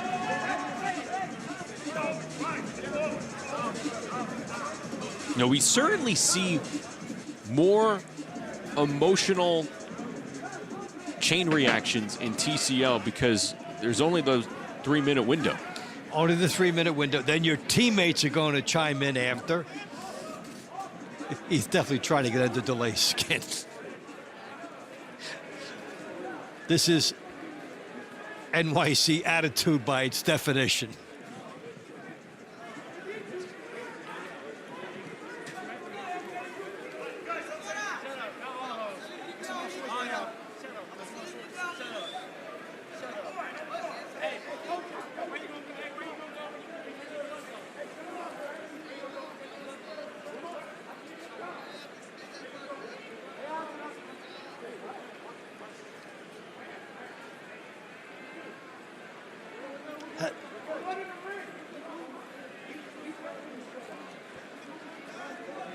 So we're waiting the judges' scorecards. Both coaches are getting into it, chipping back and forth across the ring. We talked about that. Teammates get involved.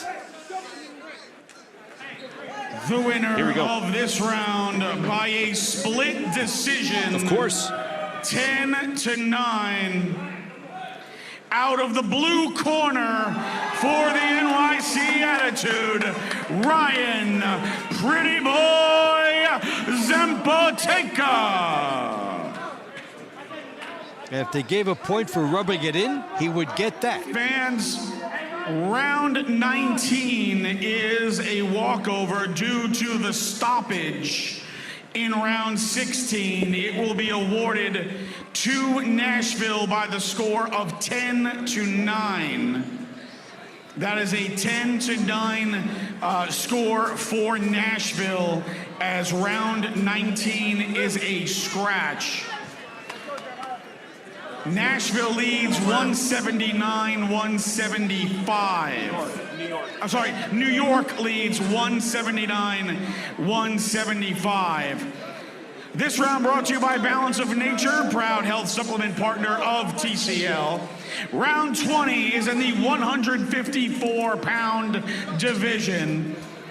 Out of the blue corner for the NYC Attitude, Lasha Gurgleani. Out of the red corner for the Nashville Smash, Jeremiah Hinton. Well, Dave, this is a great sign for Lasha Gurgleani. He is back in the ring competing. Looks like that cut has been addressed. You definitely have to keep an eye on it over the next 3 minutes, but bottom line, they're able to get this round going. Yeah, he dodged an administrative bullet to be able to get back out here. And especially after you win in impressive fashion, you certainly hate to see the next one taken away from you. He's now 4-0 here in 2025. 34-year-old out of the Republic of Georgia. Body shot with that left hand from Gurgleani.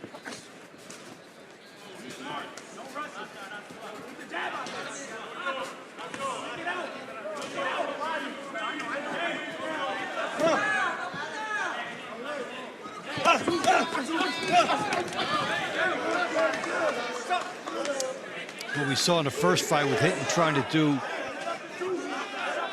a lot of body shots and maybe try to parlay that into a shoe shine with an uppercut to finish it or a hook, hoping that the judges will give you credit for that.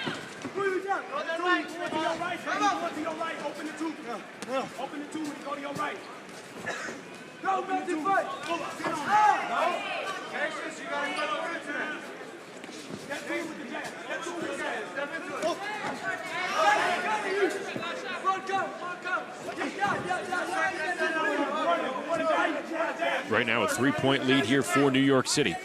I'll tell you what, after you've been headbutted, you can tell the little gun-shy aspect.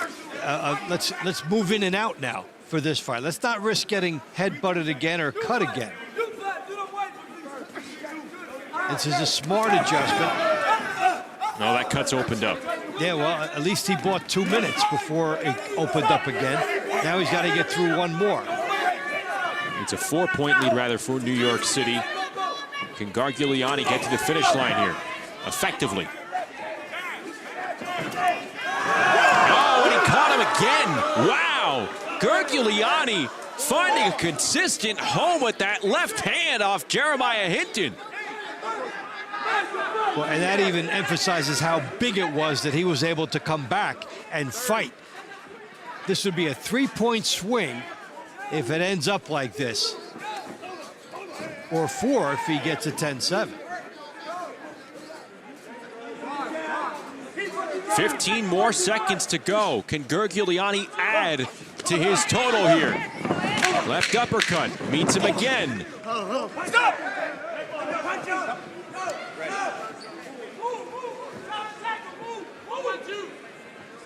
What a showing for the Georgian. Lasha Gurgleani drops Hinton twice in 2 separate rounds tonight. But the fact that he was able to come out here changes a potential 10-9 against him into a 10-8 for him with this left-hand bomb. So when you're looking at the scoring of this fight, that is a titanic swing in favor of New York. It might be the difference. Yeah, because it was going to be 1 point against them. Now 10-8 for New York, so massive. That's a clutch performance. The winner of this round by a score of 10-8 in the blue corner for the NYC Attitude, Lasha Gurgleani. NYC leads 189-183. Round 21 will be in the 160-pound division. In the blue corner for the NYC Attitude, Giovanni Estella. In the red corner for the Nashville Smash, Isaiah Elrod.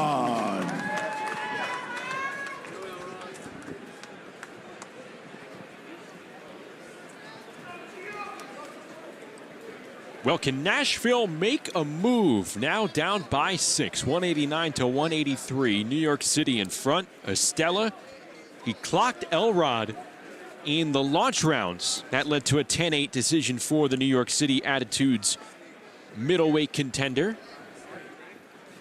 Estella in the white trunks, Elrod in the dark blue. As we come around the final stretch here in Nashville. It's been one of the best power displays up and down a fight card we've had this year, with the 10-8s and the knockdowns and knockouts on both sides.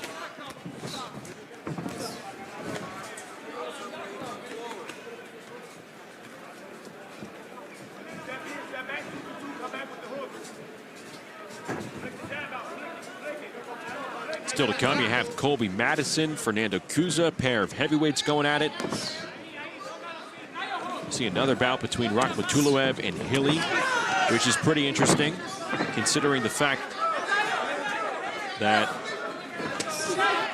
Hilly's already won against Matulov tonight.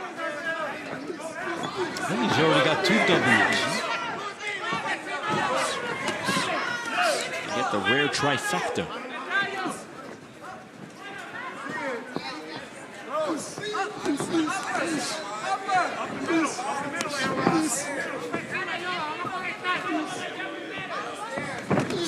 What can Estella do to add on? Can Elrod negate the 10-8 decision that he had to accept earlier on tonight? Well, you think of the impact of that last fight, how critical it was. We would be approaching these last 4 with a 2-point lead for New York had that not happened. And now New York has stretched it out.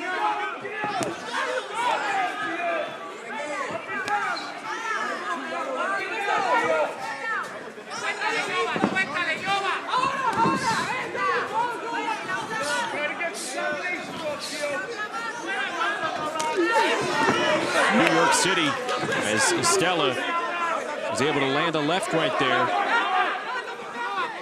Right now in line for its first win since April 26th. It's been over a month since their last victory. And this starts the second half of the season, so this is a critical one for New York. We put them back into a playoff position and able to leapfrog Nashville. They're able to do that. Estella coming close to landing another effective one-punch rattler. Just missing.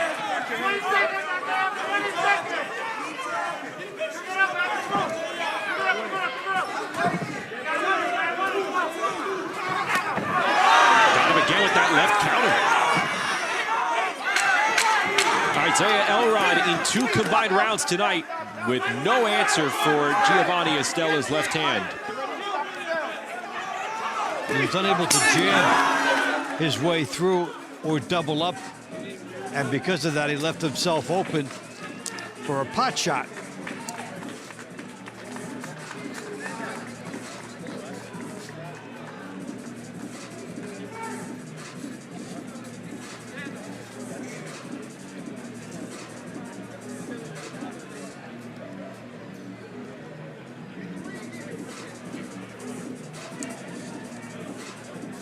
We'll await the judge's decision. Will Estella help New York City further pull away?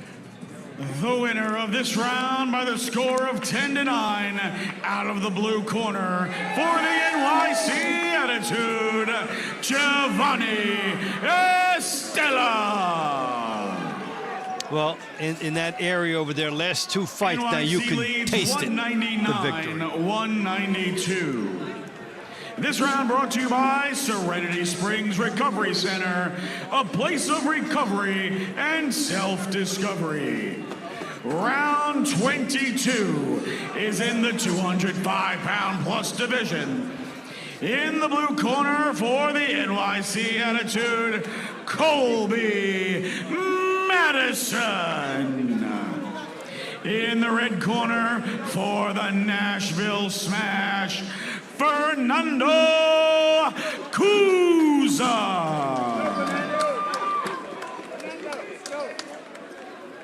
The first meeting between these heavyweights back in round 8, it resulted in one of the 7 split decisions that we've seen tonight in Nashville. That's not counting our previous bout. 6. Where Atlanta was able to rout San Antonio earlier. 236-214 the final. Congratulations to the attack. New York City up here by 7. Big right hand coming over the top from Fernando Kuza. And Colby Madison came away with a 10-9 split decision in that 8th round.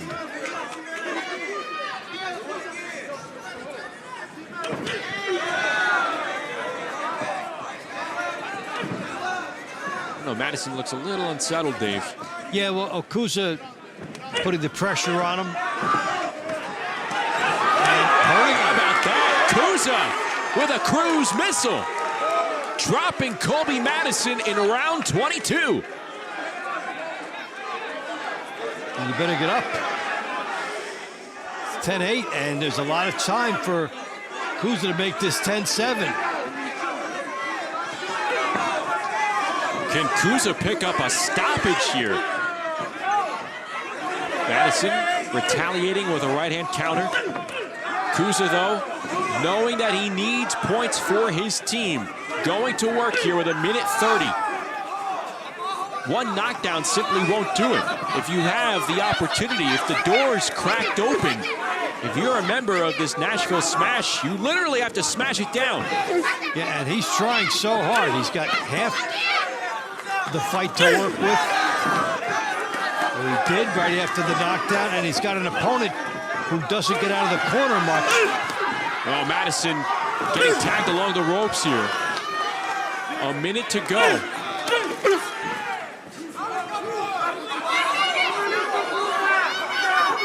Kuza, you want to try to get the same shot that provided the knockdown. Fernando Kuza has 10-7 on his mind. He snaps Madison's head back. That's going to do it. That's a 10-7 round for Fernando Kuza. And Nashville, they are not done yet. A big stoppage picked up by Fernando Kuza. Whenever you look down. We talked about the power keeping these teams in it. Not going away. And this is Kuza loading up. I said the same shot. He does get it in there.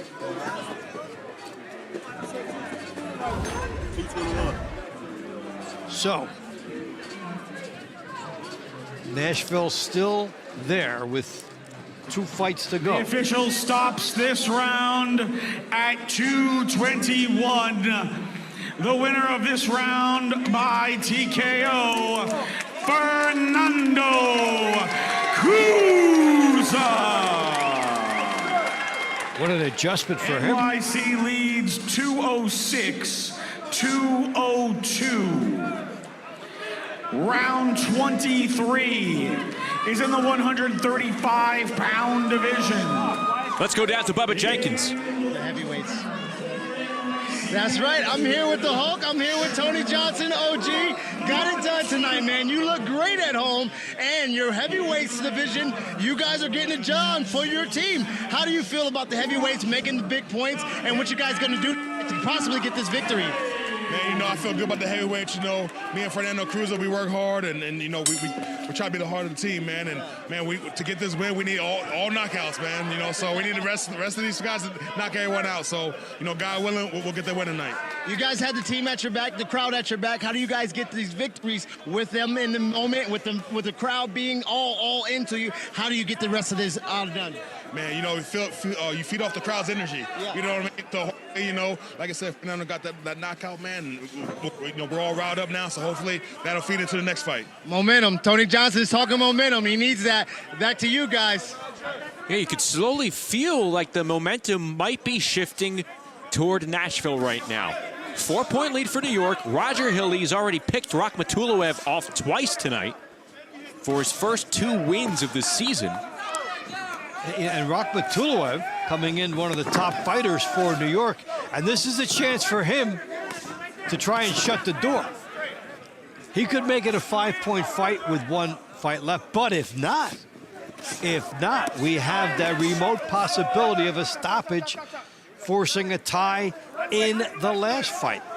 Now, what a comeback that would be for Nashville. Can Hilly pull off his biggest win of the season right here over the next minute 40? Will Matulov be able to close the show for New York City? Both teams aching for a victory here in the Music City. In New York, you're thinking, we just need 1 win. These last 2 to get our season back on track. Figured they had this in their pocket. And Nashville has come storming back. What a story it would be if Hilly, who came in at 0-5, gets the trifecta here tonight with 3 wins.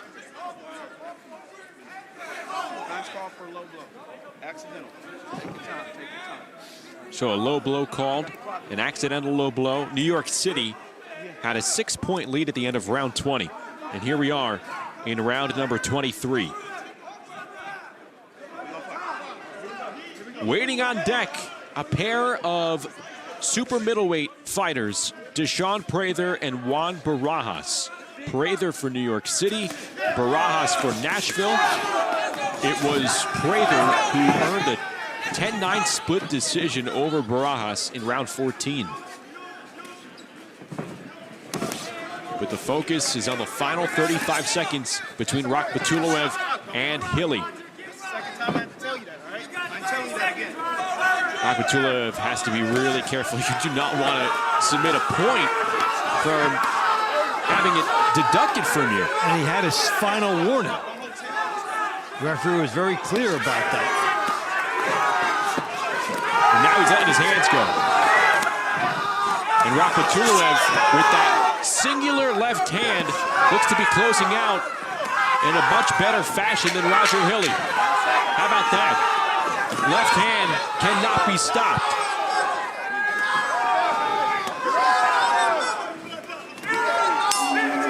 That's one of the best reactions to a final warning that you're going to see. Referee gave him a final warning. He went outside.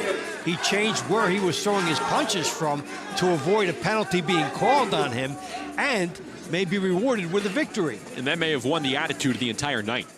Yeah. So he's warned, so he goes outside, pushes off a little bit to make some space, and then this is 6, 7, 8 shots, all counting.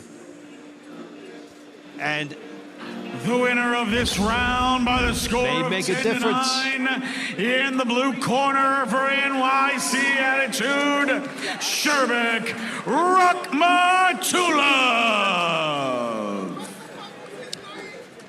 NYC leads 216-211. Round that's going to do it. That's going to do it. And 160 give Rock Matulov a lot of credit. This guy had beaten him twice. Shakes that off. For the NYC Attitude, gets the win. Deshaun Prather. And he did two things when the referee warned him. One, he avoided a penalty, and two, he turned it on. Just business. Barajas. So round number 24, they will fight for pride. This is a 4-point lead for New York City, so Nashville cannot win this. But you credit the Smash for making it interesting going into the final 2 rounds. Remember way back when, end of the middle rounds, it looked like New York was going to romp, and then Tony Johnson came in. Got 4 points in 27 seconds. And Nashville had a ton of heart in this. Yeah, Nashville never allowed New York City to kind of peel away and cruise to a victory here. Barajas in the blue trunks, Prather in the white. So New York City will improve to 2-3. They'll pick up their first win since April 26th. Nashville, meanwhile, will drop 2 in a row. And then New York City becomes in the playoffs if they start tomorrow. So that was a big step that they had to take today.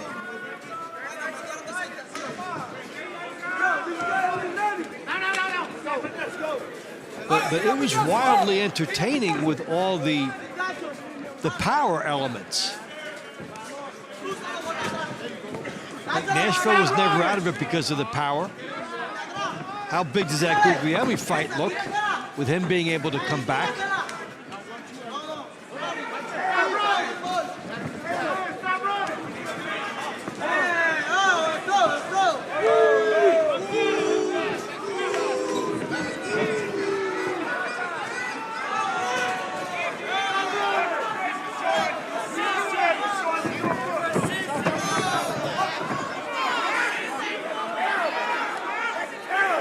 So we said at the top, gotta have it.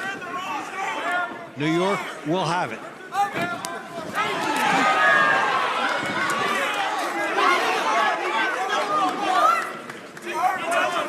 Final minute of the final round.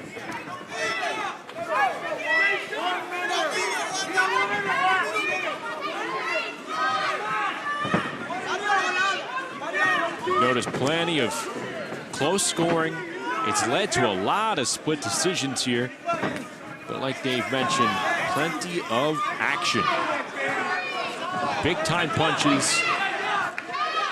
Led to some explosive knockdowns. We've seen a couple of stoppages at the hands of the referees, which you don't often see. And the byproduct of all that was numerous win scenarios for both teams.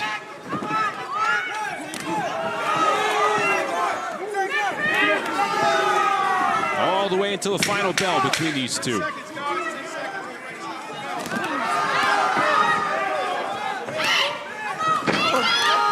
See if Prather is able to add to New York City's final total, or if Barajas makes this one closer than it really appeared at the very, very end. Nevertheless, New York City is going to be victorious on the road.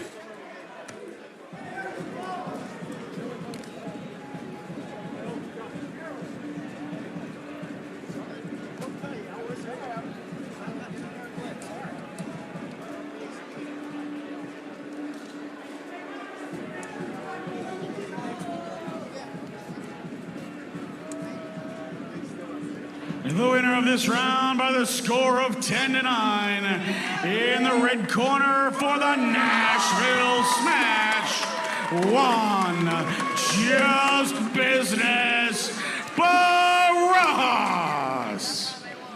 Your final score tonight, the NYC Attitude 225. So Barajas wins the final round, but New York City closes out a 225-221 win on the road to get to 2-3 on the season. How about Lasha Gurgleani? The big difference in the money rounds. The Georgian with some thunder. Nashville made it interesting, but New York City able to hold on for a 4-point win. We'll take a break and come back with more from Nashville. Trouble sleeping? We can help. It's not another prescription or drug. It's a cream. Sleep Cream is a safe topical cream made from natural ingredients and plant extracts. Just rub it on your skin. It truly works. Better sleep from the very first night, and your purchase is guaranteed. To order, visit sleepcream.com to start sleeping better guaranteed. And for a limited time, get free shipping on your first order by using code PHIL at checkout at sleepcream.com. I'm a 79-year-old power lifter. I set 4 state records for New York State for my age bracket. I set a national record on the deadlift. And I found for me, my body adapts better eating healthier food, putting better things in me. I take Balance in Nature because I've seen the benefits for me. I'm reaping the benefit of this product. There's no question in my mind. Otherwise, I wouldn't take it. Forget about it. Get 35% off your first set as a preferred customer. Claim this offer by using discount code TCL Team Boxing League is brought to you by Climax Moonshine Fire number 32, a drink not only made to tingle your senses with hot cinnamon flavor, but also made to pay tribute to firefighters all across America. This drink will put a kick in your step with its bold, hot smoothness. New York City going into the Music City and picking up a 4-point victory over the Nashville Smash. 225-221 the final. Justin and Dave back with you as New York City's able to hold on. Nashville made a really interesting at different points through the late middle rounds and throughout the money rounds, but we saw New York City being able to pull away as we take a look at some of the highlights from the latter portions of the match, including the Moonshine Fire number KO of the night. We'll get to that in a few moments. But Dave, closing out strong. I mean, good teams find ways to close out strong. New York City is able to do it with some single-handed punchers from single-handed fighters. Gurgleani and Matulov in a key fight, the one before the end of it, where he stems the tide of the momentum and beats a guy that beat him twice. I've never seen so many variables in one night. All the split decisions could have gone a different way. The power aspects, the momentum shifts. This really had it all tonight. All right, let's go back inside Nashville, where we have the stars of the night, the rounds of the night, and we'll hear from the winning team as well. We go back inside with Patrick Creighton. Our final score tonight, the NYC Attitude 225, the Nashville Smash 221. It's time for our stars of the night. Our third star from the Nashville Smash, Tony Johnson Jr. Our second star of the evening from the NYC Attitude, Giovanni Estella. Our number one star this evening from the NYC Attitude, Lasha Gurgleani.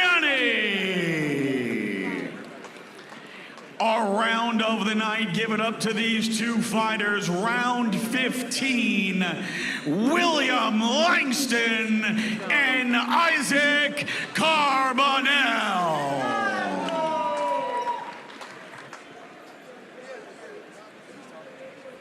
All right, we're here with the fighter of the night. I need a translation. So you overcame a big cut, but you put up some big points for you guys to solidify a good win. How do you feel about overcoming that and your performance? How you feeling? You feeling good? I feel good. Thank you. This is best box. This is good job. Thank you, Nashville. This is good team. And thank you, everybody. Good luck, man. We'll see you in the rest of the season. We're here with, actually, we're going to go to number 3 real quick. Tony Johnson, my man, you had the knockout of the night, got a big point tonight, and you put your team on the map. How do you feel about, not getting the win, but still having a great performance? Man, of course we want to get the win, but, I'm proud of my performance. Let my hands go this time, and, I'll keep getting better and better and better, so you're going to see improvement every week. All right, well, we'll see you next week. Good luck on that, buddy. Good luck.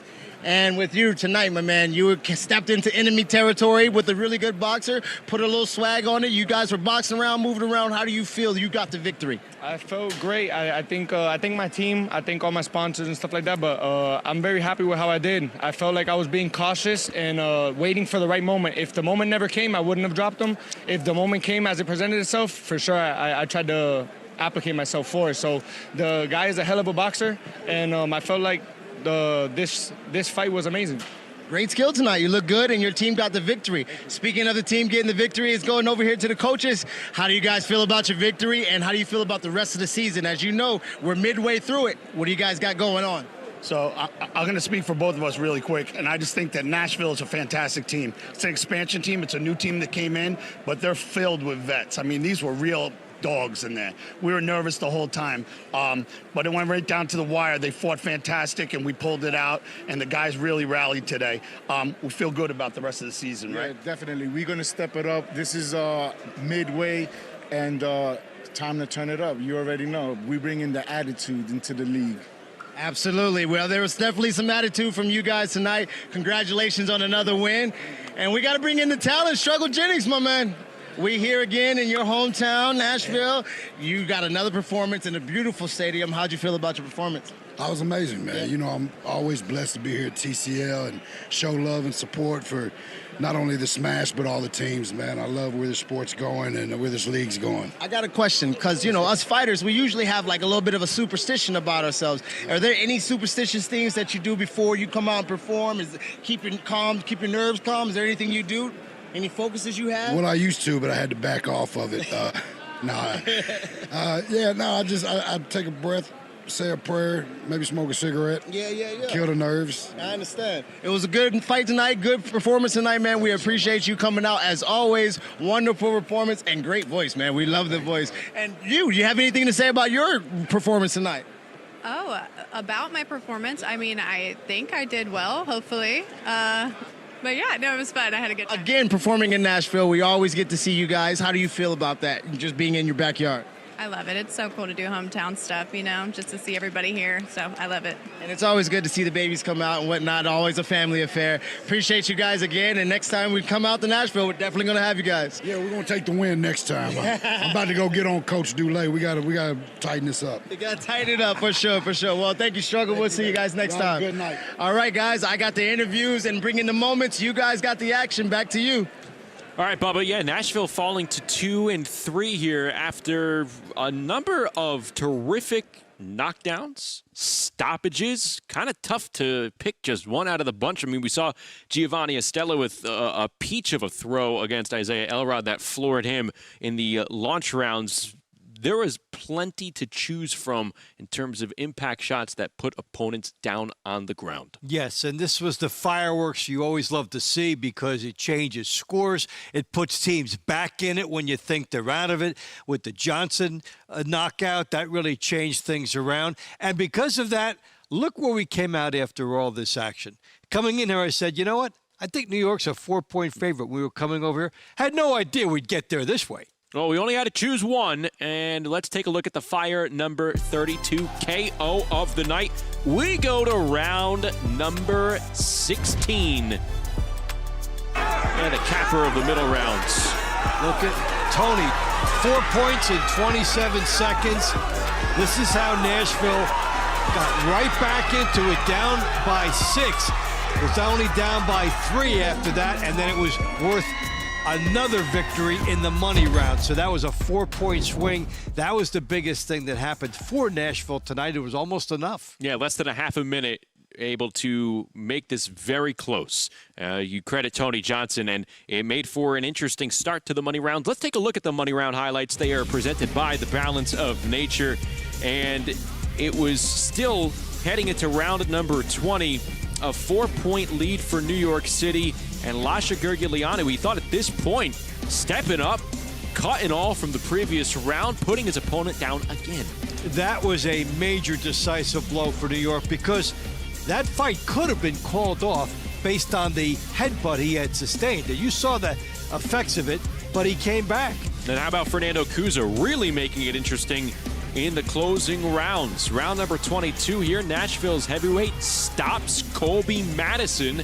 And at that moment, Nashville was very much in it heading into round 23 and 24. Sherbek Rakhmatulov, though, was able to do his job, step up. He's able to finally stop Roger Hilly, not stop him literally, but stop the bleeding because he had dropped 2 rounds against Hilly prior to round number 23. And Hilly was authoring quite a story himself. Winless coming in, gets 2 victories over a top fighter in Rakhmatulov and wanted a third, and then Rakhmatulov dug down and found something more. In the money rounds, we saw money round fighters behave the way you think they will. The big fighters came up big, and those who had to make a stand, like Rakhmatulov, did that. So New York City improves to 2-3. We are going to see them back in action on June 14th at Foxwoods against Boston. We are going to be back with you coming up on Sunday from the Valley of the Sun as TCL Team Boxing League action moves back to Phoenix. LA Elite take on the Las Vegas Hustle, part of our Sunday doubleheader. Then in the nightcap, it's the host team, the Phoenix Fury, taking on a Boston Butchers team who are desperate for the win. And we talked about some of these Eastern Division teams, Boston needing a win on the road. You're going to catch that doubleheader on Sunday beginning at 6 p.m. Eastern, 3 p.m. Pacific. A lot of excitement, a lot of good boxing through these 2 matches tonight in Nashville. What are your final takeaways? That we're seeing some excellent action. We're seeing teams in the middle still floundering like Nashville. Where do they go next? We're seeing teams emerge like Atlanta. We're seeing teams like New York get that must win. We talked about at the top that their record was not indicative of how they'd performed, and tonight they get the victory. Well, that's going to do it for us here on our Friday doubleheader. New York City closes out the win, 225-221, the final for Dave Bontempo and our entire crew. I'm Justin Shackle. We'll talk to you this Sunday for another doubleheader beginning at 6 Eastern, 3 Pacific in Phoenix. Take care.